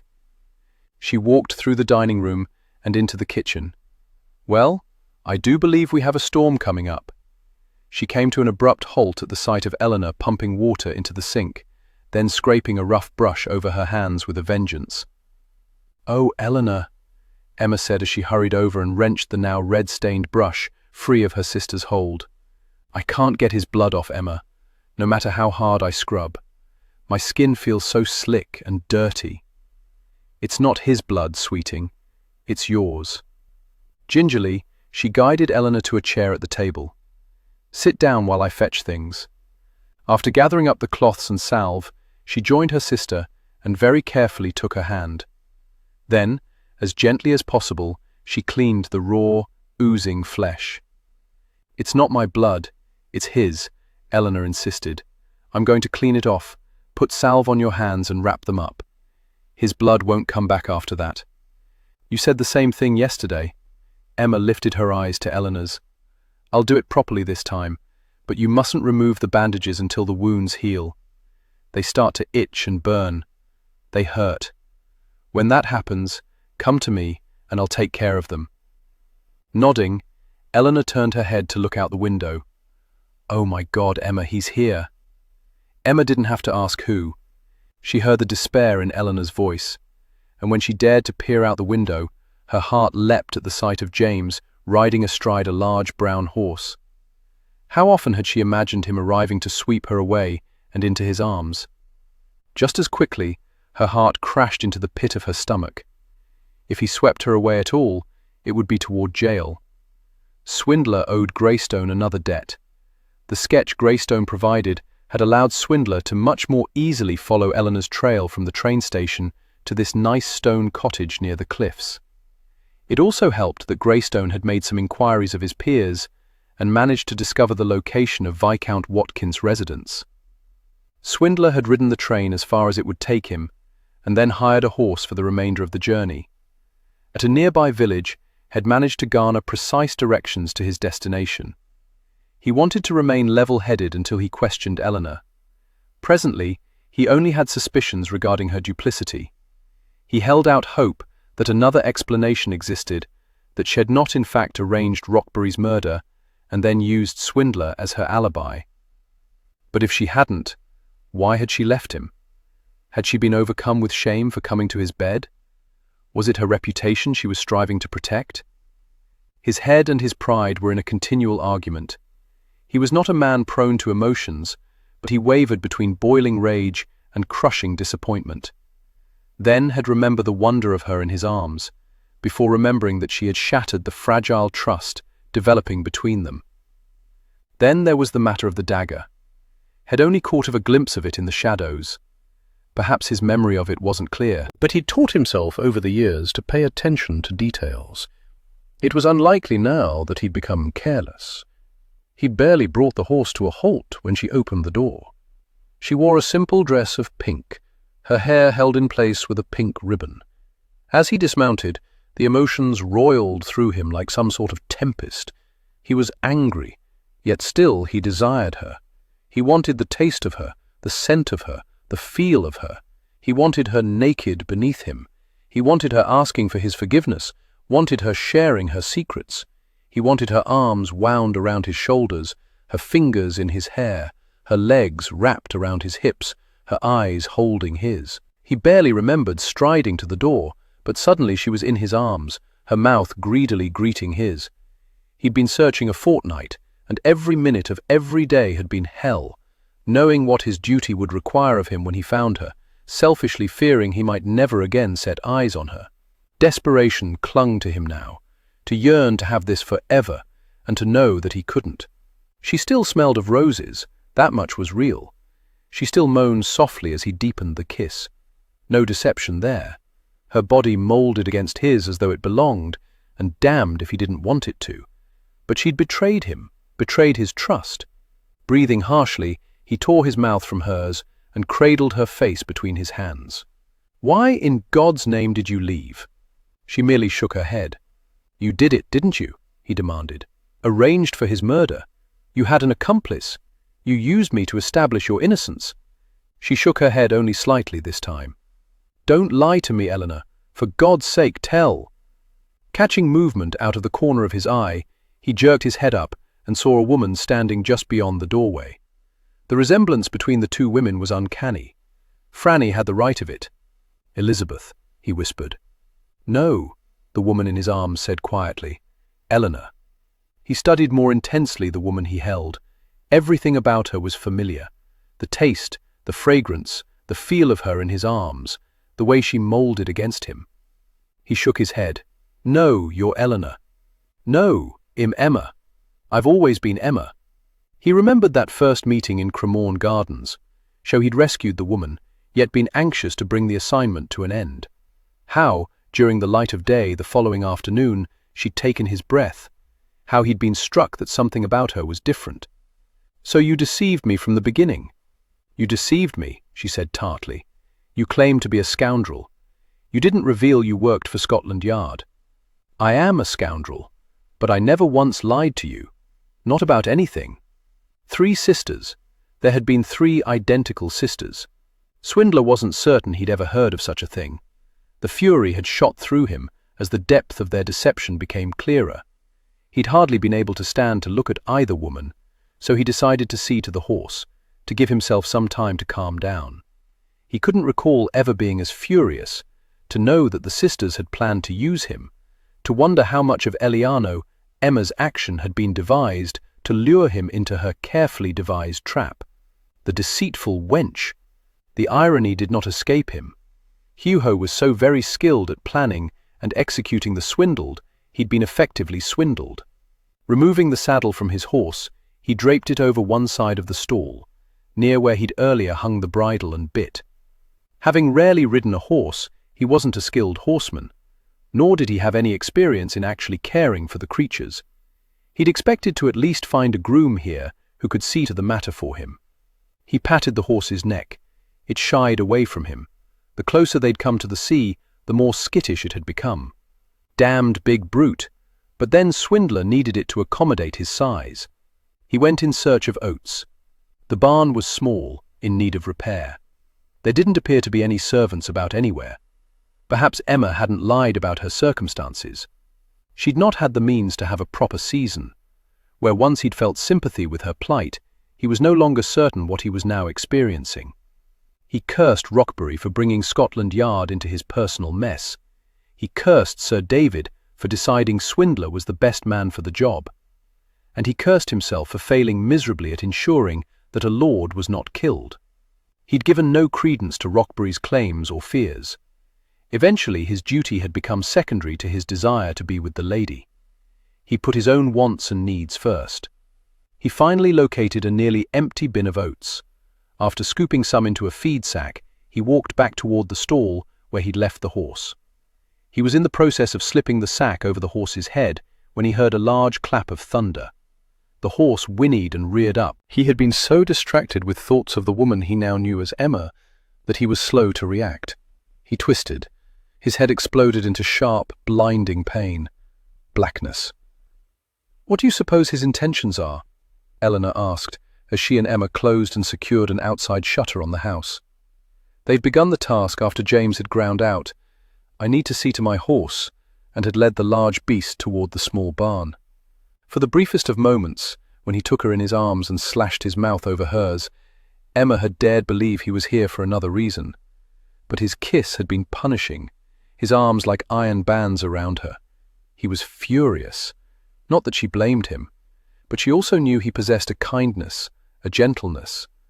But more, he understood justice. She'd seen, touched, the scars on his back. If anyone knew the unfairness of the criminal justice system, it would be him. "I suspect he intends to return us to London where we can pay for our sins. If that's the case, then he only needs to take me," Eleanor said stubbornly. "After all, I'm the one who actually did the deed." She loved her sister dearly for striving to spare her. "We're in this together." With a sigh, Eleanor marched around the corner to close up the next window. Emma began to follow, then changed her mind. She needed to speak with James alone. She was halfway to the barn when she saw his horse grazing nearby. She wondered if James had no luck finding grain for Beast. Quickening her pace, she entered the barn. Her heart pounded in her chest at the sight of him, sprawled near a straw-filled stall. Oh my God. Rushing over, she knelt beside him. She could see blood matting his hair. Very gently she moved the strands aside. He had a nasty gash on the side of his head. The horse must have... James' eyes flew open. She released a startled gasp. The walls spun dizzily around as he grabbed her and flipped her onto her back on the straw, before pouncing on her like some wild beast. She started to pound her fists into him, but he grabbed her wrists and pinned her hands above her head. His face was pained, but she thought it was more an emotional pain than a physical one. His harsh breathing echoed around her. Then his face gentled, almost as though against his will. He held her wrists with one meaty paw, while he used his other hand to stroke her cheek. "Eleanor," he rasped, a wealth of emotion wrapped in the single word. She could hardly stand to hear her sister's name uttered between his lips. "Emma," she corrected softly. "Emma." He lowered his head until his breath was wafting over her cheek like the first breeze of spring, gentle but determined to herald in the change of seasons. "Emma."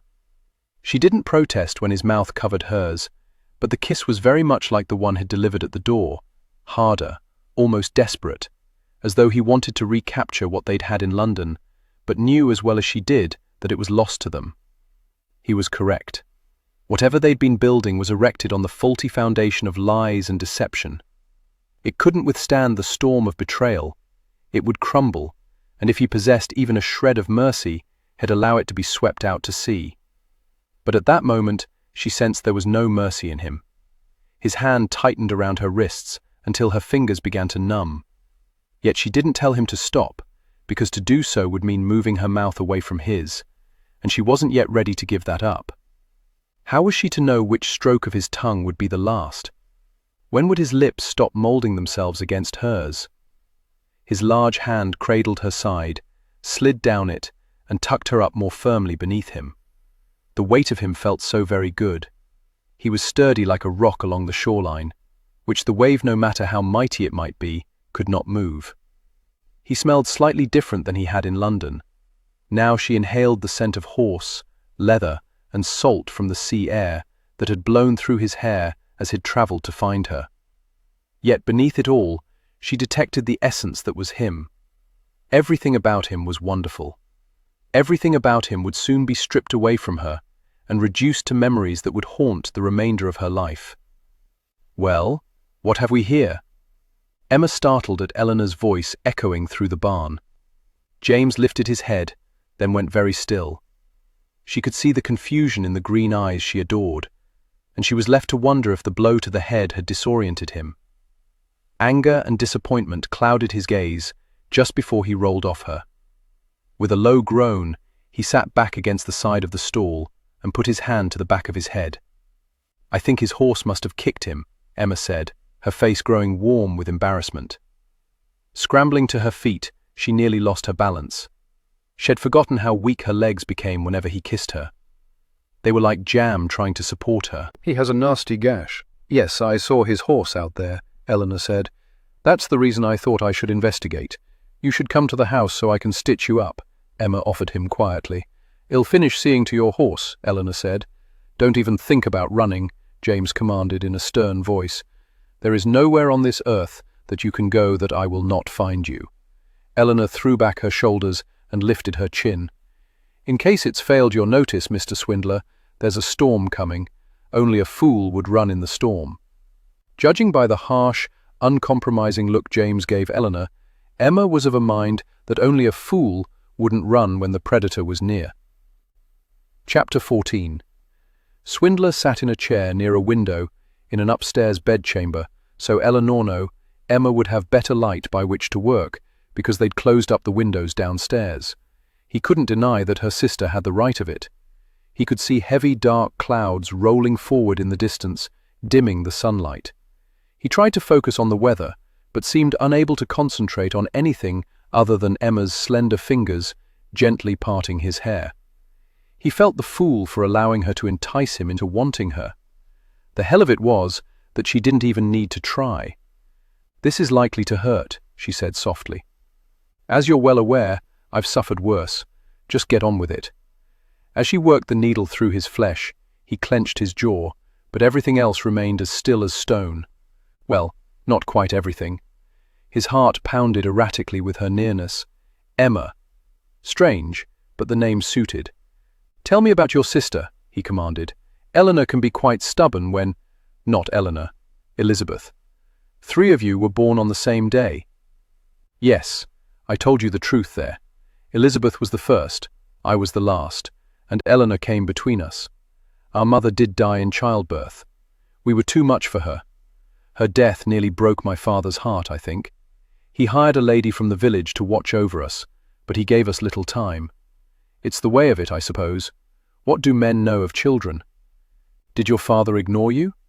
He didn't want to think of his father, didn't want to talk about his past, but still he answered. "No. He and I were very close. We had only each other to get us through. Oh, sometimes he would spend the night in a woman's bed, and I would sleep nearby, wondering if she was how my mother smelled, hoping he might stay with this one a night, maybe 2, and then he moved on. I take after him in that regard. I never stay long with a woman I've bedded. Damnation! My apologies. The needle slipped. No, it hadn't. He was fairly certain that she had lost her concentration with his words and dug it in farther than she had intended. He didn't know why he'd said what he did. He only knew that he didn't want her to realize how very important she had become to him, how devastated he'd been by her betrayal, her leaving, because he had been interested in staying with her for more than a few nights. Had stupidly begun planning to stay with her forever. The thought of always having her in his arms at night, and waking up to find her in his bed, had brought him almost as much pleasure as the act of making love to her. Now he realized that all he'd known of her was what she'd wished him to know. Without moving his head, he glanced around the bedchamber as much as he was able.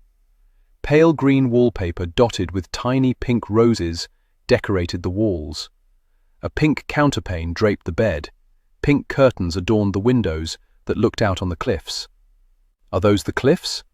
"Yes," she answered before he could finish the question. Although he couldn't see her face, he could feel the tension radiating from her. "Is this your bedchamber?" he asked.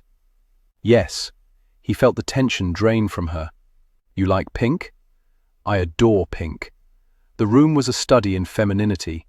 Even the white furniture had a delicate air about it. Everything in his rooms was dark, like his soul. But she was light and airy. She was joy and dreams. "It was Eleanor that night at Cremorne Gardens, the one I rescued." "Yes, but I was there in the shadows. We never went out alone, always stayed within sight of each other. I saw how you protected her, which is how you recognized me the following afternoon at Hyde Park." "Yes." He heard the snip of scissors, felt the tug as she tied off her handwork. She began wrapping a bandage around his head. "How do you know for certain that it was me at Hyde Park?" "Something about you was different. I thought it was a reflection of the sunlight." He felt like a romantic fool telling her. He should have simply kept his thoughts to himself. "The only time both of us didn't go out was when you began taking me around London. Eleanor was afraid you might catch us, and the jig would be up." Unlikely that he'd have noticed her, he hated to admit to himself. All of his attention, all of his focus, had been on the lovely lady in his company. "There, all done," she said with a feather-like touch to his head. "You should probably try to sleep until the headache goes away." Because his head was pounding unmercifully, and he was feeling disoriented, he brought himself to his feet, walked over to the bed, and leaned against the post at its foot. She killed Rockbury. Emma gave one quick nod, averting her eyes as she did so. "You stayed with me that night deliberately to provide her with an alibi. You knew what she was about." She stared at the floor as though she hoped it might open up and provide her with the means for an escape. "Yes," she whispered, before lifting her gaze to his and saying more forcefully, "and no." Eleanor had gone downstairs to greet the Duchess when she came to issue her invitation. "I was abed with a headache. When Eleanor realized I had the opportunity to attend a ball, she decided it was the perfect night to finish what we'd begun. She assumed sooner or later Rockbury would return home, and when he did, she would see to him. My part was to stay with you until dawn, but I wanted to be with you. I came," she licked her lips, "to care for you. You'll forgive me if I don't believe that part, since you ran away. I didn't see that I had a choice. You're very clever. Sooner or later, I might have said something to give us away. You thought I would simply let everything go if you left. I hope you would. I wasn't as confident as Eleanor that you would simply shrug off my leaving. Why me?" With a sigh, she moved nearer to the window and looked out. He could hear the wind picking up. A storm was indeed brewing, but it could never compete with the one stirring inside him. "Why me?" he repeated more harshly. "Eleanor and I kept a constant watch on Rockbury, always taking care that he only saw one of us at a time. We nearly expired on the spot when he went to Scotland Yard. Shortly thereafter, we became aware of you following us, and we assumed you were the result of his visit with the police. Eleanor thought we could take advantage of the situation. And take advantage of me." He couldn't contain the seething anger that escaped. She spun around. "You don't know what he did to our sister. We were determined to avenge her. You can't possibly imagine what it is to lose someone unjustly." Oh, he could. He thought of his father. That day in Hyde Park, when I first approached you. Why had you decided it would be you who sought to entice me into your web? He heard her swallow. That was simply coincidence. Had you arrived 20 minutes later, it would have been Eleanor whom you followed. But after you made my acquaintance, we took care to make certain that it was always me who was with you. You and I talked about so much. Eleanor was afraid she might inadvertently say something to cause you to question who you were with. They had talked about so many things. The ease with which he spoke to her had surprised him. Had never been verbose around the ladies. He communicated in other ways. But everything with her had been unlike anything he'd ever experienced with anyone else. That she could betray him so easily. "I've brought you some of my father's whiskey," Eleanor announced as she glided into the room. Her dress was a pale blue adorned in darker blue. It didn't seem to suit her, but he supposed he was viewing her through a kaleidoscope of murder. Strange how he saw her as the more cunning of the two sisters, how she stirred nothing within him except disgust. If his head weren't threatening to explode, if he were better able to think, he might not have taken the glass. But as it was, he thought whiskey could dull the pain, sharpen his thinking. He downed it, relishing the bite and the warmth that burst through his chest. "Shall I bring you some more?" Eleanor asked. "No, that'll do for now." Eleanor watched him with obvious avid curiosity. He wondered how much Emma had shared with her. He remembered that when he first began to follow her, had thought her nothing special. Even the first night at Cremorne had come to her defense because it was in his nature to protect the innocent. But the following afternoon, everything changed. Something had been different about her. He hadn't been able to determine exactly what it was. Had only known that when her fingers touched his, when he handed her the map, he wanted her to touch all of him. From a great distance, he heard himself say, "Explain the circumstances that led to Elizabeth's death." "To discuss our sister's poor choices with you seems a sort of betrayal," Eleanor said. "I might be able to help you if I understand everything." His words sounded slurred, and he suddenly staggered. "Lie down, Mr. Swindler," Eleanor said, taking his arm and guiding him to the bed. "Eleanor, what did you do?" Emma asked as she rushed over. "Given him something to make him sleep, while we decide how best to handle this." As though his mind had left his body, he was aware of them arranging him on the bed. His eyelids grew heavy. He couldn't keep them open. He wanted to explain that nothing would deter him from his purpose, save death, but his mouth seemed unwilling to accommodate his need to speak. Giving in to the comforting lure of sleep, he closed his eyes. A blanket was brought over his body, and the sweet fragrance of roses surrounded him. He wanted to pull Emma in, but his arms didn't respond to his commands. All he did was drift back into the blackness. "How could you do that to him?" Emma snapped. "How could I not? We have to think very carefully about what we wish him to know. We should tell him everything." "Absolutely not. Hell use it against us." "Eleanor, it's too late to deny what we did. If we explain to him the why of it, he might be able to help us." "And what if we have to explain the why of it at our trial? I'd rather hang than disgrace Elizabeth before all of London." Eleanor strode from the room. Emma bent down and pressed a kiss to James's forehead. "I'm so sorry." Then, because he was asleep and Eleanor wasn't about, she touched his hair, where it poked up over the bandage.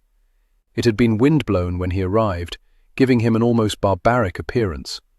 She trailed her fingers around his face, relaxed now, but the cragginess that she so loved gave a hardness to his familiar features. When he'd leaped from his horse, his fury matched the worst storm to ever sweep over the land. She wasn't sure what she'd expected of him. That he'd taken her in his arms had both terrified and thrilled her. Resting her hand against his throat, she felt the thready pulsing of his blood. She wanted to smack Eleanor for giving him a draught. Hadn't they done enough to him? "Charm him, seduce him, distract him," Eleanor had urged. Emma found the task to be heaven and hell. She'd enjoyed every moment in his company, even as each one was tainted with guilt. She'd known every time he began to ask her questions that he was striving to determine her purpose. How often she'd wanted to confess all, to seek his opinion, to share her doubts. Eleanor had been convinced that a lord of the realm would go unpunished in spite of his abhorrent behavior. They'd had to take matters into their own hands, had to make him pay for what he'd done to Elizabeth and perhaps others. Emma had agreed that Roxbury needed to be dealt with, but she'd never wanted to hurt James. That last night in his arms, she'd known that no matter how desperately she wished otherwise, she would bring him pain. Taking his hand, she brought it to her lips and pressed a kiss to his knuckles. Revenge was not for the faint of heart, but she'd discovered too late that neither was it for her. When Swindler awoke, darkness had descended and the wind shrieked, a forlorn sound that echoed the cries of his own heart. Knowing everything he knew about Emma's conniving, how was it that once again he'd allowed her to bewitch him? How could she still look so innocent? In her eyes, he could have sworn he saw regret, but also tenderness and a powerful yearning that matched his. He rolled over, swinging his legs off the bed, and sat up. Dizziness assailed him, and he gave it a moment to pass. His head throbbed dully. He suspected more from whatever Eleanor had put in his whiskey than from the horse's kick. He wished he could take only her back to London and leave Emma here. But how would he explain his providing the alibi? Either way, he would look the fool, but at least the truth wouldn't destroy his reputation, only sully it. Without Emma, he would be viewed as a liar, his days working with Scotland Yard behind him. He'd worked so damned hard to rise out of the gutter, to no longer be thought of as the son of a thief. He refused to let all his struggles go for naught. Although he was dead, his father deserved a son more worthy. Swindler had always been determined not to disappoint him. Rising to his feet, he walked to the window and peered out on the darkness. Rain lashed at the window panes. With the flashing of lightning, he saw the white crests of the distant, turbulent sea and trees bending from the force of the wind. Deafening thunder cracked. Living so near the sea was not for those easily frightened by strength and power. Little wonder Emma was as courageous as she was. She'd no doubt been shaped by these storms, knew the force of nature, knew how to withstand its onslaught. Emma. Just the thought of her filled him with mixed reactions, wanting and aversion. She and her sister had taken justice in their own hands. Damn it all, it made him a hypocrite not to admit that he'd done the same on occasion. He'd always justified his actions, believing he knew what constituted justice, because he'd seen so much injustice in his youth. Arrogant bastard. Emma was making him face his own shortcomings, and he didn't much like it. Turning from the window, he strode to the door, turned the knob, and discovered it was locked. Pressing his forehead to the wood, he laughed darkly. Apparently, even after everything they'd shared during their brief time together, Emma had absolutely no clue with whom she dealt. In the kitchen, Emma carefully folded the cloth napkin that she would place on the tray she was preparing for James. It was silly, really, that she wanted everything to be perfect, especially as he'd no doubt wake up in a foul mood from Eleanor's tampering with his whiskey. "I know you're angry because I gave him the sleeping draught," Eleanor began as she sliced the mutton. It had been almost an hour since they'd spoken. While Eleanor had begun preparations for dinner, Emma saw to the animals, herding them into the barn before the storm broke. "I'm more than angry.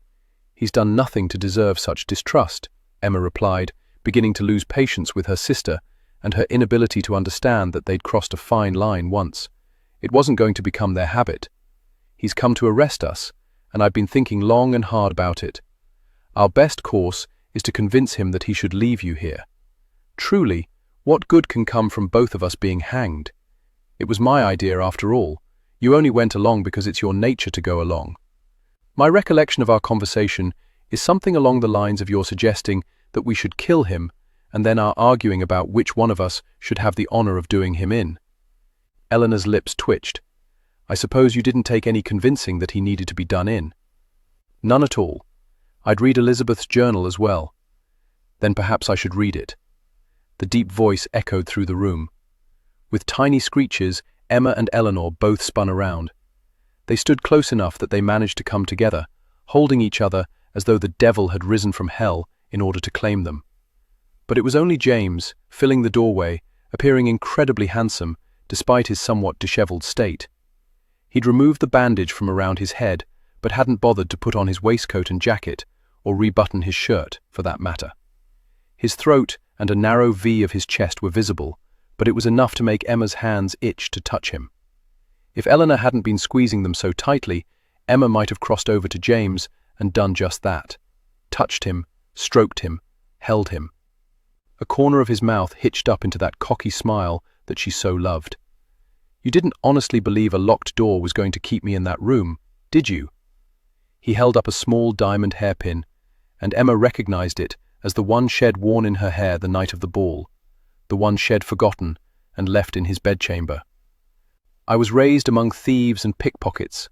A lock is child's play." Emma broke free of her sister's hold and glared at her. "You locked the door?" Eleanor gave her a mulish look. "While you were out tending the animals. I wanted to be certain we weren't disturbed while we worked out our plans if he awoke quickly." Eleanor. Before she could go on, Eleanor glared at James. "It was rude of you to startle us so," her sister said, her voice sharp enough to slice the mutton. Emma knew her tartness harbored her fears that she was no longer in control of the situation. Eleanor was the plotter, the planner, the one with grand schemes and designs. Once, they had focused on how to acquire the best husband. Lately, they were centered on how best to avoid the noose. "Your hospitality is rather lacking," James said. "I suppose you expect me to apologize for the sleeping draught." He shook his head. "No, I don't expect anything of you." His words contained a wealth of meaning, as though Emma and Eleanor were the lowest of the low, snakes like the ones they'd seen at the zoological gardens, to crawl on their bellies because they were too vile to be given the means to stand. "I was preparing a tray, your dinner," Emma said, her voice unsteady. She was anxious to change the subject, to make some sort of peace offering. "I'm able to eat at the table. I don't need to be waited on." Emma nodded jerkily. "Well, then, we shall serve dinner in half an hour." His eyes slowly roamed over her before his gaze settled on Eleanor. "Put anything in my food or drink again, and you'd best hope it kills me, because when I awaken, you'll suffer my wrath, and trust me on this, it's not at all pleasant." He strode from the room without another word. "I won't be able to eat a bite with him sitting at the table," Eleanor said. Emma wouldn't either, but she suspected her reasons were very different from Eleanor's. In spite of everything, she wanted nothing more than to once again lie in his arms. Chapter 15. The wind continued to howl outside, locking them all within the cocoon of the dining room. With the storm, the darkness was arriving earlier. Candles flickered on the table. Dishes were passed around, mutton, potatoes and beans heaped on plates, and silence reigned, except for the occasional scraping of silver over china. What surprised Emma was that James had come to the table cleanly shaven, once again wearing his waistcoat, neckcloth, and jacket. No matter how he appeared, like a ruffian or a gentleman, the sight of him did strange things to her stomach, made it flip over again and again. He sat at the head of the table, while she and Eleanor were on either side of him. Her father had never commanded that seat, as James did, as naturally, as though he were a king. She fought not to imagine how satisfying it would be to see James in that spot every night. He was not made for the quiet life here near the coast, although at that moment the night was anything but quiet, as the windows rattled. "Is there the slightest chance this house will be blown into the sea?" he asked calmly. "No," Emma assured him. "As the wind is coming from the sea, I suspect if it were to be blown anywhere, it would be blown into the village." His eyes glinted with amusement. She could almost forget that he was here for a reason that was anything except humorous. She fought not to wonder if she'd been the daughter chosen to go to London last season, if she might have met him at any balls. Would he have looked across the room and noticed her? Would he have asked her to dance? Would the attraction between them have sparked as quickly when mystery surrounded them? He studied her now, over his wineglass. Earlier, he'd brought an unopened bottle up from the cellar, opened it, poured it himself, and not allowed it to leave his sight. Slowly, almost suspiciously, he shifted his attention to Eleanor, then returned it to Emma. "When I questioned your landlady, she was aware of only one lady staying in the hired rooms." "Don't say anything, Emma," Eleanor ordered sternly. "Presently, he comes to us with little more than speculation and conjecture. He can prove nothing. There is no evidence that you were ever in London." His uncompromising gaze settled more firmly on Emma. "Because wherever you went, whatever you did, you claimed to be Eleanor. I believe you always planned to be somewhere, with someone, while Eleanor saw to the deed. I fit rather nicely into your little scheme." "Yes." She forced the word up from a pit of regret. She'd hoped to use someone of Roxbury's ilk, not quite as dastardly as he, but a man who deserved to be used. She'd never expected someone like James, with a moral compass that always pointed to decency, honor, and principles. With his finger, he slowly tapped his wineglass. Tap, tap, tap, as though he was locking pieces of a puzzle together. His finger stilled, extended, as though he needed to make a point. It might have worked if you hadn't left incredibly quickly, without so much as a goodbye. The heat in his eyes almost matched that of the small fire in the hearth, especially after the intimacy we'd shared. He wanted to hurt her, wanted to throw back in her face what she'd given him. She could see that also in his gaze, and she supposed she deserved it. "What trouble could you get into in a carriage?" Eleanor asked. Dear Lord, but she had no idea. Emma wasn't about to provide particulars, especially as most of the intimacy had not taken place in the carriage. "I wanted to wait. I wanted to see you again, but I was afraid you'd see the truth of it in my eyes." He didn't ask which truth. The truth that she'd helped take a man's life. The truth that she'd fallen in love with him. The truth that her last night with him had been the most glorious of her life. Perhaps he realized the enormity of her reasons for leaving, because he returned his attention to his food. For several minutes, the silence and awkwardness returned. She suspected they were all pondering the gravity of their intertwined lives. Deception didn't provide a sturdy foundation on which to build anything that would last. Even her relationship with Eleanor had become strained since they'd returned from London. "So you grew up in this area?" His sudden voice in the silence was like a crack of thunder. Emma startled, and Eleanor went so far as to drop her fork on her plate. He'd not worded his statement as a question, yet Emma thought it required some response. She peered over at Eleanor, who'd retrieved her fork and was occupied moving her food from one side of her plate to the other. "Yes," Emma said. "We were born in this house. It's been in the family for 2 generations, hardly any time at all when you consider how long England has existed." "Have you no servants?" "We did before Father passed. We had a cook, a maid of all work, and a male servant who served as butler and footman." She knew she was rambling. What did he care about the particulars regarding their servants? But she could hardly tolerate the tension and the awkwardness emanating from her and Eleanor. James, on the other hand, was distant, yet still appeared comfortable with his surroundings. "Are you attempting to tell us that the food is awful?" "I've had much worse." Wiping her damp hands on the napkin in her lap, she remembered that he'd never been outside of London before now. She would have dearly loved to be beside him as he took in the countryside. "Did you enjoy the sights as you journeyed from London?" "I hardly noticed them." "A pity. There is some lovely country. Perhaps I can share a bit of it with you before you return to London." "For pity's sake," Eleanor burst out, coming to her feet. "Can we stop with the politeness? He means to see us hanged, Emma. I, for one, have no desire to show him anything." Tossing her napkin on the table, she strode from the room, very much mimicking the storm thrashing about outside. Watching her leave, Emma couldn't help but feel a bit of gladness to have some more time alone with James. She cleared her throat. "You must forgive her. She's not been herself lately." "How is it that you're so calm? Do you think to use your wiles to convince me to overlook your transgressions?" "No, I'm done lying to you. Quite honestly, facing up to what we did will be a bit of a relief. I've not slept at all since we left London. Barely eaten.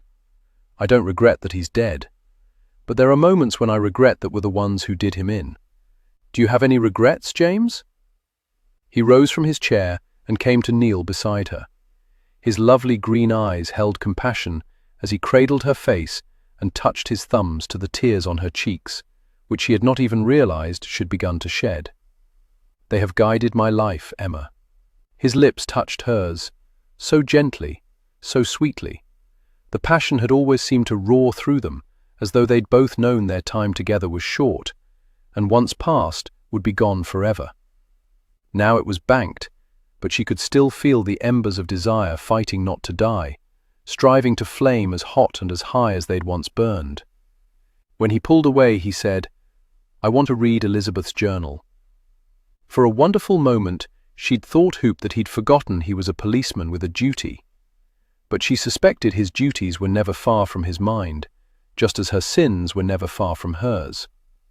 Wiping away her remaining tears, she nodded. "I'll fetch it for you." She couldn't have been more surprised when he helped her clear away the table. As she washed the dishes, he dried them. "I'm not accustomed to a gentleman in the kitchen," she said. "My father always left the table and went to his study to enjoy a bit of brandy with his pipe. I don't trust that your sister didn't pour laudanum into all the liquor. As for the pipe, there's enough bad air in London. Don't need more in my lungs. I like the smell of the air here." She smiled. "Wait until the storm passes. It's really quite lovely then." As though he didn't want to contemplate what would happen when the storm passed, he said, When I lived with Fegan, we all had our chores. Mine was to wash the dishes. Most of the lads didn't care one way or another, but I can't stand the smell of rancid food. Can hardly blame you there. It reminded me too much of the smell of Newgate when I went to visit my father before they hanged him. His voice was somber, and she heard in it the stirring of unpleasant memories. You sound as though you still miss him. Every day. A little over 20 years now. She handed him the last dish. It's good, really, not to forget. Sometimes it's as though Elizabeth is still with me. I'll get the journal for you now. Meet me in the parlour. Eleanor refused to leave her bedchamber. Emma didn't mind. It left her alone in the parlour with James. She had brought him the journal, explaining that the pertinent parts began last June, when Elizabeth arrived in London. In a fashion typical of his thoroughness, which she was only beginning to recognise, he opened the journal to the first page and began there. Strangely, she wasn't impatient with his reading. Judging by how long it was before he turned the page, he wasn't a fast reader.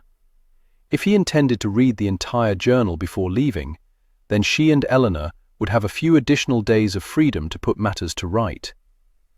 They had to make arrangements for someone to take the few animals they had. There was also the matter of the house.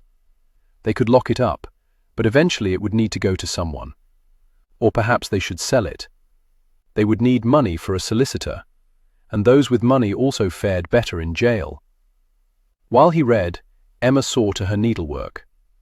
James had lit the fire in the hearth before she arrived, so the room was nice and warm. Apparently, deciding that Eleanor hadn't tampered with all the liquor in the house, he had helped himself to her father's brandy.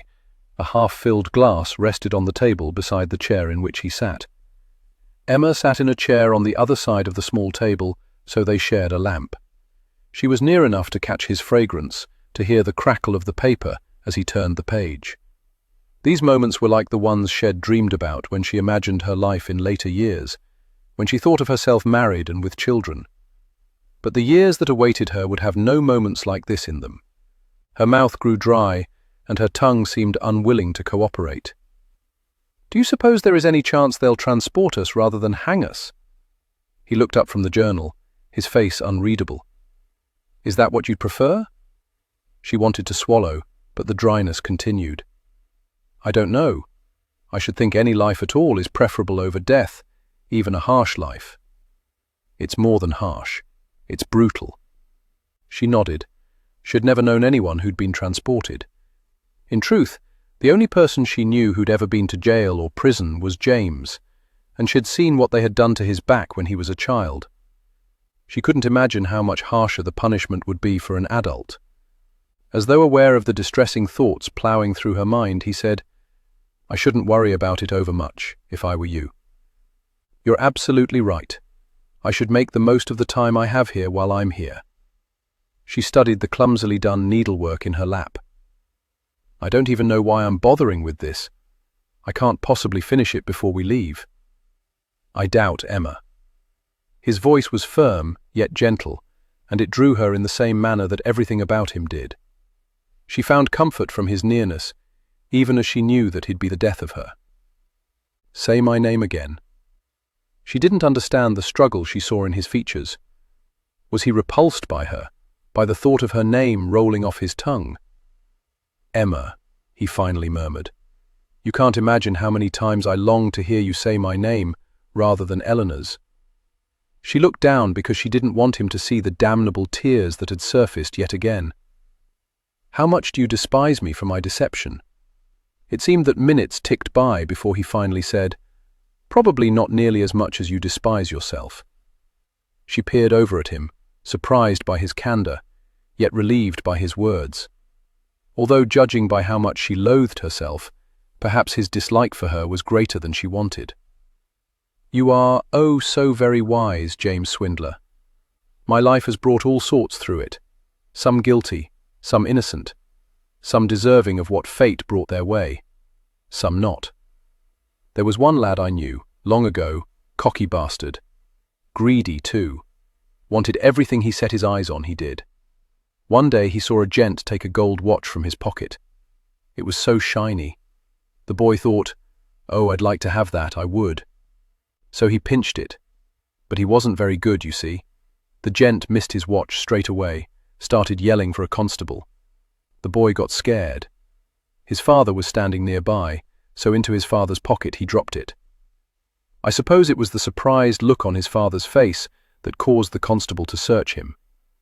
And the gent, well, he was a lord, didn't appreciate having his watch pilfered. He saw to it that the man was hanged for his offence within the fortnight. Not once did the man ever declare his innocence. Not once did he ever point the blame at his son. He walked up the steps to the gallows as though he had no regrets.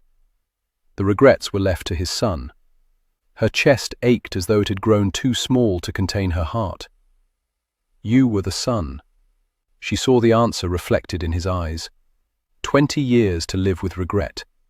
My father told me we were playing a prank. We were swindling justice. When Fegan took me in, when he took anyone in, he made the boy change his name. Swindler seemed to suit a lad who'd managed to have his father hanged in his place. Although all these years had passed, her heart still went out to the boy who was now sitting before her as a man. Oh, James, he wouldn't have wanted you to live with the regrets. He knew what he was doing. Parents sacrifice for their children all the time. It doesn't make it any easier to live with, Emma. That's the reason you don't carry a watch. Can't bring myself to purchase one, even though I can now well afford it. As though they'd only been talking about the weather, he returned to reading the journal. Because she could think of nothing significant to say to comfort him, she left him to it. Chapter 16. Because he'd taken an overly long sleep that afternoon, due to the unfortunate draught that Eleanor's. Strange how the name had once adored suddenly grated on him, had slipped him. Swindler was far from tired when the clock on the mantel chimed 10. Emma, on the other hand, was wilted. She told him to sleep in her bedchamber. She had plans to sleep with Eleanor, if sleep came at all. Although aware that he appeared a buffoon without manners, he didn't stand when Emma rose from her chair. He knew if he got to his feet, nothing on earth would stop him from approaching her, taking her in his arms and carrying her to bed. If he could last that long. His body was wound so tightly from being alone in her presence that it was quite possible he'd try to have her before they ever left the room. So he'd stayed where he was, given her a distracted good night without ever looking up from the journal. It was bloody hell to sit so near her without touching her. To make matters worse, he'd revealed his deepest, darkest secret as though it were a fairy tale. Whatever had possessed him to confess his sins regarding his father. Now she knew he, too, was responsible for a man's death. He may as well have murdered his father, dropped the noose around his neck. The guilt had gnawed at him for 20 years now, leaving behind raw wounds that would never heal. No one knew about them, not even Franny, but where Emma was concerned, he seemed unable to keep any secrets. It was long past midnight when Swindler set the journal aside. He wanted to come to know the girl, so he could better understand how whatever had happened might have affected her. Perhaps a bit of him was also searching for hints regarding Emma. He didn't want to believe that she'd been completely duplicitous while in London. She had to have shared her true self with him, even if her name and her reasons hadn't been honest. Damn it, he didn't want to lose her, lose the woman he'd met in London, the one who intrigued him, made him laugh, made him glad to get up in the morning, gave him reason to anticipate the day. He thought the woman he'd known in London was more Emma than the woman who watched him here, the one with worry in her eyes and suspicions. He didn't blame her for whatever doubts she might be harboring. He wasn't even certain that he could explain all the reasons that had brought him here. Pride, because he'd allowed a murderer to escape his clutches. Honor, because his word could so easily be brought into question. But it was more than work. It was so much that he couldn't explain. The storm still raged outside. Swindler wasn't certain he'd be able to sleep with all its howling and shrieking. Even the rain was louder than anything he'd ever heard in London. Rubbing his stiff neck, he decided that with both ladies in bed, what he really wanted was a hot bath. Just off the kitchen he found a bathing room, no doubt a recent addition. While he was able to pump water to fill the tub, because he preferred it near to boiling, and because he liked it full, and was in the mood for a bit of indulgence, it took him a while to get the water to his satisfaction.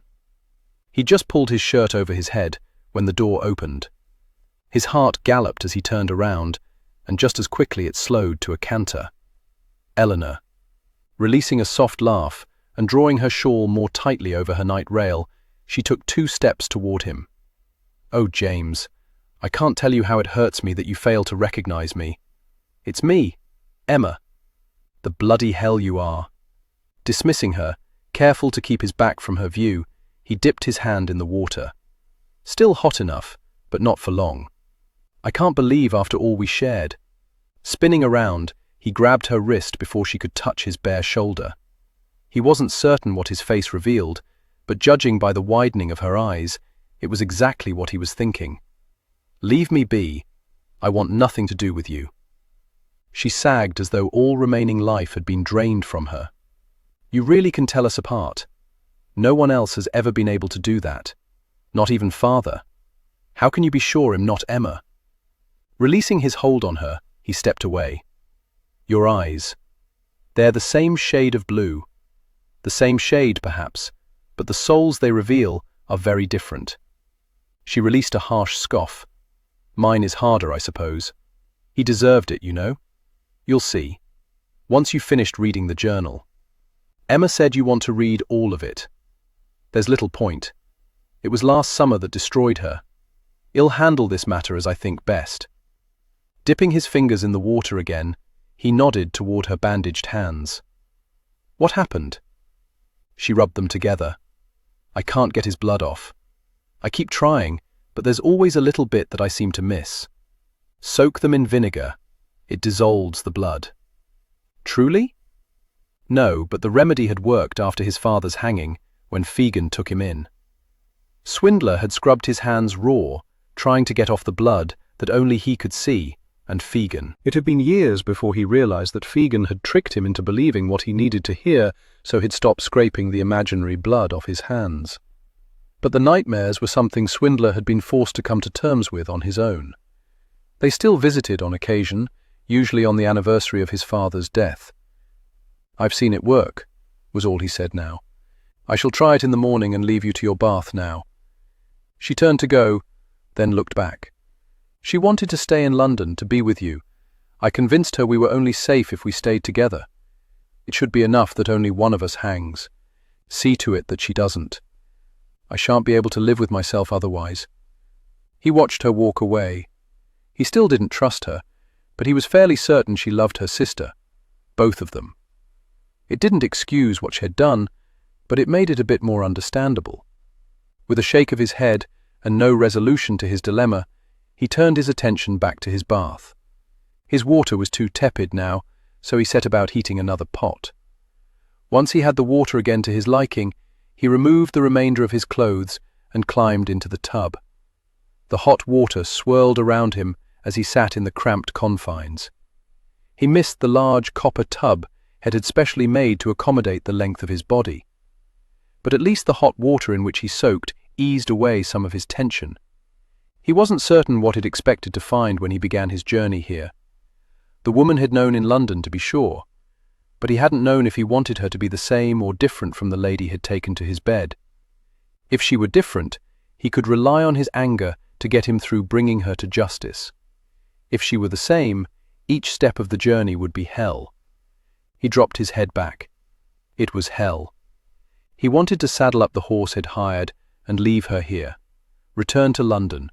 Explain to Sir David that he, the best at solving crimes, was flummoxed, and that the murder of Lord Rockbury would remain unsolved.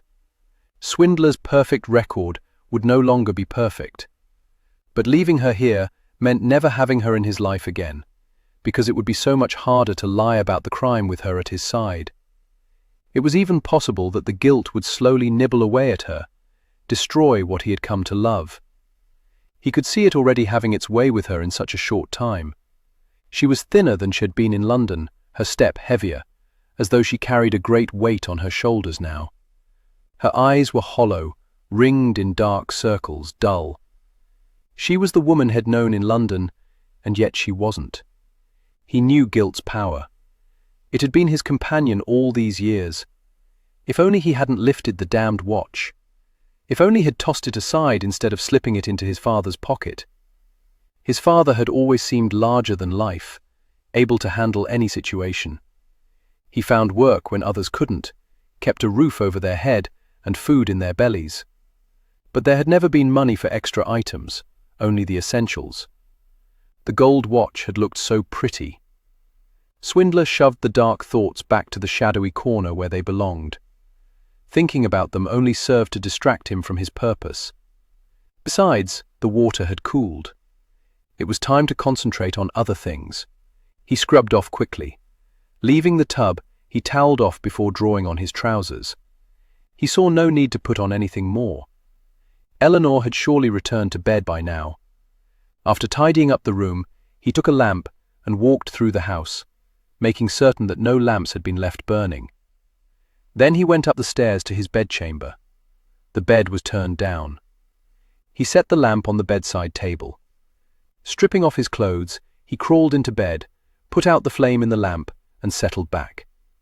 Emma's rose fragrance surrounded him. He tried not to think of her nestled in this bed. He focused on the window, the draperies drawn back. Lightning flashed, and he thought of the fireworks they'd watched. The kiss. Every damned thing reminded him of Emma, of how much had enjoyed having her in his life. Every damned thing reminded him that she was no longer a part of the joy in his lives. She was now a suspect. More than that, she was the one he had to arrest. Eleanor may have done the deed, but Emma had played a part in Rockbury's demise. As much as he wanted to, he couldn't overlook it. And in not overlooking it, he couldn't ignore that she hadn't trusted him, had used him, had betrayed him. It was so easy to forget all the wrongs when he was looking at her, studying her when she was near enough to touch. It was also impossible to know how much of her true self she had revealed to him in London. She had duped him once. He didn't intend to fall into her trap again. James awoke to dreary skies. The rain had stopped. The sun was striving to shine through the grey clouds that remained. The house was incredibly silent. Emma had been right. It was never this quiet in London. Abruptly he sat up. It could also be so quiet because they'd left. Getting out of bed, he quickly dressed and hurried downstairs. He heard activity in the kitchen. When he got there, he saw only Eleanor kneading the bread dough. "Where is she?" Eleanor peered over at him. "Good morning to you too, sir. Where in the bloody hell is Emma?" Wiping her hands on her apron, Eleanor edged past him. "Come with me." She led him to a back door, opened it, and stepped outside. "Follow that well-worn path. It leads to the cove." Yes. He strode along the edge of the dirt trail, where the grass made the journey less muddy. Puddles abounded. At one point he considered removing his boots, then decided that giving them a good polish would at least occupy his hands later in the day. The path eventually led downward and into an area where the waters created a still pool. A small fire was burning nearby, but what caught his attention were the slender, bare arms slicing through the water. Emma was beauty and grace. She rolled onto her back, kicking her feet. He didn't know how she managed to stay afloat. She wore little more than a chemise that clung to her body. He could see the outline of her taut nipples and the shadow between her thighs. He was well acquainted with the heaven her body offered. Although he knew he should look away, he couldn't. He remembered the taste, the texture, the sight of what was now barely hidden. But what most astounded him was her face in repose. He didn't know if he'd ever seen her with absolutely no worries. With a splash, she suddenly went upright and began paddling toward the shore. When near enough, she stood up. Holding his gaze demurely, she waded toward him until she eventually left the water. Snatching up a blanket that had not even noticed, she wrapped it around herself and sat beside the fire. Only then did he realize that her lips had gone blue and that she was shivering uncontrollably. "Good Lord, what have you done?" he demanded as he came around behind her and drew her up against his chest, rubbing her arms. "Are you trying to catch your death?" "I've swum in the pool for years. Makes me hearty." He continued to hold her until her teeth stopped chattering. Then he simply folded her into his embrace. She leaned back into him. "I didn't want to betray you," she whispered hoarsely.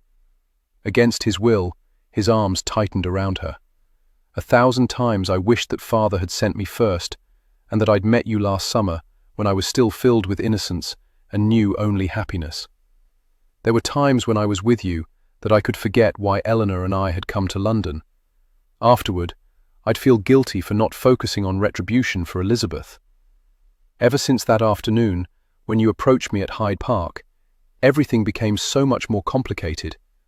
I didn't want to come to care for you, but you made that wish an impossibility. He was acutely aware of her trembling, but knew it had little to do with the cold. She was weeping. He heard it in the rough edge of her voice. After that last night in London, as you returned me to the lodgings, I'd prayed that Eleanor had not possessed the strength to go through with it. I was going to tell her to trust you. That I did. That I thought you would see justice done if you only knew the truth. But it was too late. Why didn't you come to me afterward? He forced out through clenched teeth. It was torturous knowing how she suffered, hearing her speak of their time together, but she'd walked away from it. He couldn't overlook that. Why not tell me the truth then? Why not trust me to protect you? She twisted around in his arms and touched his cheek. You have so much pride.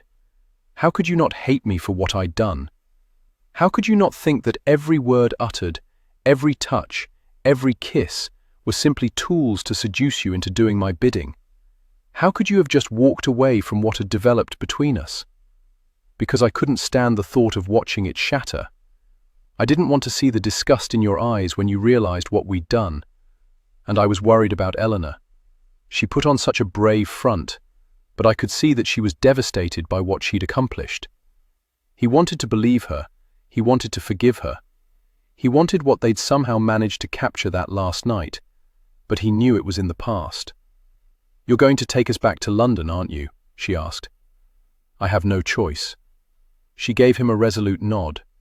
I don't think the storm is completely over. Well, probably have a bit more rain. Well, go when I'm finished with the journal. Drawing the blanket more securely around her, she worked her way out of his embrace. I should go to the house now, change into some dry clothing. You'll stay and put out the fire. She gave him a tremulous smile. There's so much I want to tell you, but I'm not certain you'd trust the words. You might think I'm trying to sway you from your duty, but I'm not. Then don't say them. He saw the hurt in her eyes, but at that moment he was struggling with his own demons, not certain that he could trust himself to do the right thing. She rose gracefully and strolled out of the cove. He sat by the fire and stared out to sea. She was wrong. It was never completely quiet here. He could hear the thrashing against the cliffs, the water tumbling into the cove, splashing against the shore. But it was rhythmic and peaceful, gave a man leave to think. Yet all he could think was that no good options remained to him. Chapter 17. Emma had been correct concerning the weather. The wind picked up in the late afternoon, and the rain began to fall. They were enclosed in the house. Following dinner, the three of them retired to the front parlour, the ladies with their needlework, and Swindler with the journal. Although he was reading Elizabeth's words, he could clearly see Emma in each of them, gathering seashells, feeding the seagulls. And he saw things that weren't written. He imagined her running barefoot to greet their father when he returned from town. He could see her chasing chickens and laughing on a swing. "How did you come to work for Scotland Yard, Mr. Swindler?" Eleanor asked, never lifting her gaze from her needlework. "I would report those who committed crimes in the rookeries, give the policemen descriptions so they could arrest the offenders." Her fingers stilled as she lifted her gaze to his. "I see. So you've made it your life's work to see the proper people punished." "I believe in justice, Miss Watkins." Nodding, she returned to her embroidery. "Exactly how did you do it?" he asked. Her head came up so quickly that he heard her neck pop. "Do what?" "Kill Rockbury." Emma's eyes widened with alarm. "Don't force her to go through it again. If you don't want to hear, leave. But I have questions and I want answers." Emma reached across and wrapped her hand around Eleanor's. "I'll not leave my sister to suffer alone." Swindler's gut clenched with the knowledge that she'd gladly go to the gallows with her sister, and in doing so, she'd leave him alone. She was as courageous and reckless as he'd always believed. He turned his attention back to Eleanor. "You enjoyed a glass of wine with him?" "Yes. I caught him as he was going into the residence. He invited me in, said I reminded him of Elizabeth, only more beautiful. No gentleman had ever told me I was beautiful before. To my everlasting shame, I began to succumb to his charms." "But you didn't finish your wine." "No. He jerked me out of the chair and tried to kiss me, all the while saying horrible untruths about Elizabeth. I had the dagger, and I used it. Only one stab." Yes, he took comfort in the fact that she wasn't gloating. He had a feeling she was caught between remorse that she had taken a life and satisfaction that the man who trifled with her sister was no longer breathing. "Did he die immediately?" "Must you put her through this?" Emma demanded. "It's all right, Emma," Eleanor said. "No. He writhed around for a bit, then went still, and I left. You should have taken the dagger with you. I thought of it later, but I just wanted to leave. And I certainly didn't want to touch him." Something about that crime nagged at him, something that hadn't seemed right at the time. He was certain it would come to him. "If you had it to do over," he began. "I'd do it again," she said succinctly. "Finish reading the journal, Mr. Swindler. Quite possibly, you'll wish you'd had the opportunity to use a dagger on him." He returned to his reading. Rather than returning to their needlework, the ladies went to prepare themselves for bed. Based on the sounds he heard coming down the hallway, he could only assume those preparations included bathing. How could he concentrate on the words when his mind was suddenly filled with images of Emma soaking in the tub, drops of water rolling over her skin? Lord help him, he wanted to join her, wash her, dry her, hold her. He fought to clear his mind of everything except the journal. Each page painted a portrait of a young girl growing into womanhood with dreams of love, family, happiness.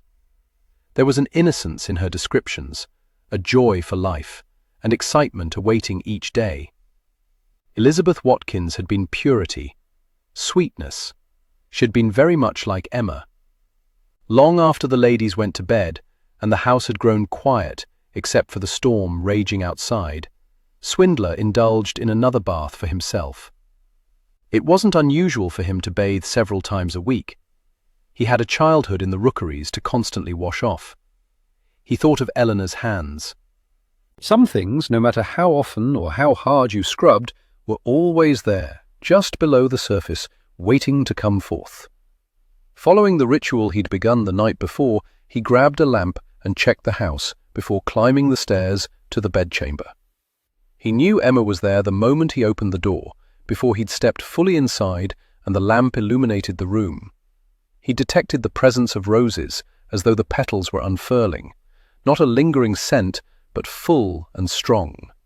His stomach tightened with the heady fragrance filling his nostrils. Turning in its direction, he found her standing by the window, dressed in a night rail, her pale hair loose, inviting his fingers to comb through it. He imagined if there were no storm, she'd be limned by moonlight. But the wind and rain continued to thrash about. "How long do these storms usually last?" he asked quietly. "We can never predict the storms. Shut the door." If he were a gentleman, he'd have shut it with himself on the other side. Instead, he pulled it closed, the snick of it blocking out the rest of the world, reverberating through the room like a bullet fired from a pistol. With 2 steps, he placed the lamp on the table beside the bed. With 4 more, he joined her at the window and was cradling her cheek. "Emma, how do you know I'm not Eleanor?" she whispered. "Because it's not Eleanor who holds my heart." He heard her small gasp, saw her eyes widen as they filled with tears. "Damn you, Emma, for not trusting me in London." Anger and frustration drove him to pull her into his arms and slash his mouth across hers. Something stronger than affection, something he didn't want to truly acknowledge or give name to, forced him to gentle his plunder of her mouth. She'd taken possession of his heart slowly, with smiles and laughter, and a touch of innocence such as he'd never experienced. He'd known then that she was unlike any other woman of his acquaintance. She'd intrigued him. Even if he hadn't been ordered to follow her, he'd have followed her to the ends of the earth if need be. He could claim all he wanted, that he'd searched tirelessly for her in order to bring her to justice. But the truth was that he'd been obsessed with finding her, because he was obsessed with her. After she'd been in his apartment, it had suddenly become incredibly lonely without her presence there. After she'd become part of his days and nights, his life had hardly seemed worth living without her in it.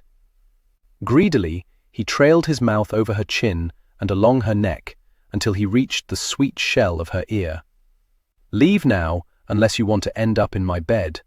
His voice was harsh, his breathing ragged, his body straining beyond endurance to claim her again, to fill her, to be surrounded by her. "It's my bed," she said shakily, and he heard the same raw need in her voice that quivered through his. Laughing, when he'd never expected to laugh again, released some of the tension in him as he dipped down and lifted her into his arms. "Then allow me to take you to your bed." As she stroked her fingers over his bare shoulders, as his mouth returned to hers, as his long strides took her to the bed, Emma felt joy spiral through her when she'd never expected to feel joy again. She'd waited until Eleanor drifted off to sleep before slipping from the bed and coming to this room. She'd been waiting nervously for his arrival. A dozen times she considered returning to Eleanor's bed, but if her life was to be cut short, or if it was to take her on a journey to the far side of the world, where she'd never again be in Jamer's company, then she wanted this time with him, and so she'd waited in anticipation. And she'd not been disappointed when he walked through the door, bare-chested and masculine, larger than life, bold and confident. He was everything she wasn't, never doubting what he wanted, never questioning his actions. She'd seen it in the graceful way he moved through the room, the heated awareness in his eyes as he'd neared. Her heart had nearly burst with overwhelming gratitude when he rasped her name, as though he understood how much she needed to hear her name on his lips at that precise moment. Every moment spent with him in London had been bittersweet, his whispering her sister's name painful to hear, her deception adding to her misery. In London, she'd been masquerading as Eleanor. Here, for the first time, no shadows of deception eased between them. It was her name that he whispered. Now within her bedchamber, honesty reigned. He was hers, and she was his, completely and absolutely. Regardless of what heartache tomorrow or the day following might bring, tonight would be as uncomplicated and as breathtaking as either of them could make it. Without removing his mouth from hers, he lowered her feet to the patterned rug beside her bed. She thought she should step away, should remove her gown, but she seemed unable to stop running her hands over his bare chest, shoulders, and arms. His muscles quivered with anticipation. She did that to him, had power over him. She watched his face as his gaze followed the movements of his fingers as they quickly worked to release one button after another on her gown, the material parting of its own accord. Meanwhile, beneath her fingers, she felt his muscles growing taut, could feel, as well as hear, his breathing becoming more ragged. His hands slid inside her gown, bracketing her ribs, his thumbs enticingly skimming the underside of her breasts.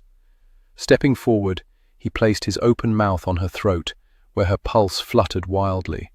She relished the heat of his tongue, swirling over her flesh, as he nudged the material aside until he reached her breast and closed his mouth over it. Rising up on her toes, wrapping her arms around him, she pressed her lower body toward his, while arching her back, lost in the sensations he managed to bring to the fore with seemingly so little effort. He slowly moved his mouth across the valley between her breasts, before giving the same attentions to the other. His low, throaty growl of satisfaction echoed between them, and she moaned in response, before straightening. He lifted his head, and his eyes captured hers. With only the low flame in the lamp to provide light, the green was lost, but not the intense desire glittering within their depths. She skimmed her hands down his chest, felt the muscles of his stomach quivering in anticipation, as her fingers glided over them until she reached his trousers. His eyes darkened and the muscles in his face tensed. Ever so slowly, tormenting them both, she freed one button. She watched his eyes slam closed, the muscles of his throat work as he swallowed. When he opened his eyes, she could see the strain trying his patience. "Emma," he rasped, "for God's sake, move a bit more quickly, you're torturing me here. Say my name again." "Emma." She freed a button. "Emma." Another. "Dear sweet Emma." The last button released him and his torment. She wrapped her fingers around the velvety heat. With a low groan, he bracketed her face and brought his mouth back to hers, kissing her with a fierceness that matched the storm beating against the cottage. She was barely aware of them discarding what remained of their clothing before falling together onto the bed. With their hands and mouths, they touched, explored, learned anew what they'd discovered that long-ago night in London. Swindler realized that she had lost more weight than he'd thought as he palmed her smaller breasts. As he held her close, he'd been able to feel every rib. He noted other changes: narrower hips, more bone in places where she should have more flesh. But nothing curbed his overwhelming desire for her. Her body delighted him because it was hers. But his favorite feature continued to be her eyes, the manner in which they roamed over him, initially with shyness, then gaining boldness as she grew more comfortable with their nakedness. He wondered if it would always be so between them, a few heartbeats of hesitation before they became lost in the pleasure they could bring each other. No woman in his history could compare to her. No woman in his future could replace her.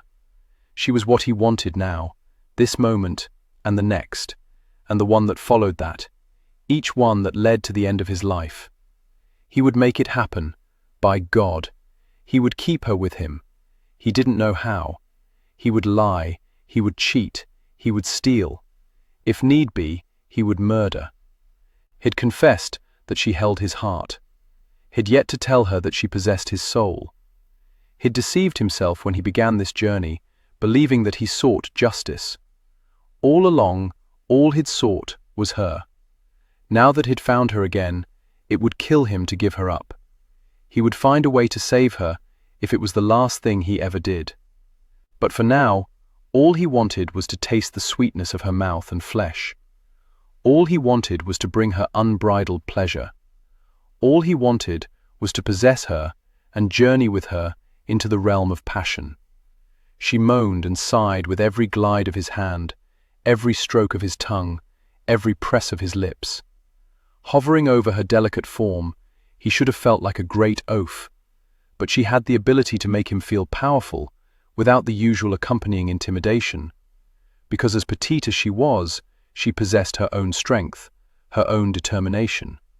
By God, she traveled to a strange city, teeming with strangers, in order to seek satisfaction for her sister's death, and asked help of no one other than a sister who shared the same purpose. She shared his belief in justice. On many levels, she was his equal. In some ways, she was his better. In no way was she less. But here, beneath the sheets, was where they were the most well-matched. He fought off the distant fear that in spite of his best efforts, he would lose this. He would lose her. He joined his mouth to hers, kissing her deeply, hungrily, as though it were the first kiss, as though it were the last. Wedging himself between her thighs, he slid a hand beneath her and lifted her hips. With one long, sure stroke, he buried himself in her molten haven to the hilt. A shudder of absolute pleasure rippled through him as he released a low groan, tore his mouth from hers, and buried his face in the curve of her shoulder. If he moved, he was likely to spill his seed before he'd seen to her ultimate enjoyment. She tightened her body around him, and he moaned. "You are a witch. I love this. Love the way it feels when we're bound like this." Swallowing hard, he lifted his head and gazed down on her, saw the wonder in her eyes that after everything, he could still want her. Emma, how could I not? Emma felt the tears sting her eyes because he knew the doubts that plagued her, the questions that bombarded her. He answered them without her giving them voice, as though they were bound by something that went beyond flesh, beyond hearts. as though their souls belonged to each other. As he began to rock against her, he spoke her name again. It contained a richness she hadn't noticed before. She relished the sound of her name coming from his lips. Her name, Emma. It was her that he possessed, her that he touched, her that he stirred. His movements became more frantic, and her body reacted in kind, meeting his thrusts, building the pressure toward release. Her skin, her muscles tightened and curled. Opening her eyes, she became lost in his. She ran her fingers through his hair, over his shoulders, down his back. She felt his corded muscles bunching and straining. Dew from his efforts to hold back pooled on his skin. "Emma!" he forced through clenched teeth as the pinnacle of pleasure rocked him, rocked her. She emitted a tiny scream before his mouth blanketed hers and absorbed the remainder of it. She trembled in the wake of the cataclysm, felt the tremors undulating through him. Collapsing to the side, he rolled her flush against him, draping one of her legs over his hip. Still joined, they faced each other, breathing heavily, drenched in sweat. Reaching down, he brought the sheet and a blanket over them to ward off the chill, to create a cocoon of warmth, as their bodies basked in the lethargy. Gently, holding her gaze, he palmed her cheek and stroked his thumb in a circle on her face. She strummed her fingers over his back. Slowly their breathing calmed, settled, no longer harsh, no longer blocking out the patter of the rain hitting the roof. Even as she grew drowsy, she had to face the truth. It had been a mistake to come here, to think she could have him again, and then blithely walk away to face whatever the future held. "Don't think about tomorrow," he said quietly. "How is that you always know what's on my mind?" He didn't answer with words. He simply gave her a tender smile and pressed a kiss to her forehead, before again positioning himself so he could see her more clearly. "I told you about the watch I stole," he said. She nodded, wanting to caution him that now was not the time for remorse, even as she wanted him to unburden his sorrows. As long as she was able, she would provide him with what strength she could. "The irony is that I stole it because my father didn't have one, and it was his birthday." She saw him blink back the tears. That the memory could bring this large, strong man to tears tore into her heart. Oh, James. He shook his head as though to shake off his morose musings. "I told you the story only so you'd understand how important justice is to me. It was a damned watch, its value not worth my father's life. A year in prison perhaps, a few lashes of the whip, but not his life. And Rockbury's life is not worth yours. He'll not let you," he touched his thumb to her lips, "or Eleanor be hanged. You can't control the courts. Don't underestimate my influence. I'm not saying you won't have to account for your actions, but I swear he'll not see you hanged." She fought to give him a reassuring smile. She wanted to believe him. She truly did. But he was not God. He was not king. He was not nobility. He was an inspector with Scotland Yard, the son of a man who'd been hanged for thievery, regardless of his innocence. He was simply a man, even if he was the man she loved. Chapter 18. When Emma awoke, her first thought was that she'd slept, amazingly a deep, dreamless sleep. Her second was that she was alone in the bed, but not alone in the room. She sensed his presence before she located him sitting in a chair by the window, the lamp nearby providing him with sufficient light to read the journal in his lap. Although only his profile was visible to her, she could detect the deep furrow in his brow as he absorbed her sister's account of her life and time in London. With his elbow perched on the arm of the chair, providing support, he held his chin, his forefinger stroking just below his lower lip, a lip she had an urgent desire to nibble upon. Beyond the window, the dark of night still hovered. The storm was dying down, the rain a softer patter, the wind a quieter moan. Emma studied James as he read, head drawn on his trousers. Pity that. She had never considered herself a woman who would prefer a man in all his naked glory. But James was indeed a fine specimen. He made her feel tiny, yet strong. She had power over him. He desired her. She couldn't stop the small smile from forming. He could distinguish her from Eleanor. No one else had ever been able to tell the three sisters apart. She supposed it was odd to take such delight in his ability, but it made her feel special. Their entire life, all three sisters had struggled to be seen as individuals. People thought they should wear the same clothes, should strive to be identical, but they each possessed their little quirks, their small differences, and in some cases large ones. Eleanor was headstrong, quick to anger, quick to act. Emma analysed far too much. Elizabeth had been far too adventuresome.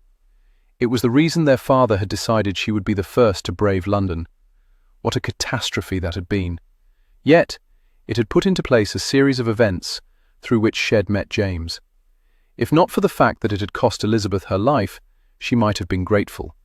Guiltily, a small part of her was glad for James, but the price had been so dear. As though suddenly aware of her thoughts, he set the journal aside, rose to his feet and strode toward the bed, shucking his trousers as he neared, revealing all of his masculine glory. The smile he bestowed upon her as he slid into bed beside her caused her heart to trip over itself. "I thought you'd never wake up," he growled, before taking her in his arms and making her ever so thankful she had. June 15, 1851. Tonight, Cousin Gertrude escorted me to my first ball. I'm not quite certain how she is related to us, but I dare say Father could have given me as grand an introduction into society as she did. I don't wish to besmirch her efforts, but I swear she knows not a soul of any importance. How she enticed Lady Chesney into inviting us is beyond me. But invitations were extended, and we accepted. I spent the first hour sitting with Cousin, while gents eyed me from a distance, not quite sure what to make of me, I'm certain. Finally, well into the second hour, our hostess introduced Mr. Samuel Bentley, and he asked for the honour of a dance.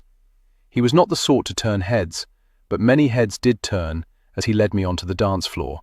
He was the fourth son of a viscount, desperate enough for funds, to ask straight away what sort of dowry my father was bestowing upon me. He laughed at the amount, then apologised for his rudeness. He assured me that I would have a time of it, securing a husband. I did not doubt his words as I spent another hour becoming further acquainted with my chair. To my shame, I even cursed Father for sending me to London. I was ill prepared for flirtation or exuding confidence. I was the country lass stumbling about in a strange place of unencumbered sophistication and confidence. I begged of Cousin to allow us to leave, but she wouldn't hear of it. I suspected she was enthralled with the gaiety, that it was as new to her as it was to me. And then he approached. I'd never seen a man so handsome, a man so charming, the Marquis of Roxbury. He led me into a waltz, and the most boring night of my life suddenly became the most memorable in the blink of an eye.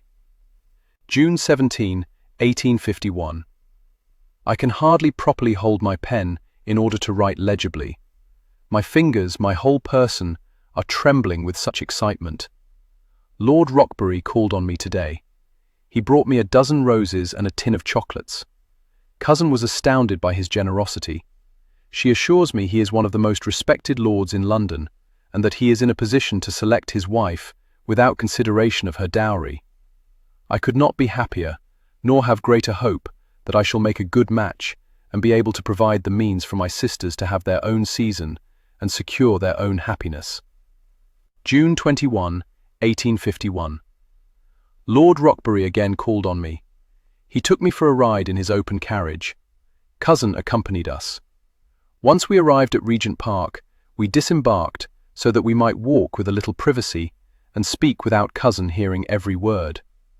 Lord Roxbury is seeking a wife with an adventuresome spirit and believes I might suit. He teasingly told me that he wishes to test his theory.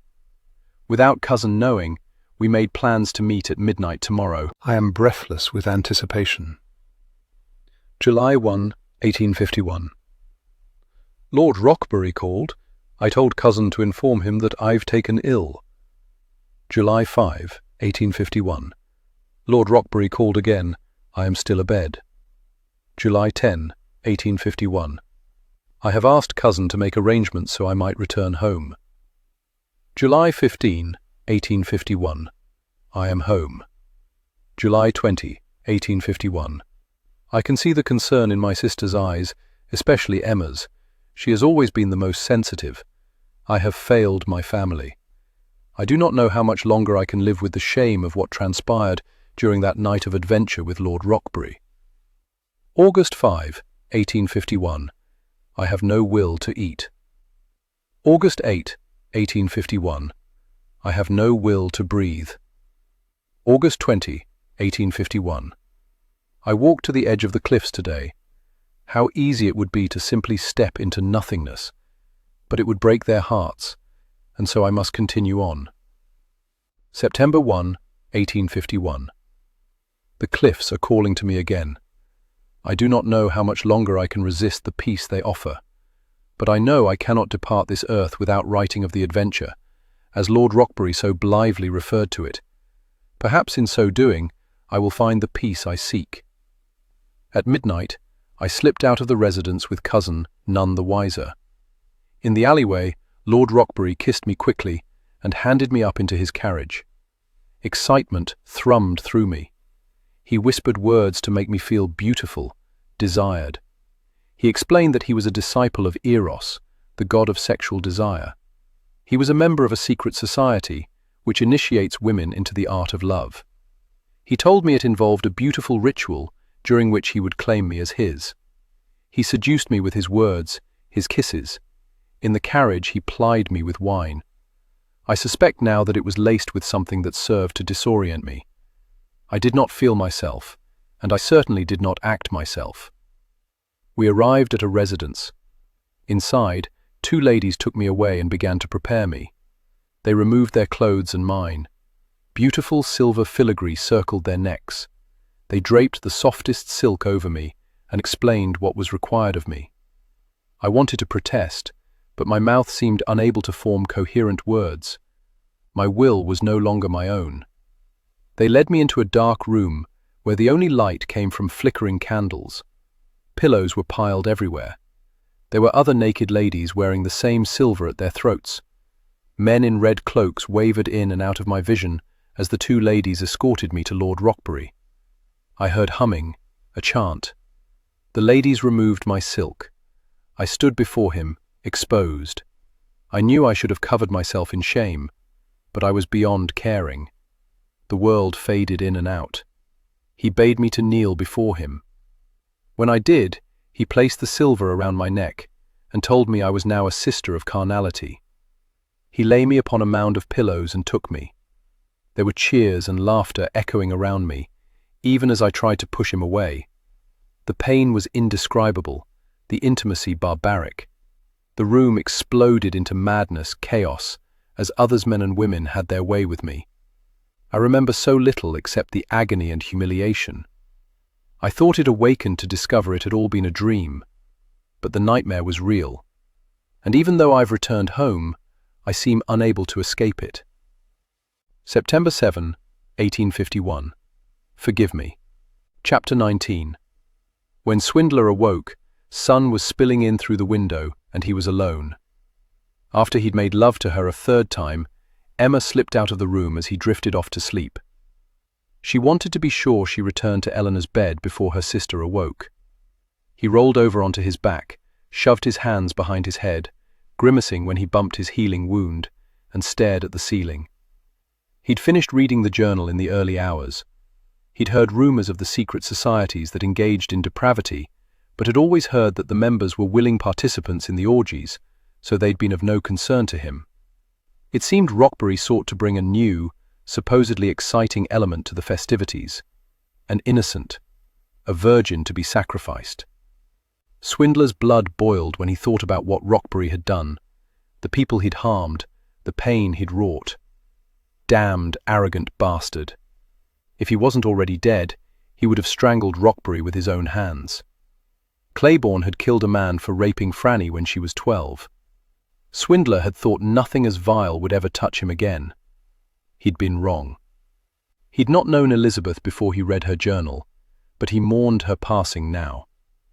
The storm outside had ceased, but within him, a storm for further retribution was brewing. He got out of bed and walked to the window, his heart very nearly stilled at the sight of Emma standing at the edge of the cliff. He didn't know how he knew it was her. All he could see was her back and the cloak billowing out behind her. What little wind remained from the storm toyed with her hair. Christ! Surely she wasn't contemplating joining Elizabeth at the bottom of the sea. Snatching up his trousers and pulling them on, he selfishly thought she couldn't possibly be considering leaving him, not after what they'd shared last night, after he made her smile and laugh, after he brought her pleasure, after she brought him pleasure, more intense than anything he'd ever experienced. Yes, she'd left him before, back in London, but now things were different. She'd left him because of her shame and secrets. She'd left him because she thought she had no choice if she wanted to escape the gallows. Now she knew differently. He grabbed his shirt, pulling it over his head as he rushed out the door and down the stairs, nearly losing his balance and tumbling in the process. Taking a quick second to get his shirt situated, he carried on and burst through the door to the outside, as though her life and his depended on it. He ignored the pain as his bare feet encountered tiny rocks and thorns. Afraid of startling her, of causing her to tumble over the edge, he didn't call out to her. When he was near enough to see that she wasn't teetering at the edge as he'd first feared, he slowed his gait and fought to regain his dignity. A bit difficult to do when his feet were bare and his shirt unbuttoned. He was surprised that his feet pounding the earth in order that he could reach her quickly hadn't caused it to tremble and alert her to his presence. Or perhaps she simply wasn't yet ready to face him. Whatever the reason, as he came to stand beside her, she continued to stare out at the white-capped sea as though it contained answers. "Emma," he said quietly, wanting desperately to reach for her, to draw her farther back from the edge. "Sometimes when I stand here, I can hear her laughter." "Elizabeth's?"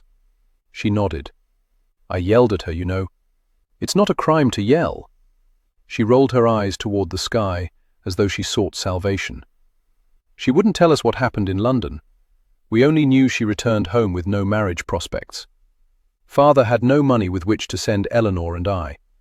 Selfishly, I wanted to go so desperately, to find a husband and have children, to be a wife and a mother. I screamed at Elizabeth, told her she'd been a disappointment to us all. I had the audacity to tell her that if Father had sent me, I would have snagged a husband who could ensure that my sisters had a season and were well looked after. I wanted a season so frightfully badly, so stupidly. I think my words may have caused her to kill herself. No, Emma." His arms were around her before he'd given it any thought. Turning her, he drew her into his body, pressed her face to his chest. "I read her journal. Nothing you said caused her death. Nothing you could have said would have stopped it. Rockberry is the sole blame here." She tilted her head back to look at him, her delicate brow furrowed. "Had I been a better sister?" He touched his finger to her lips before she could finish. "You mustn't think that way. Had I been a better son, you see? Nothing is to be gained." Although he had spent a good many years wondering how differently things might have been if he'd not taken the watch, if he had been a better son. Only now, while holding this woman close, trying to ease her pain, did a bit of his ease as well. Guilt and regret had taken the joy from his life. This woman returned it all to him. It broke his heart that she suffered, that she felt guilt and remorse. When I read Elizabeth's words, "Read what happened to her," at first I couldn't believe them, Emma said. I thought surely they were a story she'd created, or a rumor she'd heard about something happening in London. I wept when I finally faced the reality of them. How could someone in Lord Rockbury's position be as vile as all that? He trifled with her, broke her heart, broke her spirit, and in the end broke her body. I've known people from all walks of life, from the beggar on the street corner to those who have dined in the presence of the Queen. At all levels, I've seen people behave in ways that have turned my stomach. But at all levels, I've also seen people to be admired. Fegan was a thief, took me in, taught me to be a thief. I would have died for him. Claiborne, a lord with blood on his hands. I admire no man more than I admire him. Even Jack Dodger, scoundrel that he is, takes boys in off the street and gives them a job, keeps them out of trouble. Society is made up of good and bad, Emma. You cannot judge any portion of it based on a few. She gave him a soft smile. I think you would have liked Elizabeth. I know I would have. Grateful for her smile, and the easing of sorrow in her eyes, he tweaked her nose. "But not more than I like you." She released a bubble of laughter, and everything within him finally relaxed. "May we move away from the edge now?" Her smile grew. "Do you not like the cliffs?" "I don't like being so close to them, no. They're perfectly safe." Sadness suddenly contorted her features. "Unless you don't want them to be?" He couldn't ask her not to think about her sister, especially as there was unfinished business. But he suspected he could distract Emma for a time, especially as he'd already gone far too long without kissing her. Even as he took her mouth, even as she offered it, he was grateful that she wasn't the one who'd been charged with going to London last season to secure a husband and a future for her sisters. The thought of Rockbury touching so much as a hair on her head caused Swindler's blood to scald. It seemed Emma wasn't the only one unable to stop thinking about her sister. It was only when she eased her feet over his in order to achieve a little more height that he realized she, too, was barefoot. How was it that something as simple and tiny as her bare soles could shoot sparks of desire through him? How was it that he could easily imagine laying her down on the cool grass, wrapping his fingers around her bare ankle and sliding his hand up her calf, over her knee, and along her thigh? Only a few hours had passed since he'd taken her in his bed, yet at that moment he was as randy as a callow youth who had yet to experience his first woman. Pulling back from the kiss, he saw the yearning in her deep blue eyes, and he realized, somewhat startled, that they matched the sea in the distance. She belonged here with her bare feet, her sea-blue eyes, her gentleness. Even as his thoughts traveled that path, he remembered that she could be as fierce and as deadly as the storm. He'd underestimated her determination where justice was concerned once he wouldn't do it again. He slid his hand down her arm and laced his fingers through hers until their palms touched. He'd never considered how sensual it could be to hold a lady's hand intimately. If not for the weight of what remained before them, he might have felt carefree and light-hearted. Instead, he wished they might have today forever, and that tomorrow might never arrive. She was the one who tugged on his hand and prompted them to begin walking back toward the house. He thought he could grow accustomed to this place, to having her near. Even with so innocent a musing, guilt and regret battled within him. London was where he belonged, fighting for the rights of the innocent. "The roads will be muddy," she said quietly, as though she knew in which direction his mind wandered. "It would be best to delay our journey until they've dried." "How long?" She peered up at him, her lips forming a mischievous grin that made him want to lean down and kiss her again. 20, 30 years. The wind carried his laughter toward the road that would lead them to the village, and from there back to London. He sobered. "I wish it could be so, Emma, but you're a man of honor, a man of the law. It's one of the things I admire about you, that you believe in justice. But I don't see why Eleanor and I must both pay for one act. Spare her. Take me and leave her here. She already suffers greatly for what she did." He stopped walking and touched her cheek. Was there anyone as courageous, as unselfish, as these two sisters, each willing to take the complete responsibility for Rockbury's death and to pay the ultimate price? He knew they weren't a threat to anyone else. Their actions had been motivated by grief and horror over what the Marquis had done to their sister. Swindler had often released boys from jail or failed to arrest them when their crimes were petty. But murder? Eleanor asked the same of me, to leave you behind. But it's not a simple matter, Emma. If there is only one of you, how do I explain my vouching for you? My word, my reputation will come into question. My position with Scotland Yard will be in jeopardy. Then don't take either of us. I've never not been able to solve a crime. So it's your pride that drives you. Her words pounded into him. He'd never considered himself prideful. His work was altruistic. It brought him a sense of satisfaction to do for others what he'd been too terrified to do for his father. Provide evidence that he wasn't the guilty party. No, my efforts protect the innocent. I risk losing my ability to ensure it is the guilty who pay and not the innocent. I've spent my life striving to atone for my father's death. I can't turn my back on it or dishonor it now, no matter how much I wish matters were different. With a small nod, she moved away from his touch, as easily as shadows retreated when touched by the sun. He sensed no anger in her. Disappointment, perhaps. Grudging acceptance of his decision. They began walking again, but were no longer holding hands. He felt the absence of her touch like a huge, aching chasm in his chest. How could he make her understand that if he wasn't with Scotland Yard, he'd have no purpose in his life? As justified as he considered the death of Rockberry, the man was a beast. Swindler could see only two choices if he wanted to save her. Let the murder go unsolved, or allow only Eleanor to pay the price. And only Eleanor paying the price brought its own complications, as he'd already explained to Emma. He was also almost certain it would cost him Emma. She'd not forgive him for arresting her sister and not her. Truth be told, he could see Emma marching into police headquarters and claiming she'd done the deed. The sisters would work together to confuse the courts, or they'd accept their punishment. After reading Elizabeth's journal, something else had begun nagging at Swindler. Business remained undone. Finishing it might bring salvation for both ladies, but the dangers couldn't be overlooked. In her journal, Elizabeth mentioned silver filigree that Rockberry placed around her neck. Emma peered over at him, and in her eyes he saw that she didn't want to discuss the particulars of what had transpired between her sister and Rockberry. But in the jut of her chin, he recognized her determination not to retreat from what could well turn into unpleasant discourse. "Yes. Do you know if she kept it? Have you seen it?"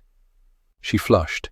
How easily she was embarrassed, even after the incredible intimacy they'd shared. He wondered if Elizabeth had been as quick to blush. Had Rockberry taken delight in it? Had he even noticed the smallest things about her? Or had he seen her as only a sacrifice to his brutal masculinity? Eleanor and I discovered it among her things after her death.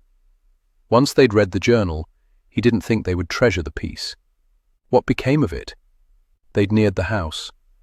Emma stopped to face him, as though she wished this conversation to end outside, so Eleanor would not have to endure so painful a topic. He couldn't fail to notice how protective the sisters were of each other. "We took it with us to London and had it delivered to Lord Rockberry, along with a message." "The words of the message?" he prodded. Again she blushed, her face turning a darker red than he'd ever seen it. "She's dead. Soon you shall be as well." A bit melodramatic, but no doubt effective. That's the reason when he went to Scotland Yard that he could sound so confident that you meant to kill him. Did he show the missive to Scotland Yard? Not to my knowledge, although it's quite possible he did. My superior was quite adamant that I keep watch over you, determine your purpose, and sway you from it. So your interest in me was all a deception? Her voice carried no doubts. She'd not offered a question, but had made a statement. Her eyes dared him to denounce the truth, but he was as weary of lies between them as she was. Even as he thought it, he realized her coming to his arms last night could have been deception as well, an attempt to engage his heart so he would leave without either sister. He wanted to trust her motives, but the pain of her initial betrayal was still a hollow ache. He wondered if they'd ever completely trust each other, and if they didn't, how could she believe that he'd truly given her his heart? "In the beginning, yes," he said. "My plan was to gain your favor, entice you into telling me your reasons for following Rockberry."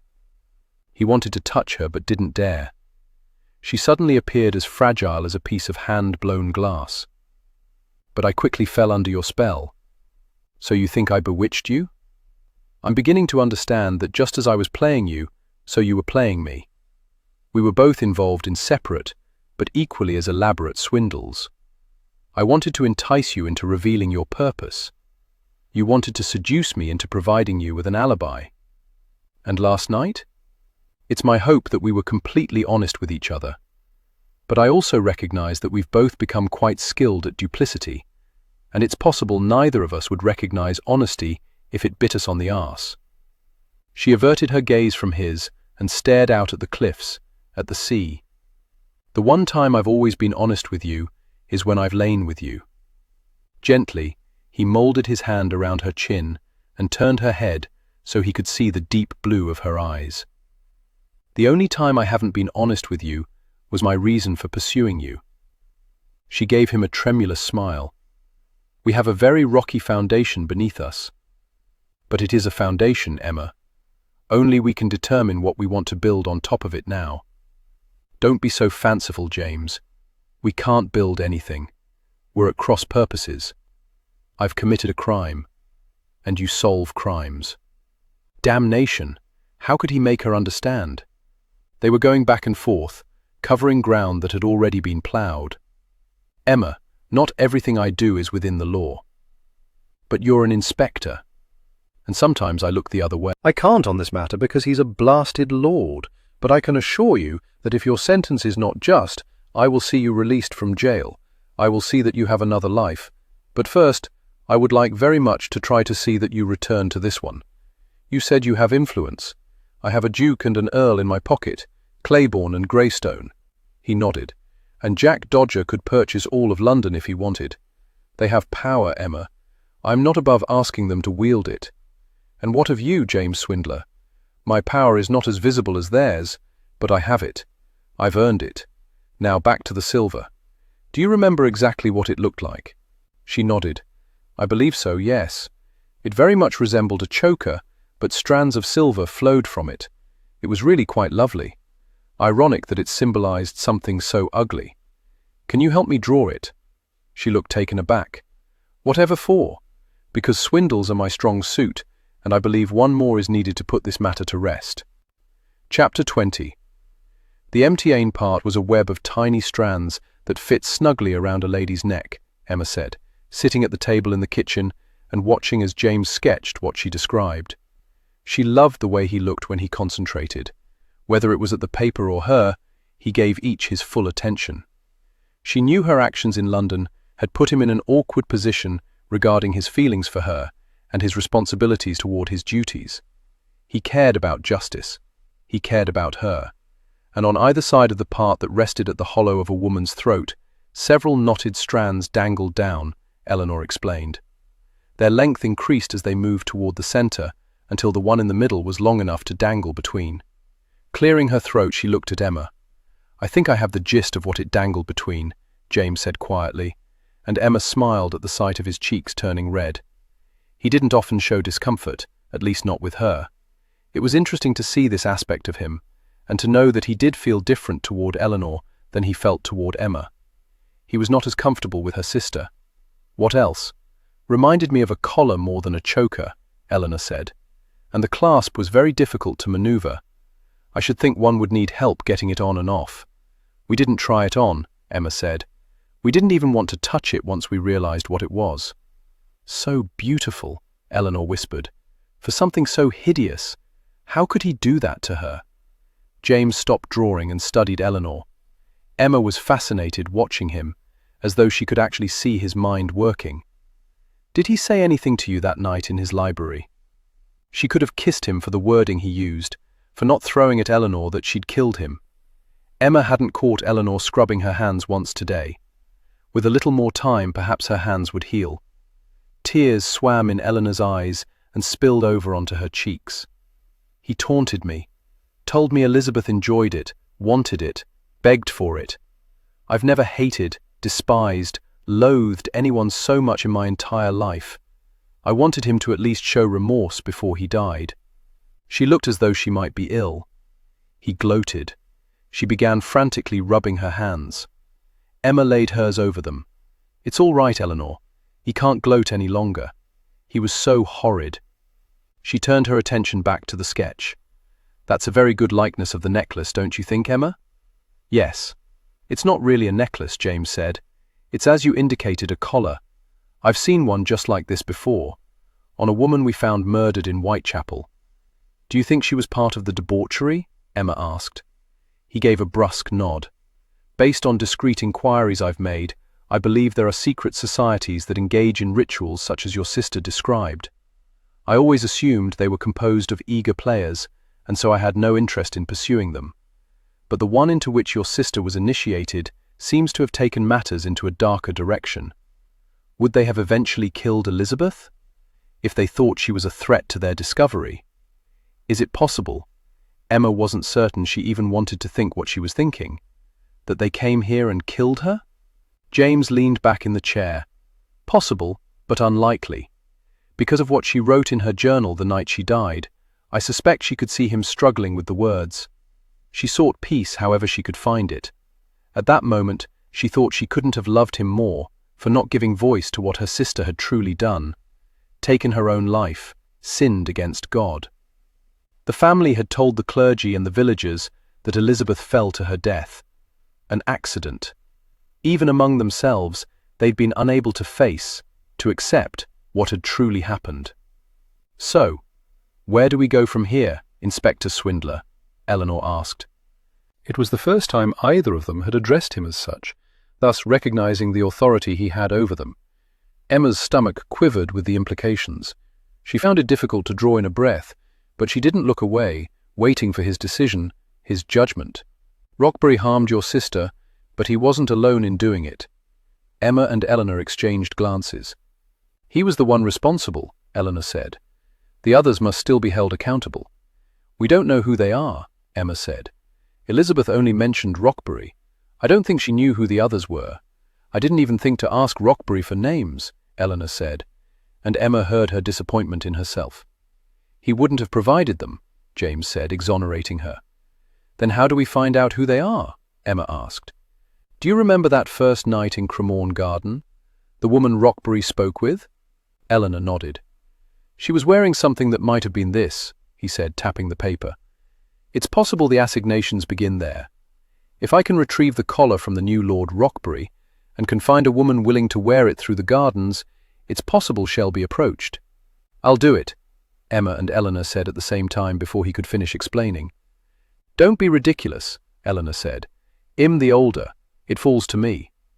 No, you took the risk in killing him. Now it's my turn to do more. I won't allow it. I won't allow you not to allow it, Emma Eleanor. Ladies, James said, coming to his feet. I need someone with a bit more experience with the rougher parts of London, someone who can take care of herself. They'll know all the ladies who have been initiated into their society, Emma said. You need someone they recognize. We told only Rockbury that Elizabeth was dead. It's possible he didn't tell anyone else. And even if he did, if they see someone who looks like her, they're likely to think he was misinformed or lying. It has to be one of us. He shook his head. It was a bad idea. We should just let it go. We can't, because you have the right of it, Emma said. Something needs to be done. We were obsessed with Rockbury. We went no further than that, and we should have. In memory of our dear sister, to bring her soul peace. We must finish what we've begun. Wearing her night rail, Emma sat at the vanity in Eleanor's room and brushed her hair. They'd left matters regarding what needed to be done when they returned to London unfinished, although James had said he'd contemplate the situation and how best to handle it. She loved him for not wanting to put either her or Eleanor in harm's way, but she had seen in his eyes that he knew her argument had merit. You don't have to wait until I fall asleep to go to him, Eleanor said from where she sat on the bed, leaning her back into the mound of pillows. I just hope you know what you're doing. If you get with Babe, I suppose you can at least plead the belly. They don't hang women who are with child, or so I've heard. Emma rose from the bench, hurried over to Eleanor, sat on the edge of the bed and took her hands. We won't hang Eleanor. He's promised me that. Who made him king? I think he has some influence. We must trust him. Eleanor squeezed her hands. And you must trust me. I should be the one to play the part of Elizabeth if we go through with this ruse. Eleanor, Emma. They were at another impasse, just as they'd been in the kitchen, unable to get beyond saying each other's names. But Emma knew she had James' ear. She would see to it that Eleanor wasn't the one who was placed in harm's way. Let's just see what happens when we return to London, shall we? Eleanor gave the slightest of nods. Very good, Emma said succinctly. She would find a way to protect Eleanor, whether she wanted to be protected or not. Her sister had done the lion's share when it came to acquiring retribution. Now it was Emma's turn. Releasing her hold on Eleanor, she folded her hands in her lap and studied them, knowing her cheeks were burnishing red. Will you at least roll over and pretend you're asleep? Thankfully, Eleanor did as she requested. Emma knew it was hypocritical, but she was self-conscious going to James with her sister openly knowing. What she and James shared was intended for two people who were married to each other. That would never come to pass for them. In spite of her brave words to Eleanor and James' promises, Emma knew it was very likely that the gallows did await her. With that thought, she was determined to make the most of what little time she might have. She slipped out of Eleanor's bedchamber and into her own. She wondered if her heart would always dance around wildly whenever she set eyes on James after a brief separation. Within the shadowy room, he stood at the window, but with the quiet click of the door, he was crossing over to her. She met him near the bed, offering her mouth up to him. But he didn't take the gift. Instead, he combed his fingers into her hair and held her, studied her, as though something weighed heavily on his mind. With all they'd discovered, all they planned, she shouldn't have been surprised, but she'd hoped that for these few hours they could pretend nothing existed beyond the door, beyond them.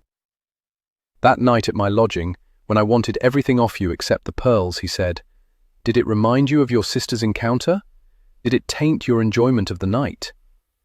Feeling relief that it was something inconsequential furrowing his brow, she released the breath she'd been holding. No, absolutely not. They were a treasured gift, not a symbol of subservience. Nothing about that night was anything at all like what I'm certain my sister endured.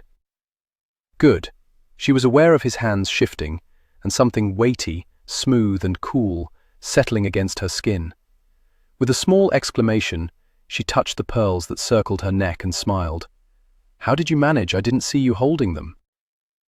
"I might not have been the most skilled with my hands, but I picked up a trick here and there." She couldn't believe the daring response that entered her head. She almost kept it to herself, but this was James, a man who knew her every secret, as well as those of her flesh. "I think you have very skillful hands." He gave her a slow, sensuous smile, his eyes heated with desire. "Let's put your belief to the test, shall we?" Before she'd released her next breath, her gown was floating to the floor, and his trousers were quickly discarded. Then they were flesh against flesh, and mouths eagerly exploring the familiar, still discovering new treasures. Their lovemaking was bittersweet, as though they both knew that once they left for London in the morning, all of this would remain behind. They would be back in the world of propriety. More important, they'd need to focus their endeavors on the plan more than each other. He took his time, touching her with a slow reverence, as though he intended to memorize every line and curve for the nights ahead when she'd not be in his arms. She skimmed her fingers over him with a heightened awareness so she'd have the ability to recall the firmness of his muscles, the taut smoothness of his skin, the coarseness of his hair. When pleasure was beyond bearing and passion reigned with aching need, they came together in a conflagration of sensations that carried them to greater heights. Her name was a growl upon his lips, and his was a cry upon hers. Afterward, lying exhausted and replete in each other's arms, she couldn't stop the tears. Neither could his whispered murmuring of assurance prevent the arrival of the dawn. Chapter 21. Emma had not expected their first stop after they arrived in London to be the residence of the Duke and Duchess of Greystone. She, Eleanor, and James stood in the entrance hallway, with her and Eleanor's small trunk behind them, waiting while the butler announced them. "It seems we should have at least attempted to find lodgings first," Eleanor mumbled. Emma suspected Eleanor was a bit cross, because from the moment they'd departed from their home, James had left no doubt that he was the one in charge of their little expedition. It seemed to Emma that the farther from the cottage they travelled, the more he distanced himself from her. She knew he did it because hard choices needed to be made, but it didn't make the loneliness any easier to bear. "Jim!" Emma glanced toward the hallway and saw the Duchess hurrying toward them. Emma had been terrified that she'd give away that she had not met the Duchess until the night of the ball. It was Eleanor who'd spoken with her in the parlour at the lodgings. Afterward, Eleanor described her in excruciating detail, but even without so fine a description, Emma would have known the Duchess by the softness that appeared in James' eyes when he greeted her. The same gladness that he showed now as the Duchess patted his shoulder, before walking past him to study her and Eleanor.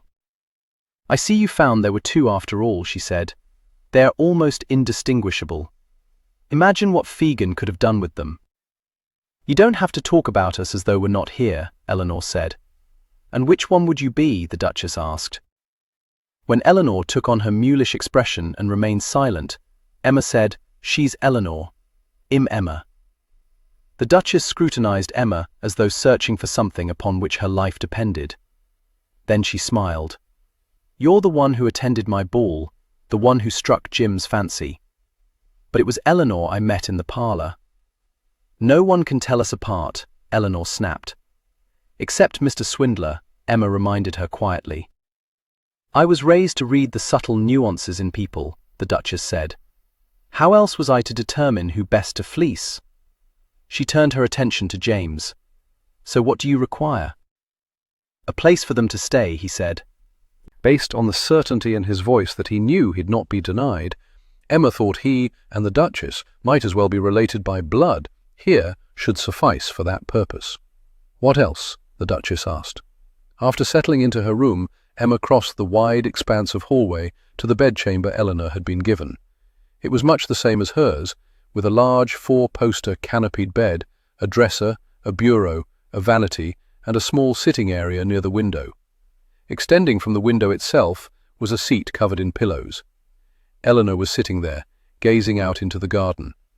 "What have we gotten ourselves into, Emma?" she asked without turning around. Emma sat beside her.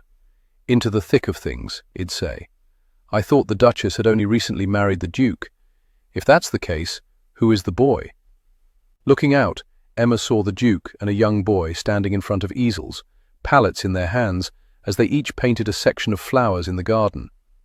James mentioned that she'd taken in one of her orphans. Peter, I think he said his name was. "I always wanted children." "You may have them yet." "Yes, I'm certain a gentleman would be delighted to take to wife a woman who has no qualms about plunging a dagger into a man's heart."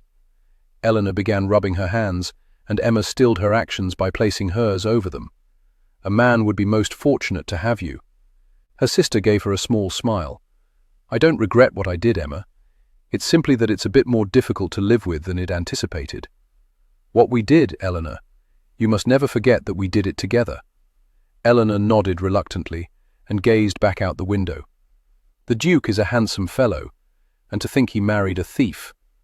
"What of you, Emma? Will you marry a thief?" "In a heartbeat," she whispered. "But I seriously doubt he'll ask." Midnight. Greystones. J.S. The missive was sent to 5, but only 4 answered. "Graves sends his regrets, but he's attending to the Queen," Claiborne said. "She seems to think she has some ailment that only he can cure. If we can't do this without him, we're to send word, and he'll do what he can."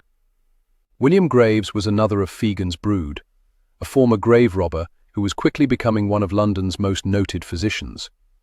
The others in the Duke's library included Claiborne's wife, Catherine, Jack Dodger, Franny, Greystone, Emma, and Eleanor. Swindler hadn't considered when he sent word that he would find himself surrounded by men of incredible wealth and power. His own was not lacking, but he didn't flaunt it. 2 of them possessed the one thing he didn't, a title. He wondered if Emma would be content with a man who would never ascend into the aristocracy. Was she even now looking at Greystone and Claiborne and thinking that they were the type of men she deserved to wed? "I'm assuming you called us here for a reason," Claiborne said. "Can we get to it?" "Yeah, right," Swindler said, clasping his hands together and leaning forward. He'd purposely arranged the seating so he sat opposite Emma and Eleanor. He wanted a clear view of their faces in order to judge their reactions and determine what they were thinking, in the event they decided honesty wasn't the way to go. As I'm sure you're well aware, Lord Rockbury recently left this world. Emma and Eleanor were responsible for his demise. Aware of Eleanor stiffening beside her, bracing for what accusations or unkind sentiments might come, Emma felt her own chest tighten. It was the first time the truth of their actions had been shared with anyone. She'd expected that moment to carry with it shame and humiliation. Instead, she didn't know what to make of it because of the way James had spoken, the inflection in his voice, as though he'd been revealing something as common as them sewing a button on a shirt. "I take it he deserved it," Claiborne said, giving the impression that he was the patriarch of this unusual clan. As Eleanor squeezed her hand unmercifully, A shiver of dread raced through Emma. She despised having to endure this moment when they heard all the sordid James gave a brusque nod. Claiborne nodded in turn. Right then, what's your plan? Provide them with new names? Set them up somewhere? Wait, Eleanor said, loosening her hold on Emma. That's all you require? A nod? What sort of people are you? The finest you'll ever meet, James said. I wouldn't have called them here otherwise. But more weighed on Emma's mind than the trust they so easily granted James. You mean to send us away? It's possible that may be our only recourse to ensure your lovely neck isn't stretched, James said. But before we work on the particulars of how best to handle your disappearance, we need to attend to other matters. He glanced around to find everyone's attention still riveted on him. My plans at the moment involve finishing what the ladies began. Rockbury didn't act alone. We need to discover who the others were and bring them to justice. I suppose you've thought through the particulars, Jack Dodger said. Within reason, as far into the future as I can see, which isn't far. Without revealing any of the sordid details involving her sister's encounter with Rockbury, James explained about the society that had lured her in. He then removed a sheet of paper from his jacket pocket, unfolded it, and passed it to Claiborne. Rockbury placed that around Elizabeth's neck, in a ritual that welcomed her into servitude. It's a very intricate piece, the Duchess of Greystone said, looking at the drawing, and quite lovely. Where is it now? Hopefully in Rockbury's residence. I intend to go searching for it tomorrow night. That was news to Emma. Within his residence? Are you mad? James bestowed upon her a very sombre but determined expression. If we're to have you or Eleanor pretend to be Elizabeth, return to town for another taste of pleasure, we need to find the necklace. While the Marquis' home is large, people tend to hide things in rather conspicuous places. 10 minutes, 15 at the most, and I should have it in hand. He gave his attention to Mr. Dodger. Thought perhaps you could invite the new Lord Rockbury to a private game of chance at your club tomorrow, around midnight. Mr. Dodger shrugged. If Claiborne and Greystone are up to it. Both men were, and particulars were worked out as they discussed how best to keep the new Marquis occupied, while James searched his residence. Emma didn't like it. If he were caught, what of his servants, she asked. You don't think they'll notice you traipsing through the house? Most will be abed. I'll be most discreet. Although she still didn't like it, she quickly realized that she and Eleanor were here as a courtesy. The others were making the plans. They were so comfortable with each other working out what needed to be done, that it occurred to her this was not the first time they'd plotted together to bring some plan to fruition. If she'd been honest with James from the beginning, it was quite possible that he could have instructed her and Eleanor on the best method for getting rid of Rockbury without getting caught. They'd thought they were so clever, but had relied on games they played as children. She wondered if there'd ever come a time when they weren't ruled by naivete. When the final details were worked out, Mr. Dodger, Lord Claiborne, and his wife took their leave. The only question that remained was which sister would be placed in harm's way. It has to be me, Emma said as she walked through the garden, her arm entwined around James. Had asked for a few minutes alone with her, after which he too would take his leave. The gas lamps cast a faint glow over the path they walked. Roses, hyacinths, and other blossoms scented the air around them. Another time, Emma thought it would have been a relaxing, calming diversion before retiring to bed, but her nerves were far too jangled as the silence built between them. James? The situation may turn deadly. Eleanor, at least, has killed. She might not hesitate to do what she must. She might think twice about it. As you're well aware, the guilt gnaws at her. And am not too shabby and dangerous. Before she'd finished making her case, he snatched her up against him and began plundering her mouth as though it were the last opportunity that he'd ever have to taste her. They'd had few moments alone on the journey here. Perhaps that was the reason she welcomed his advance and clung to him almost with desperation. She didn't want to consider that it was because their time together was quickly coming to a close. After this little ruse to get to the others, she and Eleanor would still be held accountable for their role in the death of Rockbury. Whatever her punishment, death, transportation, or years in a women's prison, James wouldn't be there with her. He would remain in London, solving crimes, and eventually marrying.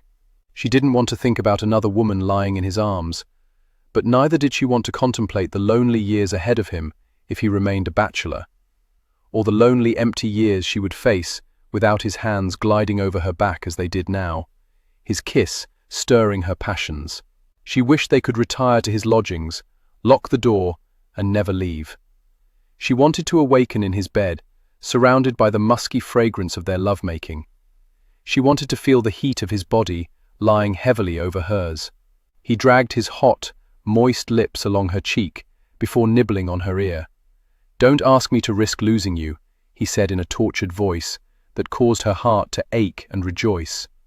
She was truly precious to him, but as much as he meant to her, she couldn't be so selfish as to willingly put her sister in harm's way again. It was her turn to take the risk. "Don't ask me to risk losing another sister."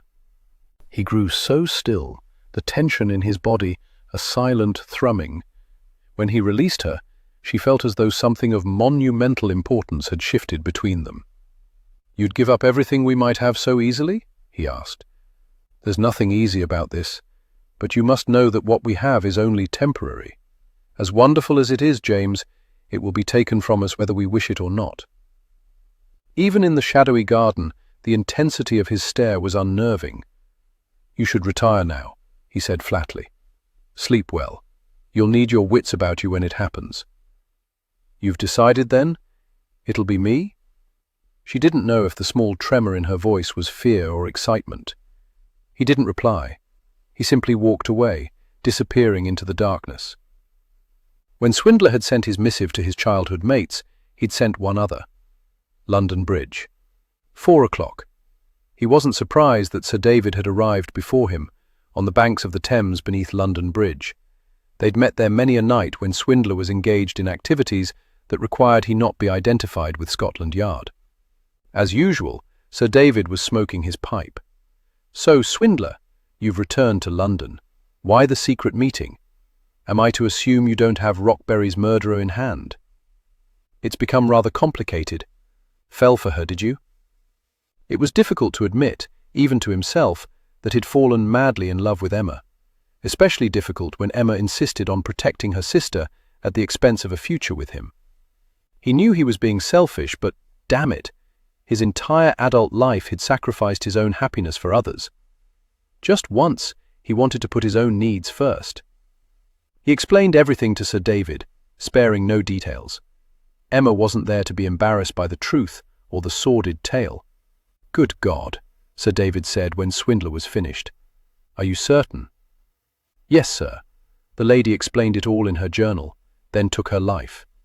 She had no reason to lie at that point." "And you think other nobles might be involved?" "It's possible. We'll know more once we've set the trap. I'd like Scotland Yard involved." "No," Sir David responded tartly, before Swindler had finished outlining what he had in mind. "Not until we know who falls into your net." "Will you be falling into it, sir?" The pipe fell from Sir David's mouth as he spun around to face Swindler, the first time he'd looked at him directly since the meeting began. "I beg your pardon? Have you gone mad?" "At the risk of appearing arrogant, I'm your best man. Yet you charged me with the simple task of following a lady through London. It was a waste of my talents." "On the contrary, Swindler, look what you've uncovered. If you suspected this all along, why not tell me?" So David reached down, picked up his pipe, and studied it.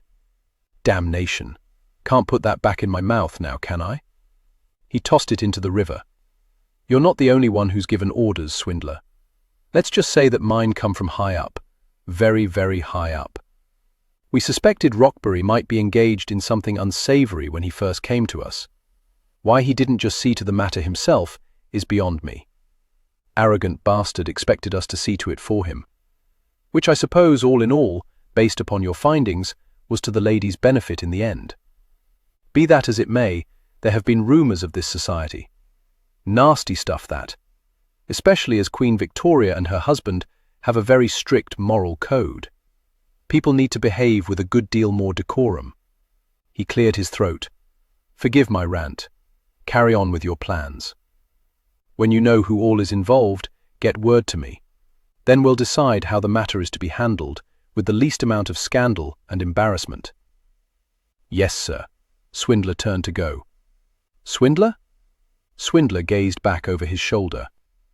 Yes, sir? Take extreme care with this matter. Not a whisper of it is to make the rounds. Keep everything discreet, man. There could be a knighthood in it for you. Your orders came from that high up? Sir David simply stared at the river. Chapter 22. The Marquis has accepted our invitation for a private game at Dodger's at midnight. Enjoy your freedom. C. According to the note from Claiborne, the new Marquis of Roxbury might be mourning the death of his brother, but not enough to give up all his pleasures and vices. Swindler had heard the younger possessed a weakness for games of chance, and no man with such a weakness would pass up an opportunity to pit his skills against Claiborne, Greystone, and Dodger. The men were legendary in their conquests of the gaming tables, when they indulged. Since taking wives, all three were rarely seen at the tables. Who could blame them when their wives were the loveliest ladies London had to offer? With the exception of Emma, of course, who wasn't really of London. Still, James thought her by far the most appealing. It amused him now to think that he'd once thought no one would surpass Franny for his affections, yet Emma had managed to do exactly that. Swindler waited behind the hedgerows at the Marquis' London residence until he saw the man's carriage rattle by at 11:30. Then he waited another half-hour for the servants to settle in after their master's departure, before making his way to the servants' entrance. Kneeling, he removed a small candle from his pocket, lit the wick, studied the lock, and within seconds was inside the kitchen. An incriminating item such as the choker would be in one of two places, the library or the master bedchamber. Swindler decided to start with the library, remembering its location from his previous visit when he'd come to inspect the scene of the crime. Using the small light from his candle, disturbing nothing, barely breathing, he cautiously crept along the corridors, like a silent wraith. No servants crossed his path. He hadn't expected any to be about. When the master was away, sleep beckoned. Opening the library door, he stepped through and closed it behind him. Holding the candle aloft, he made his way around the numerous small sitting areas to the large desk at the far side of the room. He noted that the carpet was a different pattern than when he'd last been in the room. No surprise there. Blood seldom made an attractive, decorative accent. After setting the candle on the desk, he began opening drawers, searching for latches that would release hidden compartments. The former Marquis wouldn't want his secrets easily discovered, but that was not unusual for the aristocracy, hence the reason Fegan had trained them regarding the mysteries of a desk. "Looking for something, Inspector?" Swindler jerked his head up to see the new Lord Roxbury stepping out of a dark corner. Thinking himself quite alone, he hadn't bothered to check the areas to the side or behind him. The new Marquis didn't carry the stench that his brother had, so Swindler hadn't noticed his scent. Unfortunate that. He was trying to devise a logical explanation for his presence when Roxbury held up his hand. Silver dangled from it. This, perhaps. Swindler realized he was definitely losing his edge. He'd become so obsessed with ensuring Emma's freedom that he was becoming careless when it was critical that he be his most diligent. Closing the drawer he'd just opened, he held out his hands in acquiescence. "How did you know to expect me?" An invitation from the infamous Lord Claiborne for a private game with the notorious Dodger himself, not to mention a duke of the highest caliber. Me?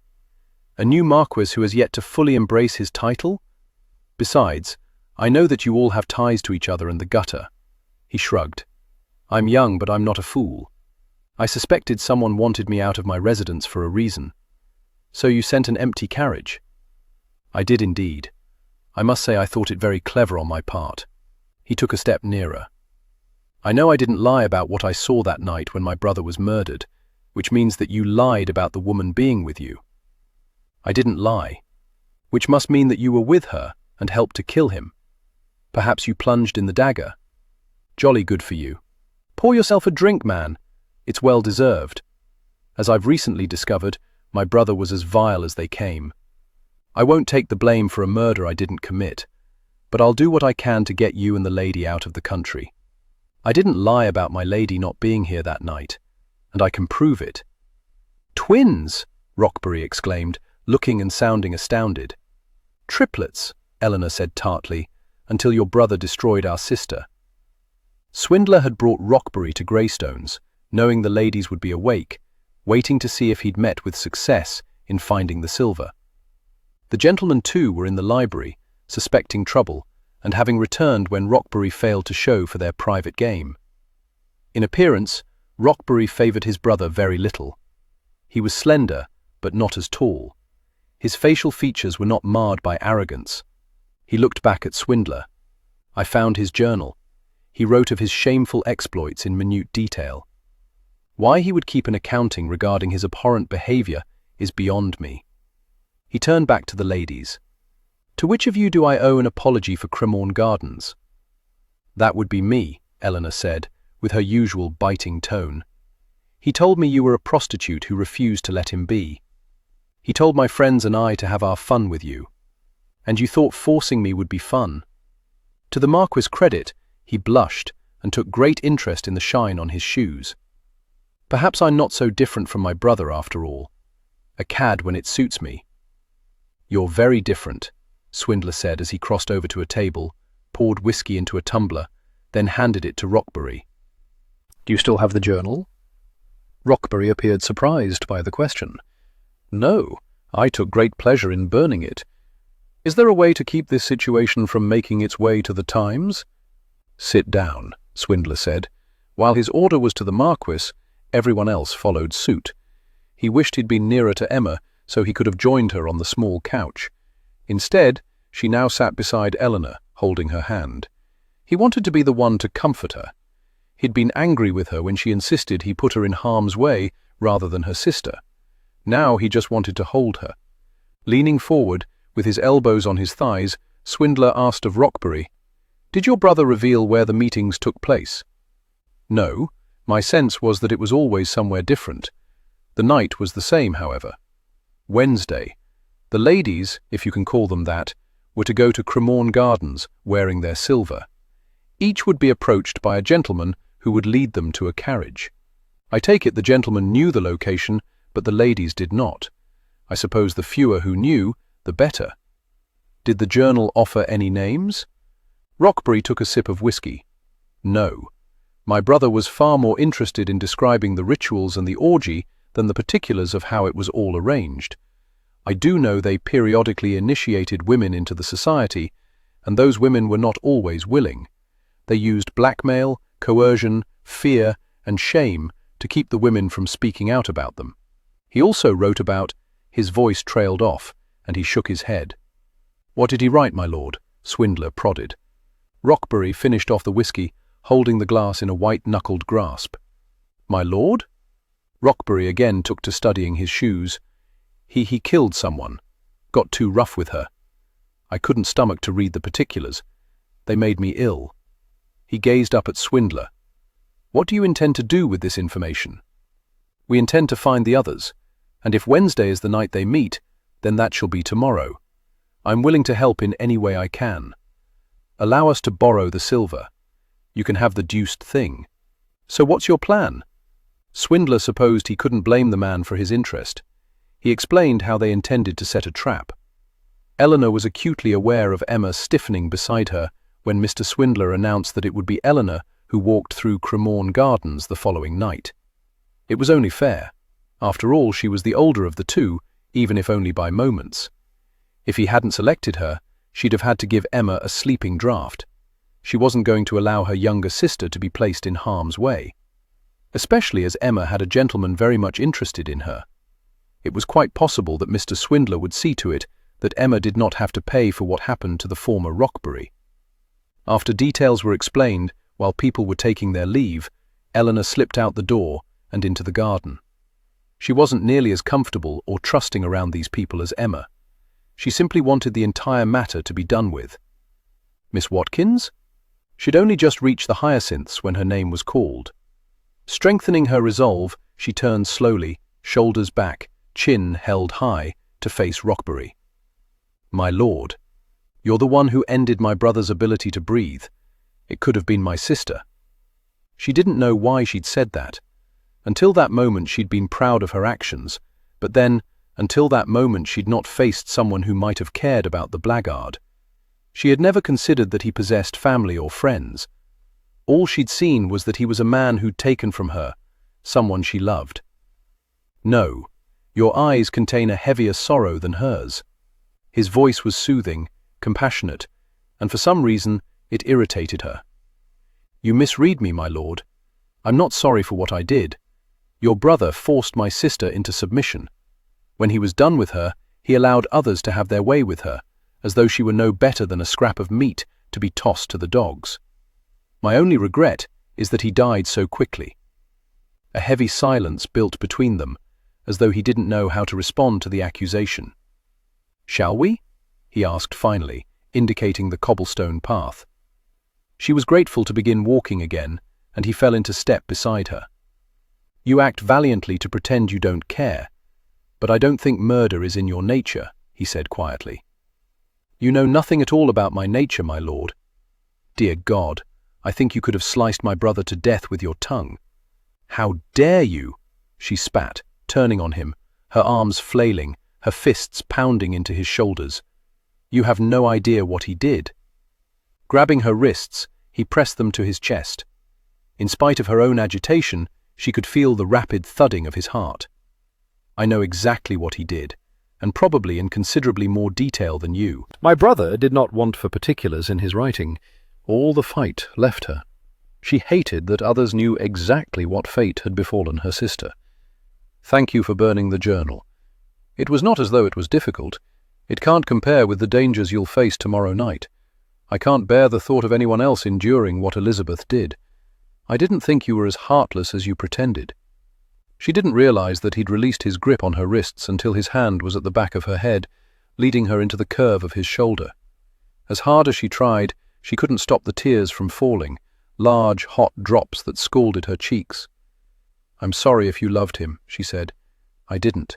Not after I read. How could anyone? I'm glad he's dead, Miss Watkins. I'm only sorry that you had to be the one to see to the matter."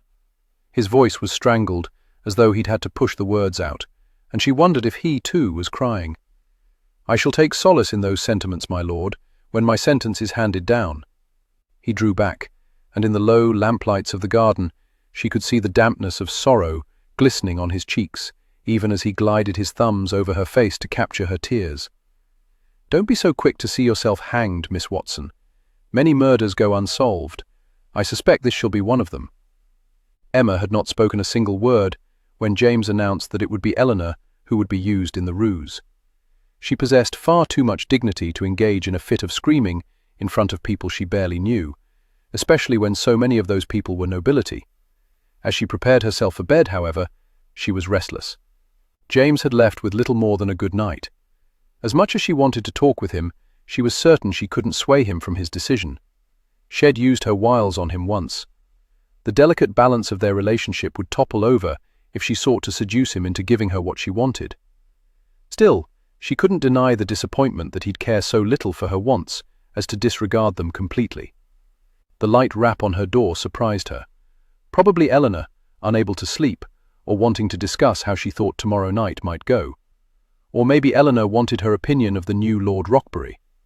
Emma had not missed how the two of them watched each other, or how much her sister had blushed after returning from a stroll through the garden with him.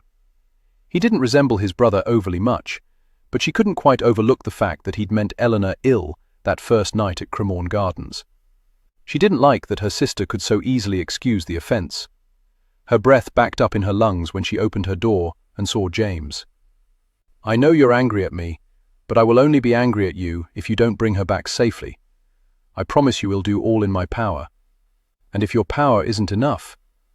"Please trust me, Emma. I grew up doing these sorts of things, arranging swindles and ruses. Even after I went to live with Luke's grandfather, it'd often slip out to help Fegan with one thing or another. I do trust you, but I can't lose her, James." He nodded, as though it was all he could provide, a silent acknowledgement of what she asked of him. "And I don't want to lose you either. I don't want anything to happen to you," she said. "That, too, I'll do all in my power to prevent." They stood there for a moment. She heard the chiming of the clock down the hallway. 2 gongs. "I thought everyone had gone to bed," she finally said. He gave her his familiar grin. "They have." She gave him a look of chastisement. "I don't suppose they gave you a key to this residence?" "No, but then I've never needed one." He touched her cheek. "I know what I'm asking of you and your sister, Emma. I would like very much to hold you tonight." With a demure smile, she invited him into her bedchamber and her bed. It was long minutes later, as she lay replete in his arms, that she said, "Last night, there was talk of sending us away. I had the impression it was something you'd done before." Lazily, he stroked her arm. "On occasion, we've helped deserving people start a new life, sometimes getting them out of prison before they've served their time." She rose up on her elbow to look down on him. His hair was mussed, his face in need of a shave. He smelled musky from their lovemaking.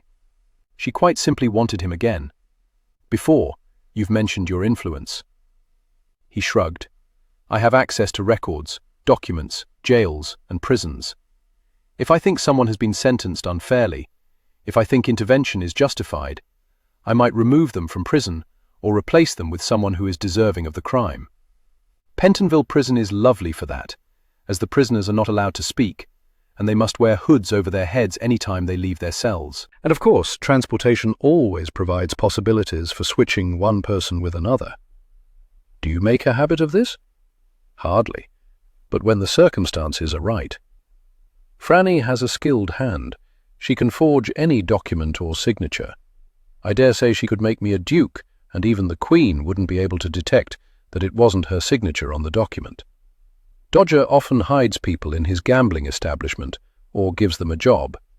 Cleaned up, dressed properly, with a new name in an area of London where no one knows them, they're safe. Graves, who you've yet to meet, was a grave robber in his youth.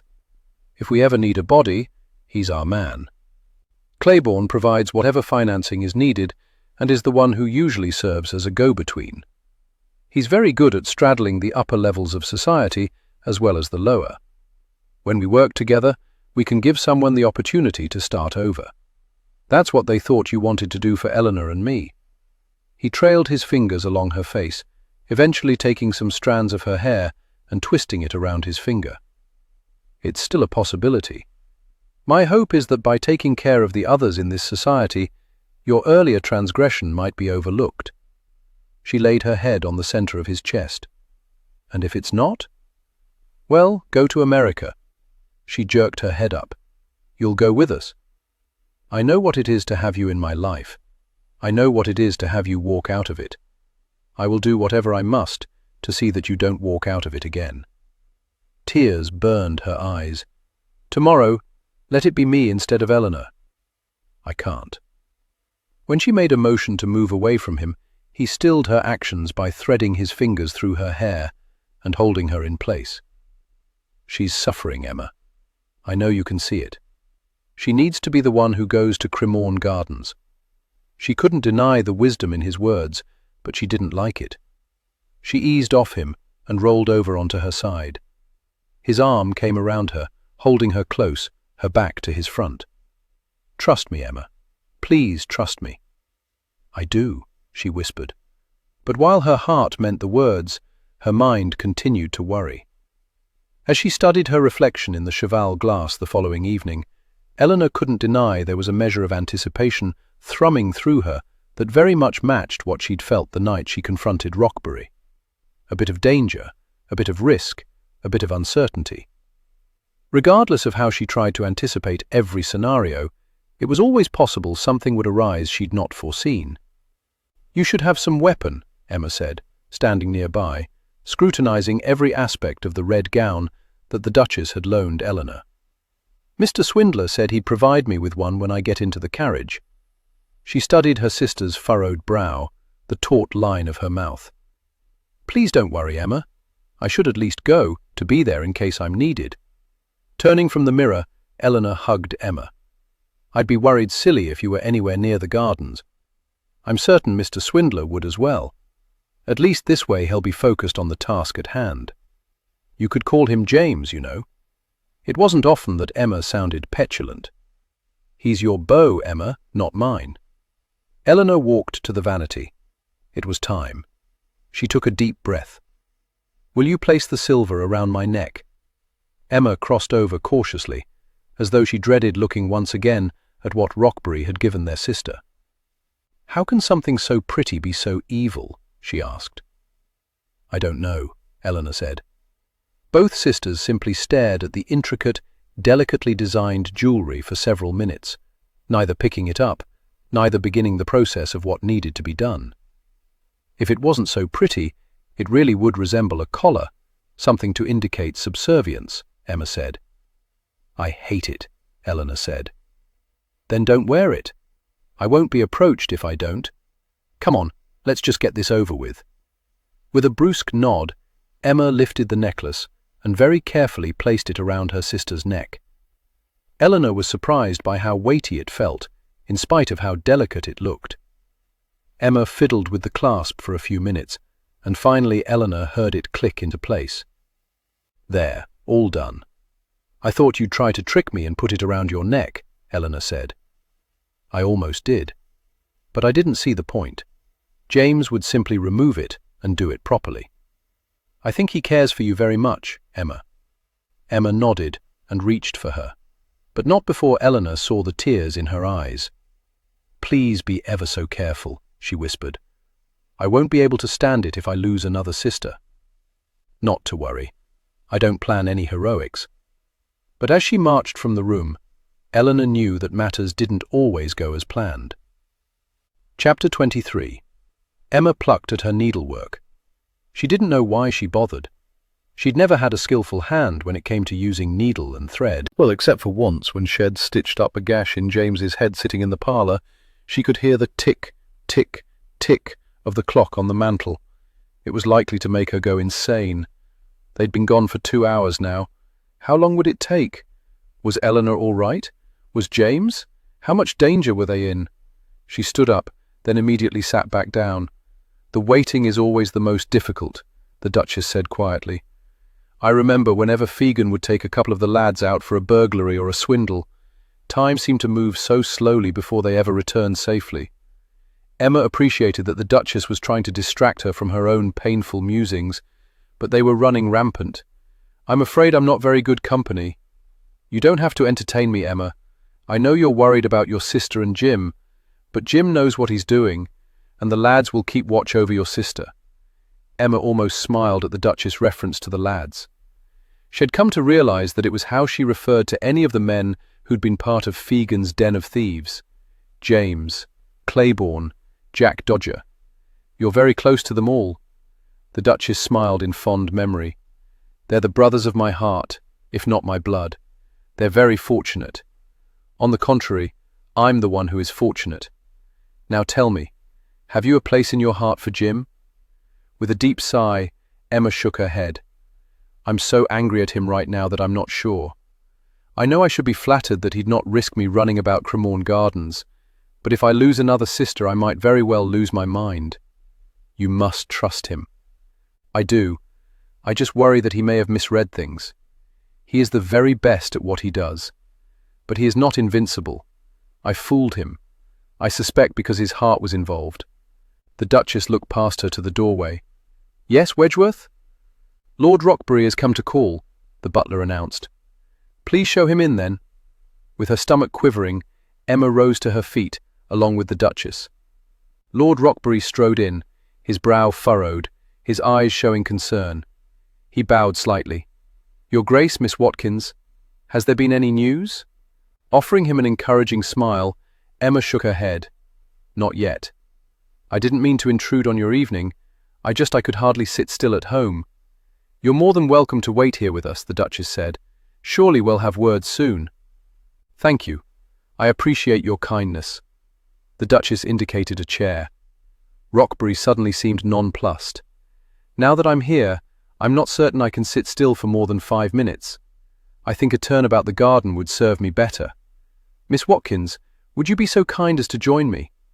I was quite taken with your sister. I would very much like to speak with you about her." She smiled warmly. "I would so enjoy talking about Eleanor." "Would you excuse us, Duchess?" Rockbury asked.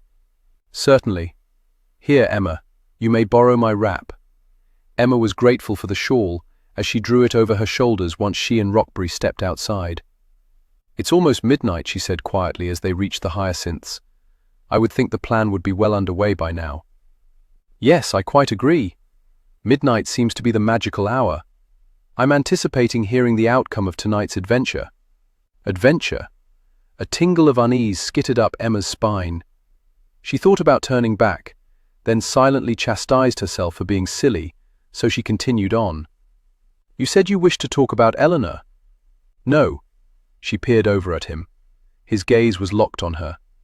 If Eleanor had not sung his praises, told her how he'd wept knowing what his brother had done, Emma might have been frightened.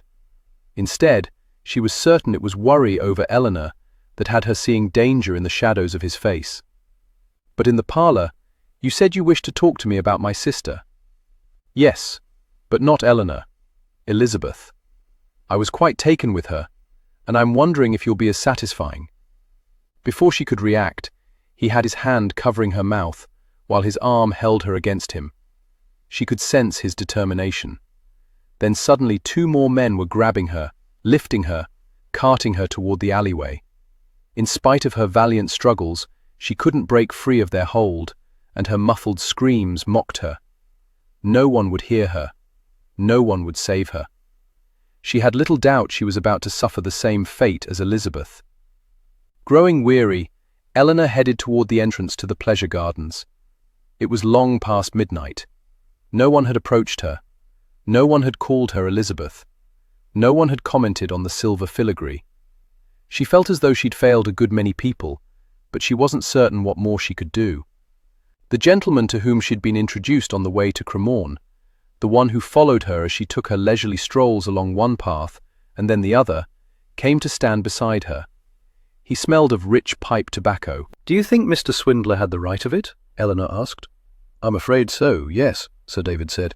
"It seems I'm as poor a judge of a man's character as my older sister was. Don't be too hard on yourself. Men like Rockbury, both the previous Marquis and the present one, learn to hide what they are." It didn't make her feel any better knowing that Emma could be in danger. "Perhaps we had the wrong night," she said. "Perhaps, but I doubt it. I wouldn't be opposed to your providing a bit of hope." "I'm sorry. I fear I've always been more a realist than a dreamer." He made a signal, and a half-dozen men stepped out of the shadows. They, too, had been following her as discreetly as Sir David. They reported to him, were part of a special unit of detectives that he oversaw. "You men are free to leave. I'm going to see Miss Watkins home." As the men silently left the gardens, Sir David placed his hand on her elbow and began guiding her toward a waiting hansom. "May I ask you a question, Miss Watkins?" "Certainly, sir." "The night you confronted Rockbury, do you know for certain that he was dead when you left?" She staggered to a stop and looked up at him. He wasn't nearly as tall or broad as Mr. Swindler, but he had a commanding presence. She couldn't even begin to guess his age. At certain angles he appeared to be quite up in years, and at other angles he gave the impression of being a much younger man. Yes, I thought so. I jabbed him, and he fell to the carpet. He writhed for a bit, then stilled. Didn't move. Made no sound. There was so much blood that I felt certain he was dead." "You only stabbed him once, then?" "Yes, straight in the heart." Interesting, that. Why? What makes it so? Straight into the heart." He made a jabbing motion. "Like that? No twisting of the dagger, no turning it, no moving it out a little and pushing it back in at a different angle, a better angle? No. Why ever would I do all that?" "To kill him, Miss Watkins." "I don't understand, Sir David. I stabbed him." "Indeed you did, but I'm beginning to suspect that someone else came in and finished him off." Eleanor stared at him. "I'm not a murderess?" "I don't believe so, Miss Watkins." "Oh." He handed her up into the hansom and settled in beside her. "You sound disappointed." "I wish to avenge my sister. And afterward, oh God, it was not as easy to live with as I thought it would be." A sob of unmitigated relief broke free, and tears burned her eyes. "Oh, I'm terribly sorry." Sir David put his arms around her and drew her into the comfort of his chest. "It's quite all right, Miss Watkins. No harm done here." For the second night in a row, she found herself in a man's embrace, but this one was very different from the one last night. It was exceedingly comforting. Sir David was a man of outer as well as inner strength. She could tell it in the way he held her, as though he would protect her at all costs. Or was she simply being fanciful again, wanting so desperately to discover what Emma had with James Swindler? "Do you think it's honestly possible that I didn't kill him?" she asked hesitantly. "Would you like it to be possible?" Not daring to look at him, squeezing her eyes shut tightly against the truth, she nodded. "Then I suspect we shall discover, Miss Watkins, that it was not you who delivered the killing blow. It's a great relief." "Thank you, Sir David." "My pleasure, Miss Watkins." Swindler was damned tempted to leap from the carriage in which he was travelling and run to the carriage they were following. Had hoped he was wrong about Rockbury, but something about the man had bothered him, put his senses on heightened alert. That he had properly judged the man should have brought him some satisfaction. Instead, all he wanted was to make the man rue the day he was born. When he'd seen Rockbury and his blackguard associates taking Emma, only Claiborne and Dodger, holding on to him and reminding him that something larger was at stake, had kept him from revealing his presence. At the last moment, he'd almost switched the sisters' roles, but had known Rockbury was expecting Emma to be in residence. After leaving Emma last night, Swindler had met with Sir David and explained his plans and his suspicions. Sir David had volunteered to keep watch over Eleanor at the gardens, while Swindler, Claiborne, Dodger, and Greystone were watching over Emma. Or that was the plan. At that precise moment, all they were doing was following discreetly behind Rockbury's carriage. "Relax, man. My driver has him in sight," Greystone assured him. "Ever since the night I almost lost Franny, I've hired men who have the skills to protect her. He knows what he's about. He'll see that tonight ends with no harm coming to Miss Watkins." "I can't believe the man is fool enough to do this," Dodger said. "Arrogant bastard," Claiborne said. "He's just inherited the title. He considers himself untouchable. His brother was." Swindler wrapped his hand around the gun in his jacket pocket. "If I don't kill him tonight, I shall see him hanged. And if he's hurt Emma—" He could hardly stand the thought without feeling a bit of madness consuming him. "They won't harm her until they've performed the ritual," Dodger said. "And that's supposed to make me feel better?" Swindler asked. "No, that's to emphasize that you don't need to kill him as soon as you see him. We don't need to be brash and careless. You're one to talk. If it was your wife, he'd already be dead. But unlike you, I don't give a bloody damn about any justice except my own. You've always wanted to save the world. Not any longer. All he wanted was to save Emma." Emma's head lolled back against the carriage seat. She thought she was still in the carriage. It was so hard to be certain. Everything was blurred. She was aware of a rocking motion.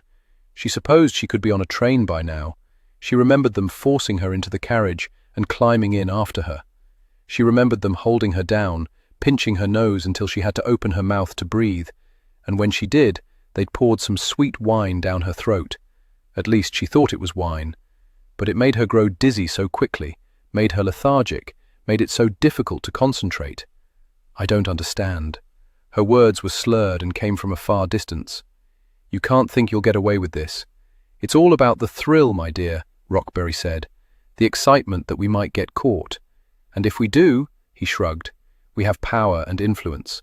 Someone might slap our hand, but no one cares about the daughter of a viscount whose title died with him." "James cares." He snorted. "The son of a thief! Do you really think his word will carry any weight? Especially after I explained that during our stroll through Greystone's garden, you suggested we slip away for something a little more intimate, that you wanted to experience a night with the society, that you begged me."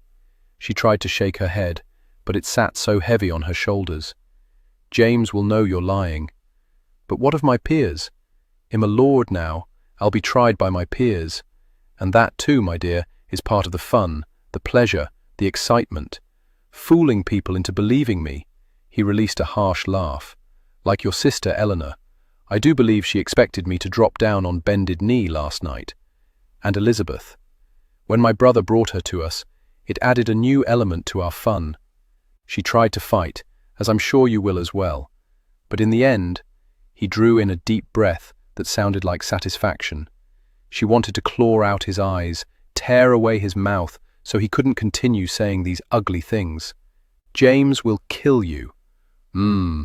Yes, he might try, But right now he's still following Eleanor through Cremorne Gardens. Did he really think we'd rendezvous there and go elsewhere? No. We always meet at the same place on the outskirts of London, where no one will bother us, and your Inspector Swindler will never find us. You misjudge how good he is. Sitting beside her, he removed the pins from her hair. She wanted to move away from him, but her body wouldn't listen to her commands. No, my dear, you misjudge how skilled he is. He buried his face in her hair and sniffed, while the other two gents sitting across from them chuckled. She could see their smiles like some sort of obscene painting. She hated it, despised them. I don't know why my brother went to Scotland Yard when he discovered you following him. Or was it Eleanor? Doesn't matter. I think his conscience was beginning to eat at him. Stupid clod. It occurred to Emma, in the back of her mind where she was struggling to stay clear-headed, that he was telling her too much, as though it didn't matter what she knew. Did he think she'd forget? Then she remembered that his brother had killed a woman, or so he'd claimed. Perhaps it was the man holding her who'd done the deed. Perhaps he meant to see her dead as well. Somehow, she found the strength to break away and reach for the door, but they grabbed her, wrestled her to the floor, pinched her nose. As she choked on the too sweet liquid they were pouring into her again, she snatched at her memories of James. If she was going to die, she wanted her last thought to be of him. As they travelled into a less populated area, Swindler was aware of the carriage slowing, the driver increasing the distance between the two vehicles. Where the bloody hell were they going? The carriage suddenly came to a stop. Swindler didn't wait for the footman to open the door. He did it himself, leaped to the ground, and glanced around at a good deal of nothingness. The others joined him. "They passed through a gate a short distance back, Your Grace," the driver said as he climbed down and joined the footman, who'd already disembarked and was relighting the lantern they'd extinguished in hopes of not being noticed as they followed Roxbury. "Let's go then," Swindler said. Claiborne grabbed his arm, stopping his forward movement. "Do we have a plan?" "Get Emma out alive, and I don't care who the hell dies in the bloody process." Breaking free of the hold, Swindler began running toward the gate. "I do hope he's not including us in the who the hell dies arena," he heard Greystone mutter. "I wouldn't be so sure if I were you," Dodger responded. "I do believe the man's in love." Love didn't seem a strong enough word for what Swindler felt for Emma. He only knew that if she was harmed, he'd never forgive himself, and if she died, his entire life would be meaningless. It was a lovely residence, too lovely for what Emma knew occurred here. One of the swells had carried her from the carriage because her legs had been as substantial as jam. Roxbury had yelled that they'd given her too much. Whatever it was, she feared he was correct. As she sat on a chair in the entrance hallway, her stomach was roiling, and she thought at any moment she might be ill. "Come along, dear," she heard a soft feminine voice say. Where had the lady standing before her come from? Another was with her, helping her to her feet and assisting her up the stairs. The blonde introduced herself as Helena. The dark-haired woman was Aphrodite. In a bedchamber upstairs, they began removing her clothes. She tried to resist, to shove them away, but her limbs had no sturdiness to them. Someone was brushing her hair. Why were they doing this? She tried not to imagine how Elizabeth had felt, how frightened she'd been. Or had she thought she was being prepared to become Roxbury's bride? Oh, she despised these people. No matter how much wine they gave her, they could not drown out that single bit of knowledge, that hammering conviction. These people had hurt Elizabeth. Now they meant to harm her. She would fight them. If only she could think clearly. If only she could regain control of her limbs. She wanted only to curl up and go to sleep, but the ladies wouldn't let her be. Emma thought of James. Would he ever look at her the same if Roxbury touched her? Would he be consumed with guilt because he'd left her unguarded? He suffered enough because of his father. She didn't want to add to his burdens. When the ladies, what were their names again, had her prepared to their satisfaction, they draped the softest of silk around her. It felt so wonderful, wrapped her in a cloud. She almost forgot what it heralded. Then they began to escort her somewhere. She was vaguely aware of hallways and passages, candle flames flickering. She wanted to remember what everything looked like, so she could describe it to James later. Maybe he could find it. But nothing seemed to stick in her mind. Whenever she saw something new, whatever she'd seen before disappeared from memory. They were no longer walking, simply swaying. She realized she was in a large, cavernous room. Pillows were everywhere. Here, more candles provided a soft light. Some might have even considered it romantic. She could hear chanting. Men in red robes, Satan's followers, stood in a circle around her. Hoods kept their faces in shadows. She had little doubt they were the wicked, the beasts who had taken advantage of Elizabeth and now had plans to harm her. She was vaguely aware of the silk slithering down her body.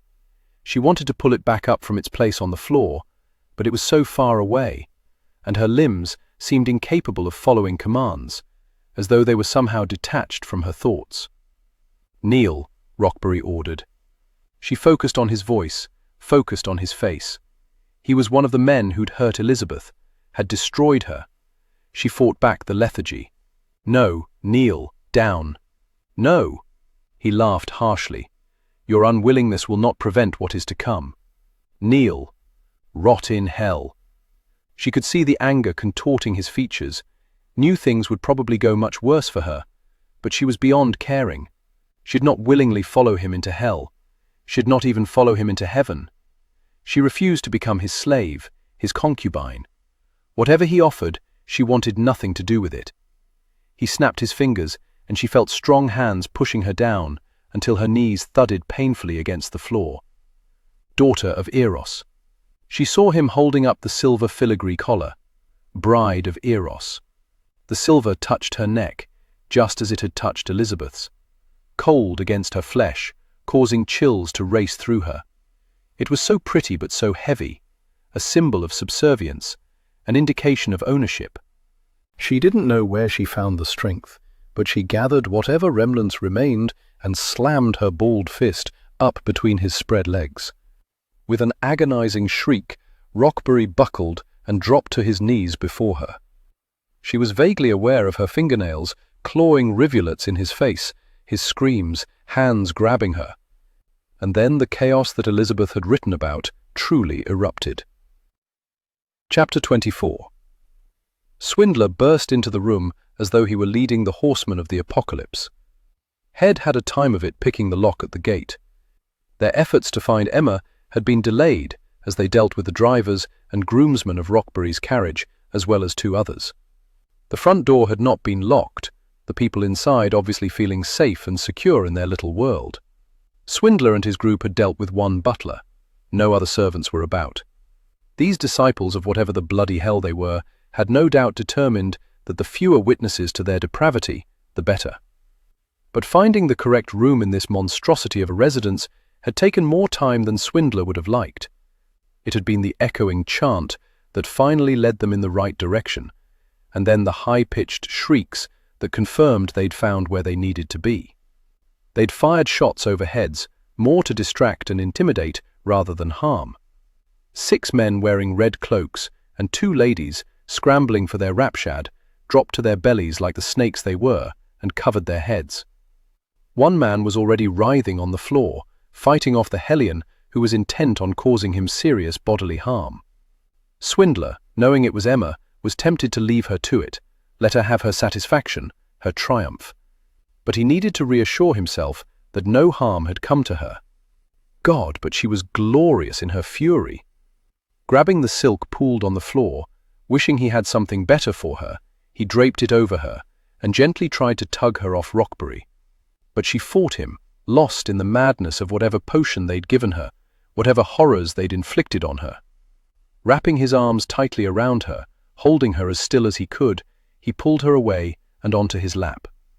When Rockbury made a motion to lunge for her, Claiborne planted his booted foot on the man's chest and directed his pistol at his head. "I wouldn't if I were you. You should know by my reputation that I have no problem killing lords. I've no objection to adding you to my list." Rockbury sank back down, his small excuse for manhood as shriveled as his soul. Swindler rocked Emma, while tears coursed down her cheeks and tremors cascaded through her. "It's all right, sweetheart. You're safe now." "He's worse than his brother," she sobbed. "I know." He hated to ask, but he had to know. He buried his face in her hair, near her ear, and whispered, Did he hurt you?" Shaking her head, She relaxed against him. Frightened me more than anything. How could they? They are warped, perverted. I can't explain it. He glanced over his shoulder to see Greystone's driver and footman tying the hands of the men and ladies. His gaze averted out of respect for Emma's modesty. Greystone knelt before Swindler. Christ, we've got 3 lords here, and one of those ladies is the daughter of a duke. Swindler nodded, not surprised by that discovery. Idle people searching for something to fill their lives. People of influence thinking that they couldn't be touched. Well, take them to the back door of Scotland Yard. Sir David will decide how best to handle this matter. Bundle them up into their carriages. Warn their drivers that if they don't cooperate, they'll answer to Scotland Yard. Right. Greystone cast a quick glance at Swindler before looking away. How's Emma? Shaken, but brave. She was a lioness, your Emma. His Emma. God, he hoped that was true, but he had no idea if she'd forgive him for what had happened tonight. Emma would have been content to wear nothing except the silk. She simply wanted to get out of this hideous place as quickly as possible. But James insisted that they had time to find her clothes and get her properly dressed while Greystone's driver went to fetch their coach. Now they were alone inside it, his friends having decided to divide themselves among the other carriages and ensure that the blighters crammed inside them were properly delivered to Scotland Yard. Leaning against James, Emma was exhausted from the draught and the ordeal. His arm was around her, his hand stroking her arm, so comforting. However did you find me? How did you know where to look? He stiffened beside her, as though preparing himself for a blow. We never left Greystones. She shook her head. But, Eleanor. She went to Cremorne Gardens, but Sir David and several men from Scotland Yard accompanied her. I can't explain it, Emma. I just felt as though we were missing something. Rockbury was so forthcoming with information, and in spite of the horrors his brother had committed, the new Rockbury almost seemed to relish telling us what a monster his brother had been. Shifting around, he cradled her chin and turned her face up until he could gaze into her eyes. Forgive me, Emma, but I couldn't tell you what I suspected. I knew that they'd give you some draft like they did Elizabeth, and it might cause you to say things that would have alerted them to the fact that we were in pursuit. Reaching up, she touched his beloved face. Do you think there will ever come a day when we'll be completely honest with each other? When we'll hold no secrets from each other? From this day forward, I swear to you. Nodding, she buried her head in the nook of his shoulder, and could only hope that his words were true. She didn't recall drifting off to sleep. She hadn't wanted to, actually. She'd wanted to enjoy what little time remained to be in his arms. But she awoke to his lips pressed against her temple as he nudged her awake. Emma, we've arrived. With a sigh, she struggled to open her eyes. It was the draught, she supposed, continuing to make her lethargic.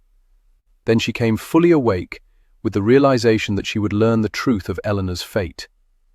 But the alertness quickly disappeared, and if not for James's arm around her back, guiding her up the steps, she wasn't certain she could have avoided lying down to sleep once again. The butler opened the door. James only barely led her into the parlour when Eleanor popped up from the sofa. Who was the man sitting beside her? Rushed across the room and hugged her, as though her life depended on her doing so. Oh, Emma, dear Emma, you're all right? Did he harm you? She leaned back, studying Emma's face, touching her cheek, her hair, as though needing to reassure herself that her sister was alive, and as well as could be expected under the circumstances. What did they do to you? Emma forced herself to smile, to try again to shake off the lethargy. Nothing. Eleanor's gaze shot to James. They gave her a draft or something to make her more easily bendable to their will, only to discover she's not easily manipulated, he said. She's not fully recovered. Oh, then you must sit down, Eleanor ordered her sister. Yes, it like that.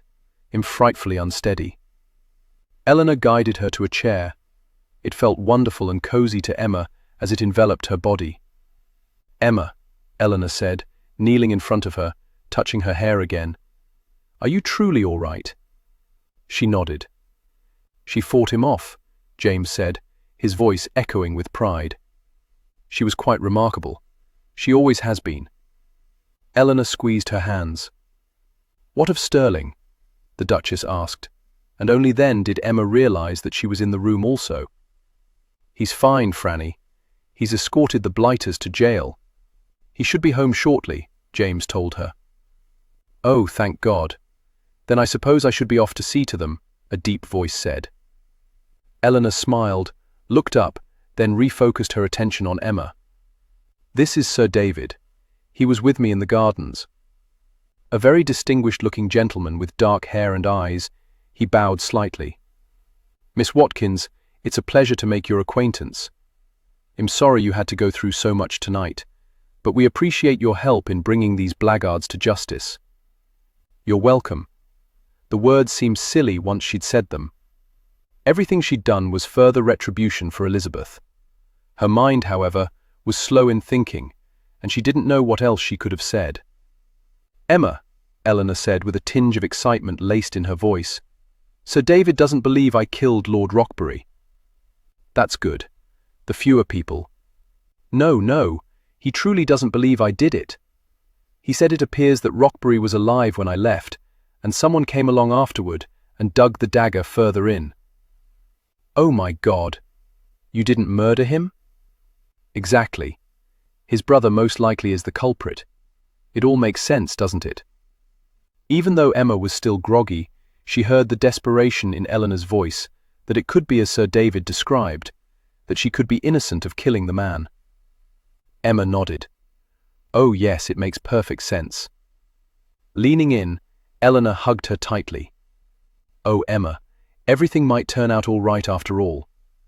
Looking over Eleanor's shoulder to the two men, standing there with unreadable faces, Emma thought perhaps her sister was right. Miss Watkins, I must be off, Sir David said. I hope you will favour me by allowing me to call on you tomorrow afternoon, to make certain you've recovered from the ordeal of this night. Eleanor twisted around and looked up at him. Oh yes, sir. I would be most pleased to have you call. Very good then. Swindler, I'll be waiting for you outside. 5 minutes, man. We need to see to getting everything in order with these miscreants. I'll escort you out, Sir David, Eleanor said, coming to her feet. James took her place, kneeling in front of Emma. Will you be all right? She thought she nodded.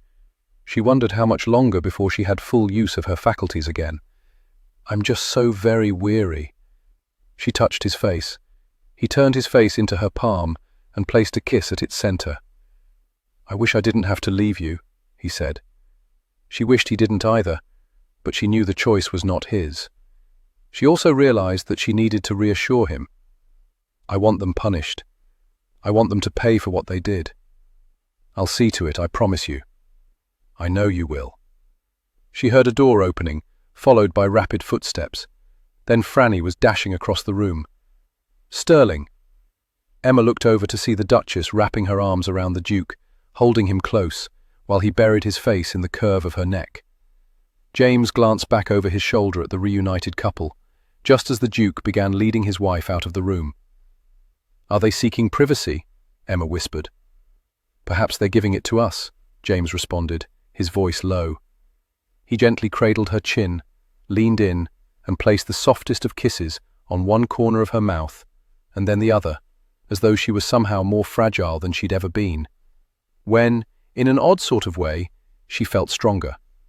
Before he could pull back completely, she pressed her lips to his, kissing him deeply, making certain that he understood that she didn't consider any of tonight's horrors his fault, and that she believed him there would be no more deceptions or secrets between them. Franny insisted that Swindler and Sir David take Greystone's carriage to complete their night's work. As the carriage moved at a steady clip through the streets, Swindler studied Sir David's silhouette as the man sat across from him. Do you really believe that Eleanor didn't kill Rockbury? With a sigh, Sir David turned his head to gaze out the window. She's a slight of a woman, Swindler. I don't believe she'd have had the strength to plunge the dagger deeply enough. Swindler thought of Emma bringing the new Lord Rockbury to his knees. Revenge for a sister you dearly love is a powerful motivator. Could give you strength that you might not normally have. Sorry, swindler. Can't see it. I think it more likely that she stabbed him. The shock of it caused unconsciousness. Then his brother came in for his nightly brandy and decided he wouldn't mind having the title after all. Finished what Miss Watkins began. You're my best man. I'm surprised you didn't draw the same conclusion. Think about it. Swindler felt Sir David's gaze fall heavily on him. The new Roxbury is cut from the same cloth as his brother. There you are, Sir David said. A knife to the chest is not something from which one easily recovers. Even if his brother had not come in and finished the deed, it's quite possible Roxbury would have died of the wound eventually. And if she caught his lung, perhaps not. Hard to say. Just to be clear, sir, you intend to charge the new Lord Roxbury with the murder of the previous Lord Roxbury? Depends, swindler. Does my best man believe it happened as I described? Swindler remembered studying the gaping wound, remembered Eleanor saying that she jabbed Roxbury and stepped back. Sir David's scenario was possible. And if it hadn't happened that way, he couldn't see giving either Roxbury the power to ruin another sister's life. Yes, sir. I concur that it could have happened just that way. Jolly good. I shall write up my report, and we shall so testify if called before the House of Lords. Yes, sir. Now that we have that nasty business out of the way, tell me everything you know about Miss Eleanor Watkins, the real Eleanor. With a low chuckle, Swindler proceeded to do exactly that. They treated Emma as though she was a princess. Eleanor and the Duchess bathed her and washed her hair. They towelled her dry and braided her hair. They helped her slip into her softest night rail. When Emma crawled into bed, Eleanor clambered in with her, and they held each other tightly, just as they had when they were young girls, and as on the night after they discovered Elizabeth at the bottom of the cliffs. They stopped sharing the same room shortly after their father died, and Eleanor had moved into his bedchamber. But tonight, they needed to be together. Still, there was an emptiness to the bed. I miss her so much, Eleanor said, as though reading Emma's mind. Eleanor, She let her voice trail off. What, dear sister? I felt as though she was with me tonight, in that horrible room, that she was there, urging me on, giving me the strength to attack Roxbury. If so, then perhaps she forgives me for yelling at her. Oh, Emma. Eleanor squeezed her tightly. She knows you didn't mean it. I hope so. I'd give anything to have her back. I know. I would too. They lay in silence for several minutes, each lost in their own reflections of Elizabeth, her sweet nature, her adventuresome spirit. After a long while, Emma said, Eleanor, tell me about Sir David. Eleanor's laughter circled around them. Isn't he absolutely wonderful? How did it all come about? Mr. Swindler. You can call him James. All right. James led me to the carriage, handed me up, and there was this man sitting there in the shadows. Sir David. James. Superior. James told me that Sir David would see to matters at the gardens. I was so nervous. But Sir David calmed me with quiet words and reassurances. He had such faith in me. He explained that he had other men at Cremorne to keep an eye out. I was simply to walk around until someone approached me. No one ever did. I can't imagine what Roxbury was thinking to abduct you from here. He must have known that they would know it was him. He took no pains at all to disguise what he was about. Emma fought to remember what she'd heard in the carriage. It was part of the game, I think, to be so bold, so arrogant, and then to find a way to get away with it. He thought no one could touch him. I wonder what they're going to do about him. And the others, Emma whispered, they all need to pay. I know James and his friends have the means to see someone punished who deserves it, by making him trade places with someone who doesn't. We should have trusted him from the beginning, Eleanor, but we trust him now. That should count for something. They lay in silence for several minutes before Eleanor said, The Duchess has offered to introduce us into society. All I want, Eleanor, is to return home. Chapter 25.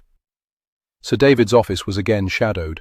Standing before his desk, Swindler was acutely aware of the presence in the corner, although this time the scent wafting toward him was decidedly feminine.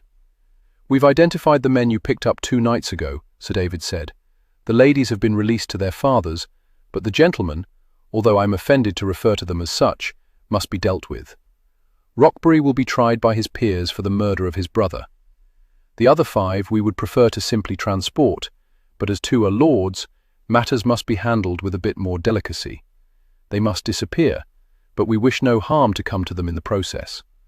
I'm well aware, Swindler, that you have the skills to make undesirables disappear, and that you often remove from prison those who have been condemned to live within its walls.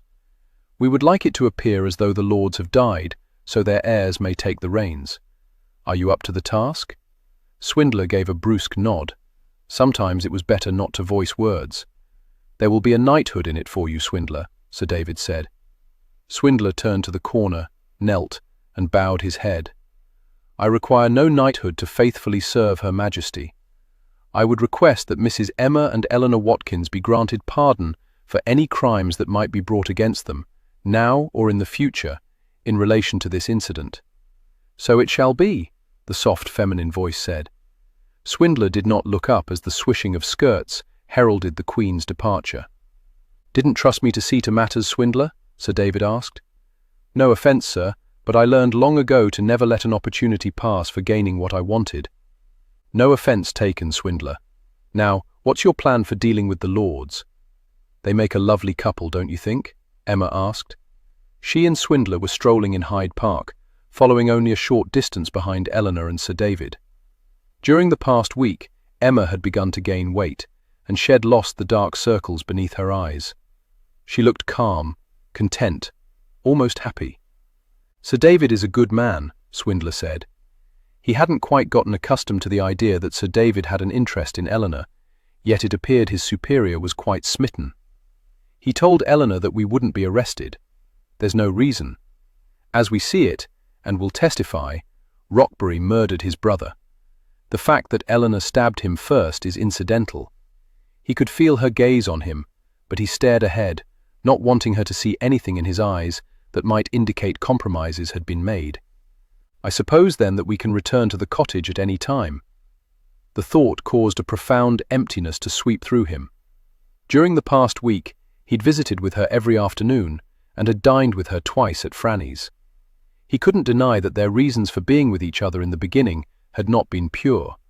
They'd both been guilty of deception, but neither could he deny that he cared deeply for Emma, that in spite of his reason for pursuing her, her reason for allowing herself to be caught, something very precious existed between them. I'm certain that Franny would be pleased to give both you and Eleanor a season, if you wish it, he said, part of him hoping she'd accept, so she would be in London longer, and he might have the opportunity to see her again. Part of him hoping she had no desire to be courted. I don't wish to have a season, she said quietly. I don't think any ball could ever compare to the last one I attended. He stopped walking. So did she. She was looking at him now, her blue eyes locked onto his. I will never be a man of wealth and means, Emma. I make a respectable income. Claiborne and Dodger both offered me the opportunity to go into business ventures with them, but the risk was too high. I could have ended up with nothing. They are wealthy beyond imagining, and I have enough to keep me content. I don't care about money, she said. It is quite possible that I will be knighted. It has been mentioned, but I don't give a fig about rank. Good God, the woman was impossible to please. What did she want? What could he offer her? Emma. She stepped nearer to him. You once told me I owned your heart. You do. Are you going to allow me to leave then? To return to my cottage by the sea? I want you to be happy. Then ask me to marry you. It was a beautiful day in the spring in the village near the small cottage by the sea. They said that the sky had never been as blue, the breeze as gentle. Everyone who lived in the village or nearby sat in the church, quivering with excitement and anticipation. Their small community had never had such a gathering of prominent persons. The Duke and Duchess of Greystone, the Earl and Countess of Claiborne. In addition, there was a man who held no title, but everyone knew by the way Jack Dodger dressed and held himself that he was a man of immense wealth. At his side was a lady who was obviously nobility. It was rumoured that the last newcomer, Dr. William Graves, was a personal physician to the Queen herself. All the whisperings about the illustrious guests settled into silence when the brides strolled side by side down the aisle. No father accompanied them, no ladies waited on them. The sisters were as they'd been throughout their lives, the truest of friends. But where they'd once needed no more than each other, now they wanted, the two men who waited for them at the altar. While Eleanor took her place beside Sir David, Emma smiled warmly and took the arm that Sir James offered her. She could scarcely believe that this wonderful gentleman was going to marry her. As the vicar began talking about love, she barely listened because there was nothing he could say that she didn't already know. Nothing he could describe that was more wonderful than what she saw reflected in James' eyes. Within the green depths was the truest of adoration and pride. This man wanted her as his wife forever, and she wanted him as her husband. She never wanted to look away from him, never wanted to be without him. He stood so tall and handsome, so confident and sure, a boy with regrets who had grown into a man determined to atone for childish mistakes, a man who accepted her as she was, flaws and all. Against his waistcoat, she could see the gold chain attached to the watch that had tucked into his pocket. It had been her wedding gift to him. On the back shed had inscribed, "No greater love." "To honor your father," she'd told him. "Because of his sacrifice, I have you." Tears had welled in James' eyes. Had not spoken, she thought, because his throat had tightened with emotion. But he had closed his strong fingers around it, and now he wore it for the first time as she became his wife. Emma listened as Eleanor and Sir David exchanged vows. She and Eleanor would be living in London, in residences not too far from each other. Emma wasn't certain how James and Sir David had managed it, but she was beginning to realize that there was nothing James couldn't accomplish if he thought it was the way things should be. Then it was their turn, hers, and James to profess their love, to make their promises, for better or worse, for richer, for poorer, in sickness and in health. She would have it no other way. She would stand by this man until she drew her last breath, knowing that he would always stand beside her as well. As the vicar pronounced them man and wife, the sun coming in through the stained glass windows seemed to shine a little brighter, and Emma imagined it was Elizabeth smiling down on them. Eleanor and Sir David left for London shortly after the ceremony ended, leaving the cottage for Emma and James. Now, after having locked up, he stood in the doorway of the bedchamber and watched as she, sitting on the edge of the window, glided her brush through her hair. "Did you know I was watching that night when you brushed your hair in the window at your lodgings?" he asked. With a mischievous smile, she peered over at him. "I thought I could sense you there, but I wasn't certain. Eleanor said for our plan to work that I needed to seduce you. I didn't know where to begin." He'd discarded his jacket, waistcoat, and neckcloth earlier. He strode over to her and took the brush from her hand. "I fell for you so quickly and so hard. I made it far too easy for you to seduce me. I stood outside your window like a besotted lad and imagined doing this." He dragged the brush through her hair, relishing the silkiness of the strands going through his fingers. He would have a lifetime of this. "I sat in that window and imagined you doing it as well. I love your hair," he said. "I love your eyes. I love everything about you." Rising from the window, she wrapped her arms around his neck. "I love everything about you as well, and I've missed you terribly these past few months." She and Eleanor had returned to their home to begin preparing for their wedding, and although Swindler had come to visit, and they'd come to London on occasion, Swindler had not been able to secure a moment alone with Emma for anything more intimate than a kiss. Tossing the brush aside, he took her in his arms and lowered his mouth to hers. All the restraint he'd been exhibiting stormed through him, reminding him of that first night he'd been here, when the wind howled and the rain had pounded. Passion poured from her into him, heating his desire. He wondered if it would always be like this, powerful and strong. Her rose scent wafted around him. Her bare feet crept onto his. So much about her was familiar, so much was endearing. Ending the kiss, he gazed deeply into her eyes, saw them heavy-lidded and smouldering. Her lips were damp and swollen. While her gown covered her body, it could not hide that her nipples had hardened. Bending down, through the cloth, he took one in his mouth, biting down gently. She moaned softly, arching back, digging her fingers into his shoulders. It had been too long, too long. He wanted her now with a ferocity that was almost overwhelming. At the same time, he wanted to savor each moment. She was his wife, his love. Tonight should be special for her, for them. Tonight was the first night of their married life. Easing past her, he opened the window slightly to allow in the cool spring breeze. The curtains billowed slightly. Lifting her into his arms, he carried her laughing and joyous to the bed and laid her down upon it. While he quickly divested himself of his remaining clothing, she eased provocatively out of her gown. She released a small scream as he leaped onto the bed and tucked her beneath him, absorbing the softness of her skin melding with his. "I've missed this, missed you," he growled as he began to explore her with his hands and mouth, once again learning all the subtle nuances of her body, glorying in the curves and softness that made her so unique, made her special to him. Emma ran her hands over him, savoring the firmness of his corded muscles, the length of his limbs. She skimmed her fingers over his marred back and wondered if her eyes would always sting when she encountered the reminder of how cruel his childhood had been. "What was your father's name?" she suddenly asked. He lifted his head from the valley between her breasts, where he'd been giving her his undivided attention. Holding her gaze, he said, "Geoffrey Harrison." She combed her fingers into his dark hair. It was shorter than usual, trimmed for the occasion.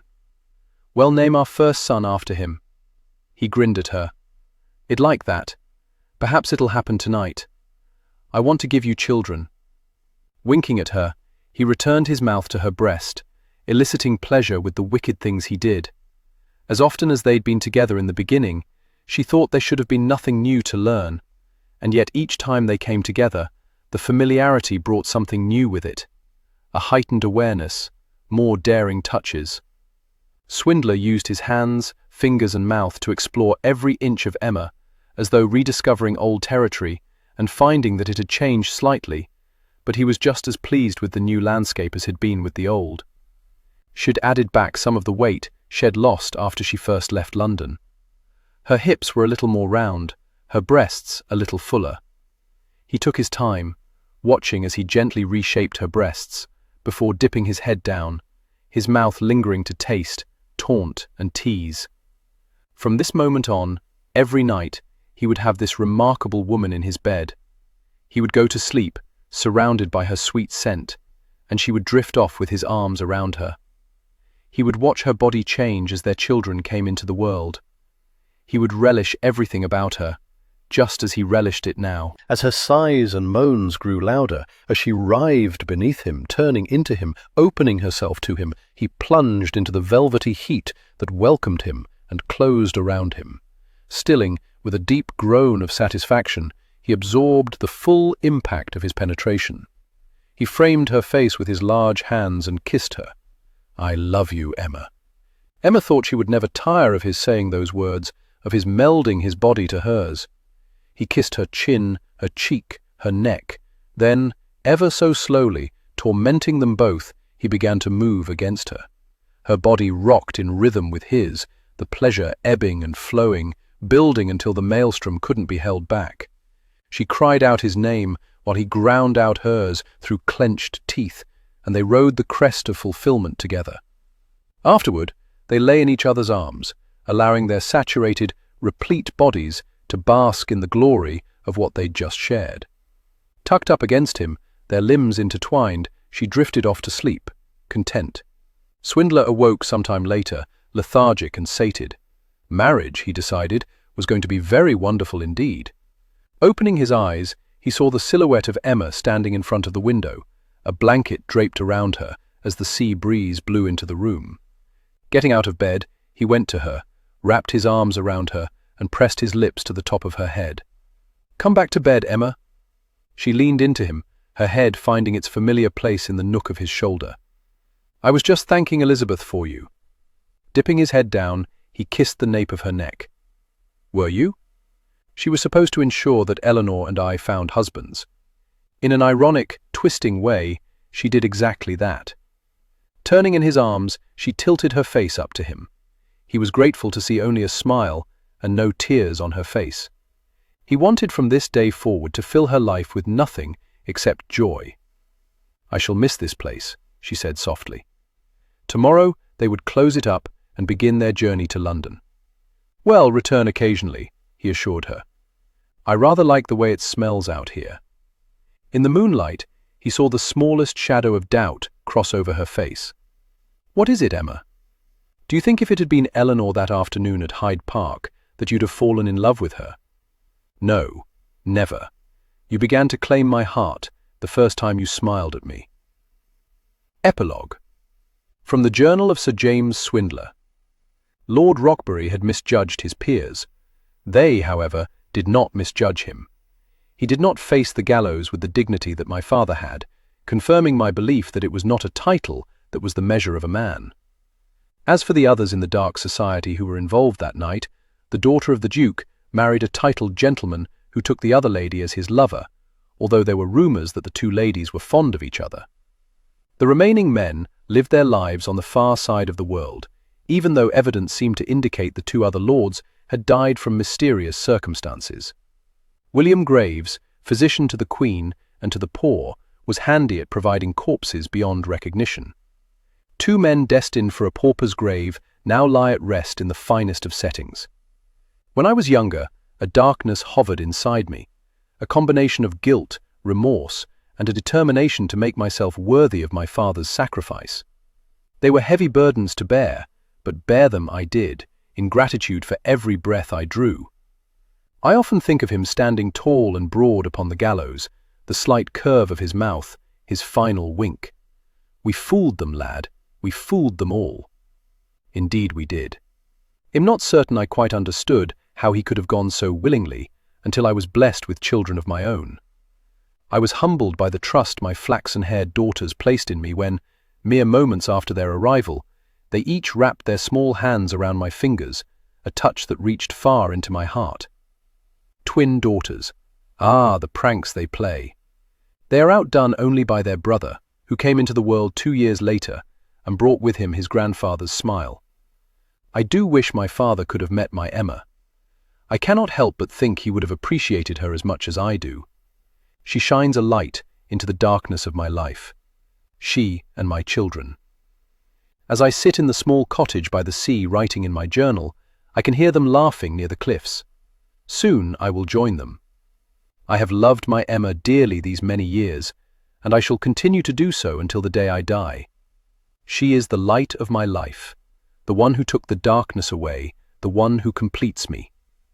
Emma is the one who gave the lost and lonely orphan who lived inside me a true home at last.